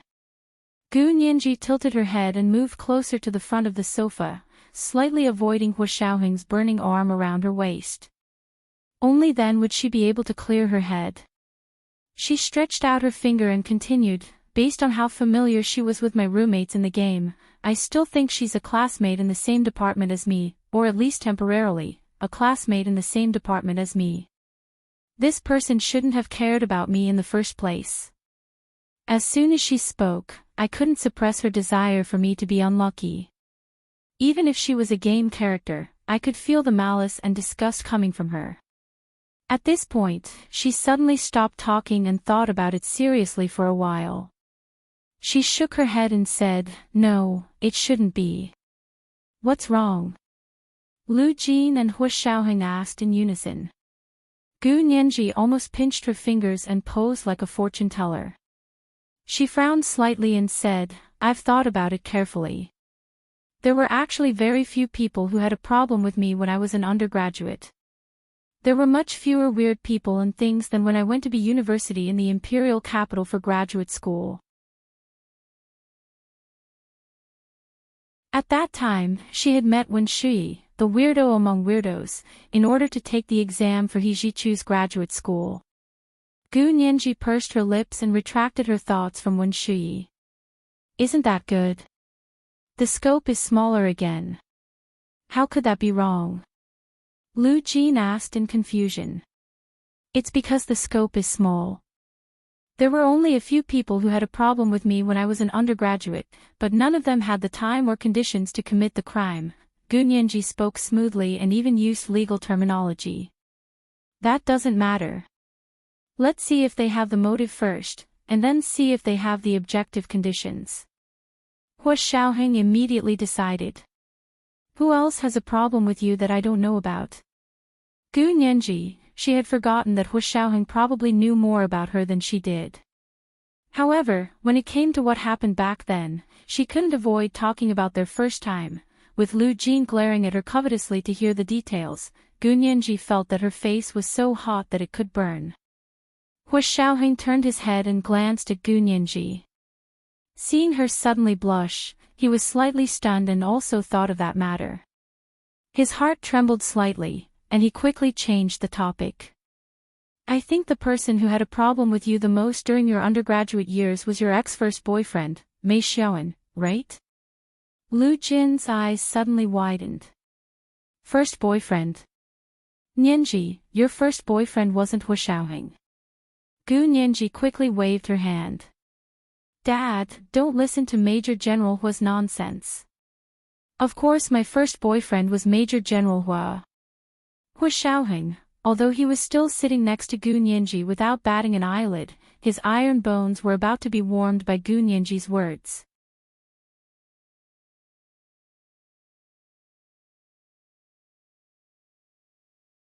Chapter 2183. Hu Xiaoheng simply held Gu Nianji's hand and smiled at Lu Jin. I'm indeed Nianji's first love. As for Mei Xiaoan, I can only say that he was the catalyst for our love. Without him, Nianji might not have realized her feelings for me. Gu Nianji rolled her eyes countless times in her heart. Deep down, she admitted that Mei Xiaoan was her first boyfriend, but in the face of the two most important men in her life, she was a coward. She didn't dare to tell the truth. But how could there be so many black and white truths between couples? For example, wouldn't everyone say such unreliable words like, "I'll love you for 10,000 years, happily"? The people who listened would also believe it wholeheartedly. As long as the two of them were happy, it was fine, and they didn't offend anyone. Gu Nianji rationally decided not to dwell on this issue. She quickly changed the topic and said, "Since we've already confirmed that this person is related to my undergraduate classmate, why don't we think of a way to find her?" "How? You don't even know her last name. How can you think of a way?" Lu Jin's scientist's thinking was always more linear. He was worse than Gu Nianji and Hu Xiaoheng when it came to digging holes. Hu Xiaoheng could tell that Gu Nianji was feeling guilty. He looked at her with a half-smile and didn't expose her. Gu Nianji braced herself and said under Hu Xiaoheng's intense gaze, "I've thought of a way, but I need your help." "No problem. Go ahead. I'll give you whatever help you need." Lu Jin waved his hand excitedly. "Daddy wants to be your robot cat that will do whatever you want."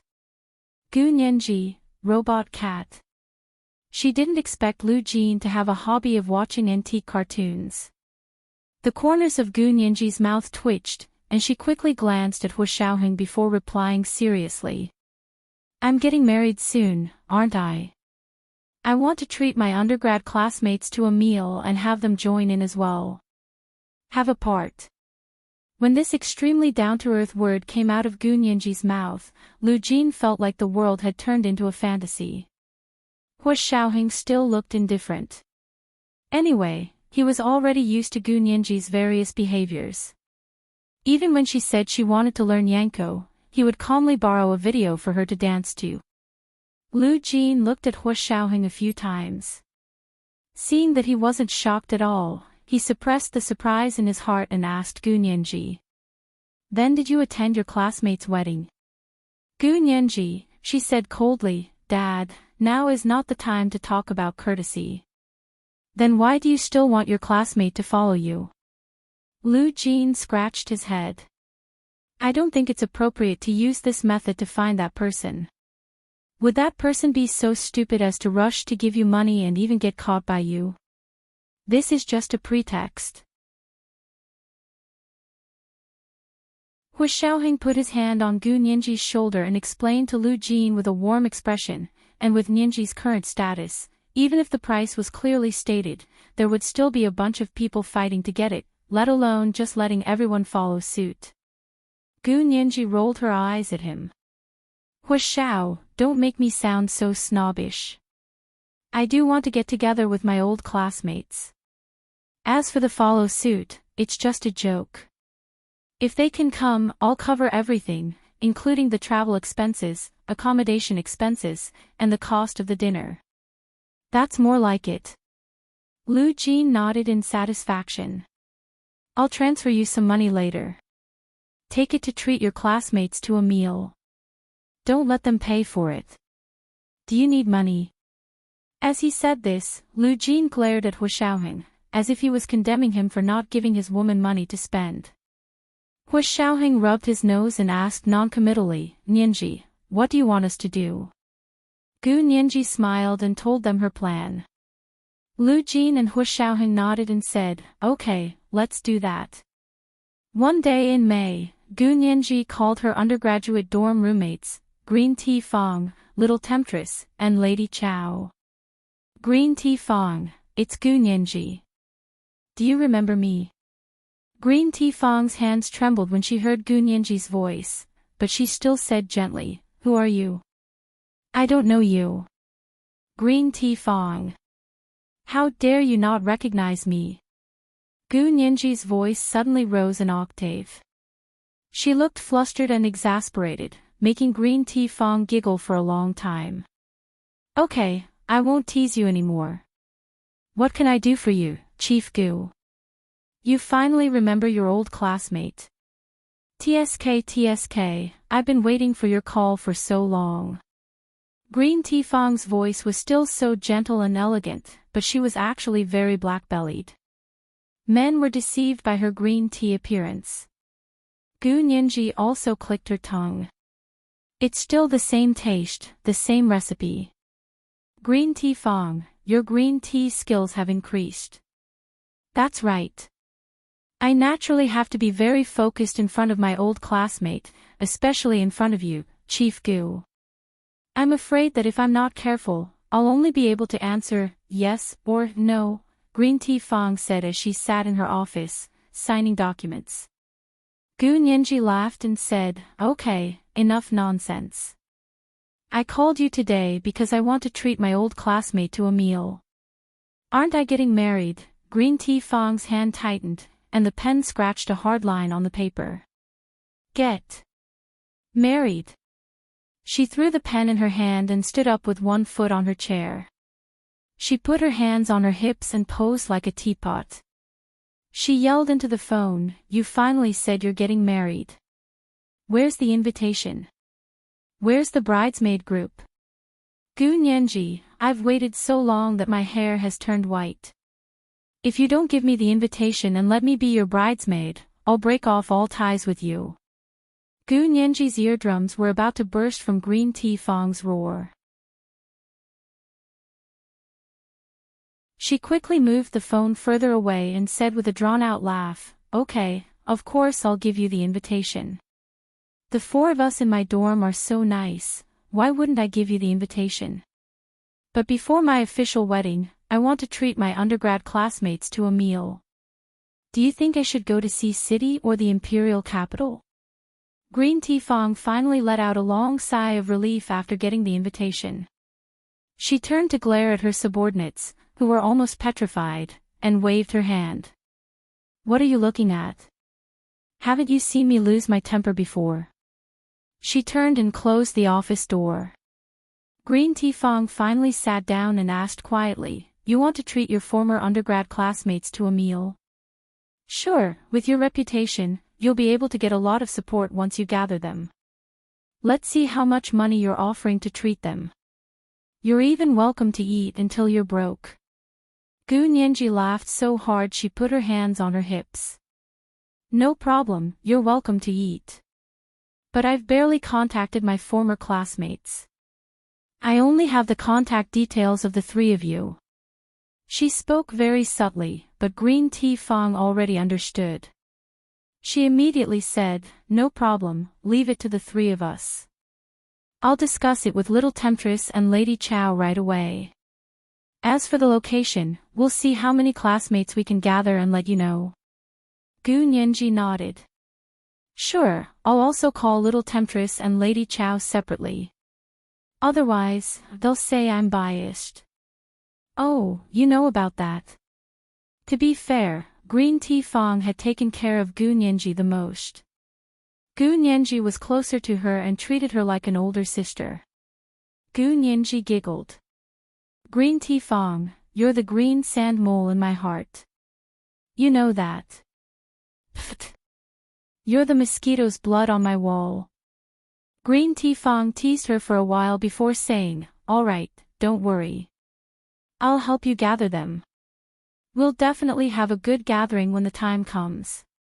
Gu Nianji grunted, then said in a seemingly casual manner, oh right, in the years since graduation, everyone has families, right? How about this, each student can bring a family member, and everyone can get to know each other. What do you think? Of course. Green Tea Fong smiled casually. She coughed and lowered her voice to ask. If we really want to invite our undergraduate classmates, you know who we can't avoid. Wouldn't your boyfriend mind? Gu Nianji knew she was talking about Mei Shoen. She smiled nonchalantly and said, then let's invite him. If we don't invite him, it'll be a blatant lie. I don't want people to think that about me. A real woman dared to stand up to the scumbag that she dumped. Please remember the domain name of this book. The fastest website for mobile version,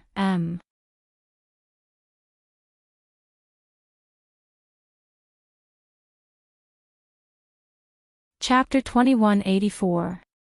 I'm glad you don't mind. Green Tea Fong laughed, then said seriously, I'm not trying to make things difficult for you, but Mei Xiaoan is our class representative little temptress, Lady Chow, and I haven't had any contact with him all these years.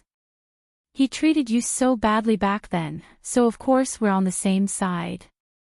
We don't bother with people who don't treat you well. But if you're inviting other undergraduates this time, then maybe someone will tell him. If you don't invite him, it'll really be a little suspicious. Who knows, some people might even start spreading more rumors. Even if you're the Senate's chief legal counsel, Mei Xiaoan is still a cinnabar mole in your heart. Words like that will choke you to death. Gu Nianji listened to Green Tea Fong in silence, then finally smiled. I know, that's why I said it doesn't matter. You, little temptress, and Lady Chow can do as you see fit. We'll invite him, but it's up to him if he wants to come or not. That's right. Green Tea Fong nodded with satisfaction. Don't worry about me. Wait for us to inform you in 2 days. Gu Nianji happily covered her phone and lay on the sofa. She crossed her long, fair legs to exercise as she said, then I'm counting on you. I'll call little temptress and Lady Chow later, just in case they eat me up when they see me. Hee, you think you won't get eaten up just because you called? Girl, just wash your neck and wait. Green Tea Fong teased her for a while before putting down the phone. She quickly took out her old classmates' records and flipped through them. Gu Nianji then called Little Temptress and Lady Chow. Little Temptress was in a meeting with her subordinates when she received the call. Seeing Gu Nianji's number, she immediately walked into the small room and smiled. Chief Gu, you're finally willing to call me. Gu Nianji smiled and begged for forgiveness. After a few pleasantries, she said, Little Temptress, I want to invite an old classmate to dinner. I just discussed it with Green Tea Fong, and she agreed. What do you think? Of course, Green Tea Fong, Lady Chow, and I will help you organize it. How many do you want? Little Temptress was still as capable as ever, and quickly thought of the practical problem. As long as you agree. Gu Nianji said cheerfully, her legs kicking even harder in the air. Anyway, it's just a classmate from the same undergraduate course. If they want to come, they can come. They can bring a family member. Sure, no problem. I have a lot of experience in planning large-scale events, and I can finally show it today. Little Enchantress said with a grin. Little girl, wash yourself clean and lie down, and wait for us to have sex with you. Pfft. Gu Nianji scolded him with a smile. She teased him a few more times before hanging up and calling Lady Chow. Lady Chow was the most steady person in their dormitory. Because she had the demeanor of a noble young lady from ancient times, she was given the nickname Lady Chow. She wasn't a petty person, so she didn't express any dissatisfaction with this nickname. Instead, she began to refer to herself as this consort, which was quite funny. When Gu Nianji called, she was just about to go for lunch. When she saw Gu Nianji's caller ID, she quickly swiped open the phone and said, Nianji, you still remember me? Gu Nianji felt a sense of distance from her when she said this consort. It was as if all these years had been filled with time, and they had never been apart. The intimacy between schoolmates and teenagers was something that time could not erase. Of course, this was a classmate they had a good relationship with. If it was a classmate they didn't have a good relationship with, they would rather spend the rest of their lives apart and never see each other again. Gu Nianji sat up from the sofa and couldn't help nodding and bowing. Greetings, Lady Chow. How has Lady Chow been lately? Have you had a good time? Lady Chow snorted and almost sat on the floor with laughter. Chief Gu, greetings to this consort, so this consort can rest in peace. Pfft. Bad things don't work, good things do. Gu Nianji quickly knocked on the wood 3 times. Lady Chow, you are entering the palace. How can you talk nonsense? Lady Chow knew that Gu Nianji was worried about her, and her heart warmed. She thought back to when this little roommate first came to their dorm. She didn't seem to speak much at first. She only stared at you with her big, black eyes. Her expression was delicate and innocent, just like a newborn kitten. The moment they saw her, they all had the urge to hide this child so that she wouldn't be polluted by the evil society. Of course, after getting to know her, they realized that the delicate and innocent appearance was all a facade. This girl was delicate and intelligent. She wasn't at all naive, and was so smart that people would admire her. Although she was the youngest in their dorm, she had all kinds of clever ideas and was the apple of their eye. They all took good care of her and protected her. They didn't look down on her or bully her because she was an orphan at the time. Gu Nianji was rescued from a burning car by Hu Xiaoheng at the age of 12. She stayed with him at the Special Operations Forces base in Sea City for 4 years. At the age of 16, she took a special exam and skipped a grade to enter Sea University's Faculty of Law as a junior. Her academic progress was comparable to her classmates who were a few years older than her. She had just left the Special Operations Forces base and had to blend in with the crowd. Like a newborn chick, her first impression of society would have a great impact on her worldview. Fortunately, Gu Nianji met 3 very good roommates, so she was able to let go of her innate wariness. The 2 of them joked around for a while before Gu Nianji mentioned that she was getting married and treating. Lady Chow's reaction was exactly the same as Green Tea Fong's and Little Temptress's. They all immediately took on the responsibility of treating her to dinner and told her not to worry about anything. They would take care of everything for her. She didn't even have to worry about money. She could just come to the banquet. Gu Nianji was inexplicably touched. She immediately said, "Don't argue with me about money. It's my wedding treat, after all. How could I let you guys bleed? Chief Gu, you're looking down on us." Lady Chow laughed. "We can still afford this bit of money. Just treat it as a wedding gift from the 3 of us." "This gift is too expensive." Gu Nianji quickly declined. "Really? Besides, it's my treat. If you guys really want to give me a wedding gift, you can give me something else. I believe this bit of money isn't a big deal to you, but it means a lot to me." She tried to persuade her for a long time before Lady Chow reluctantly agreed. When she hung up, she kept telling her that she was being too polite. How could Gu Nianji not know that Lady Chow was considerate? She was worried that her family wasn't rich enough, so she wanted to subsidize her. In their hearts, she was probably still that little orphan girl who needed everyone to take care of her. Gu Nianji's heart warmed. Some people treated her like an orphan girl and thought she was easy to bully. But some people treated her like an orphan girl and thought she needed more love. You see, the same thing, but the starting point was different, so people felt completely different. She didn't mind the latter kind of orphan girl at all, because she would receive a lot of love. A person who had lost her childhood memories did indeed need a lot of love to fill that void. After contacting her old classmates, Gu Nianji went to the restaurant at Hu Xiaoheng's official residence for dinner. Zhao Liangse and Yin Shixiang were already sitting there reading the newspaper. Lu Jin was holding an iPad and looking at something. Seeing her come in, Zhao Liangse smiled and said, "I heard you're going to treat your former undergraduate classmates to dinner." Gu Nianji nodded and was in a good mood. "I just called my undergraduate roommates. Green Tea Fong, Little Temptress, and Lady Chow. Do you still remember them? They were so nice to me." I didn't contact them for all these years after graduation because of various things, and they didn't blame me at all.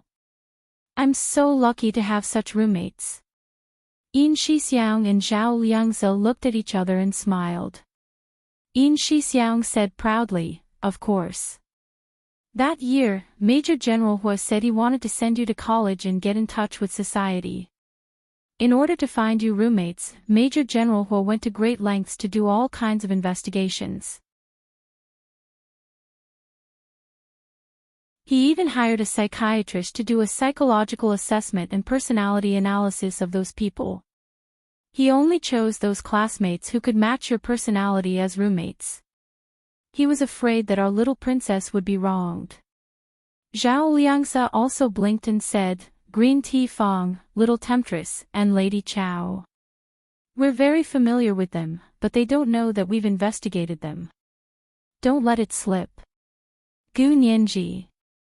She had thought that she was lucky to have met 3 roommates who got along well with each other, but it turned out that someone had quietly done a lot of preparatory work behind the scenes. Yes, how could there be so many smooth paths under the sun?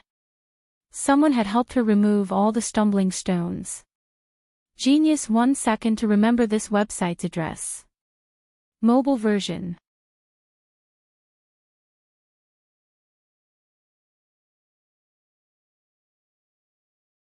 Chapter 2185. Gu Nianji was so moved that she couldn't speak. Tears almost welled up in Dian Qi's eyes. Lu Jin looked up from his iPad and said, "That's more like it. Otherwise, I would really regret." Gu Nianji coughed loudly and said, "Dad. What about the thing you promised to do for me?" Lu Jin almost let it slip. Yin Shixiang and Zhao Liangzi didn't know about the existence of the other world. They had always thought that Gu Nianji had been kidnapped abroad. Lu Jin laughed and said guiltily, "I'm busy, don't worry." Seeing that Lu Jin had shown weakness, Gu Nianji was relieved. She smiled and said, "I'll be treating you in a few days. Don't hold me back." I won't. Lu Jin agreed. While they were talking, the orderly from the kitchen brought lunch over. Everyone usually ate separately. There was a large plate in front of them. Usually, there were 2 dishes and a soup, plus fruit and dessert. Yin Shixiang and Zhao Liangzi had the same plate. There were 2 steaks and mashed potatoes, a bowl of white radish mutton soup, and a cut navel orange as fruit. They didn't eat dessert. On Gu Nianji's plate was a dish of fried onion, sea cucumber, and black-bone chicken stir-fried huaishan. The main dish was Yangzhou fried rice. There was also a bowl of abalone, apricot, mushroom, and snow clam soup that was especially nourishing for women.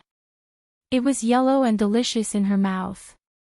The fruit was shelled lychees, and the dessert was a triangular piece of New York yogurt cake. She looked at the large plate in front of her and pursed her lips. "Although it's all my favorite food, I've been eating like this every day recently. Is Major General Hua feeding pigs?" Zhao Liangzi ate his steak with a knife and fork and winked at her with a smile on his face. "I'm not raising pigs. I'm preparing to raise little piglet." Gu Nianji. She didn't understand what Zhao Liangzi meant. Yin Shixiang held back his laughter and kicked Zhao Liangzi under the table. Lu Jin liked stir-fried beef tenderloin and husband and wife lung slices, plus a large bowl of white rice, with conch jade bamboo and wolfberry soup. The fruit was only a green kiwi, and a plate of volcanic rock cake. He looked at the food in front of Gu Nianji and nodded. He said seriously, "Flour gums, sea cucumbers, black-bone chicken, huaishan, abalone, snow clams, and yogurt are all prepared for pregnancy." Gu Nianji froze for a moment, then blood rushed from the tips of her toes to the top of her head. She felt her entire body flush red. In fact, her face was only slightly pink, like a small flower bud that was about to bloom. Yin Shixiang and Zhao Liangzi saw how embarrassed Gu Nianji was and desperately tried to hold in their laughter. They changed the subject and said, "You want to treat us? Who are you inviting?" Gu Nianji composed herself and suppressed the strange feeling in her heart. She smiled and said, "Oh, my undergrad classmates.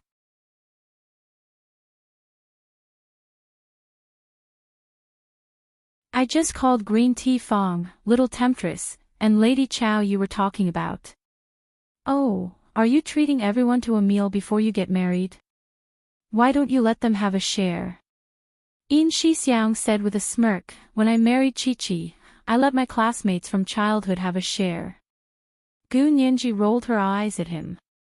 "You're just showing off on purpose, okay? Chi-Chi is such a good girl to be your wife. You're in luck." Yin Shixiang chuckled and said, "Chi-Chi is also your roommate, but she's a postgraduate student. Won't you consider treating your postgraduate classmates to a meal?" Gu Nianji shook her head and said with a half-smile, "My only friend during my postgraduate days was Chi-Chi. We'll have many opportunities to eat together. It won't be just once or twice." "Why did you only have one friend during your postgraduate days?" Lu Jin asked with concern. "Didn't you say Major General Hua helped her choose her roommate?" "That was during my undergrad days." Zhao Liangzi finished the last bite of steak and took a sip of water. He said, "Nianji wasn't even an adult at that time. Major General Hua was also worried that she wouldn't be used to living outside." Yin Shixiang also said, "That's right. When Nianji went to the imperial capital to study under Professor He, she was already an adult. It was time to let go." When he heard that Gu Nianji's masters was He Jichu's masters, Lu Jin understood. He smiled at Gu Nianji and said happily, "My girl is so rare." Gu Nianji, Yin Shixiang and Zhao Liangzi were already used to Lu Jin's doting demonic style, so they were no longer surprised. They finished their lunch without being affected and got up to go back to the office. Gu Nianji and Lu Jin were left behind. Lu Jin asked, "Where's Major General Hua? He hasn't been back for lunch for the past 2 days. Maybe he's busy." Gu Nianji looked at her watch. "I'm going back to work at the Senate tomorrow. I won't be back for lunch." "Dad, you can eat by yourself." Go ahead, go ahead. I'm fine." Lu Jin waved his hand without hesitation. "I plan to go to Elder Lu's office for a meal tomorrow." Gu Nianji, only Lu Jin could run from the 3rd ring road to the mountains outside the 5th ring road for a meal. The next day, after Gu Nianji went to work at the Senate, she found out that she had invited her undergraduate classmates to dinner. It was a trending topic on Weibo. Gu Nianji looked at the trending topic and was speechless for a long time. #Students of C University's Faculty of Law Class XX, Chief Gu has invited you over for dinner. It was obvious that it was Green Tea Fong's doing. She had really carried out the policy of big and special. 3 years after graduating from undergrad, Gu Nianji was the fastest developed among her former classmates. Of course, other than those rich second-generation heirs whose families had mines. For example, Green Tea Fong, Little Temptress, and Lady Chow all had family businesses. After graduating, they worked outside for 2 years before returning to work in their own family businesses. These were not comparable. There were also some undergrad classmates who had just graduated with their master's degrees this year and were starting to look for jobs. They could not compare to someone like Gu Nianji, who had risen like a rocket. But this did not stop everyone from getting together as old classmates. Because it had only been a short time since graduation, everyone's status in society was about the same. There was no such thing as not wanting to see their classmates if they weren't doing well. But for someone like Gu Nianji, because she was too fast and too good, most people could not get jealous. Anyway, after Green Tea Fong bought the trending topic on Weibo, she was added to the undergrad class chat group. Green Tea Fong, "Hi everyone, I'm Green Tea Fong. Do you guys remember me?" As soon as she entered, she sent a message with a cute JPG emoticon. The class chat was quiet for a while, then exploded with activity. A group of boys ran out to at her and even sent her red packets to celebrate. They asked excitedly, "Green Tea Fong, you're finally back. I thought you had cut all ties with us." Actually, everyone knew why Green Tea Fong, Little Temptress, and Lady Chow had left the group. It was because Mei Xiaoan had created the group. He was their old class rep and had been in charge of all the post-graduation class gatherings and whatnot. In the beginning, because of his relationship with Gu Nianji, they didn't get along very well, but Gu Nianji didn't contact them afterward. Slowly, everyone's hearts cooled down. Mei Xiaoan liked crowds, so after a few invitations, everyone united around him again. Only Green Tea Fong, Little Temptress, and Lady Chow had followed Gu Nianji's lead and left the class chat. Now Green Tea Fong was back, and she had brought that trending topic with her. After exchanging a few pleasantries, everyone began to ask her questions. "Green Tea Fong, is it really Gu Nianji who wants to treat us to dinner? Is it that girl who skipped a year to third year at 16? She's now the chief legal advisor of the Senate. Is it really the same person?" You're tuning in to the LoveLore Library YouTube channel. We're so grateful for your support, and don't forget to subscribe to join us on this incredible journey through captivating stories.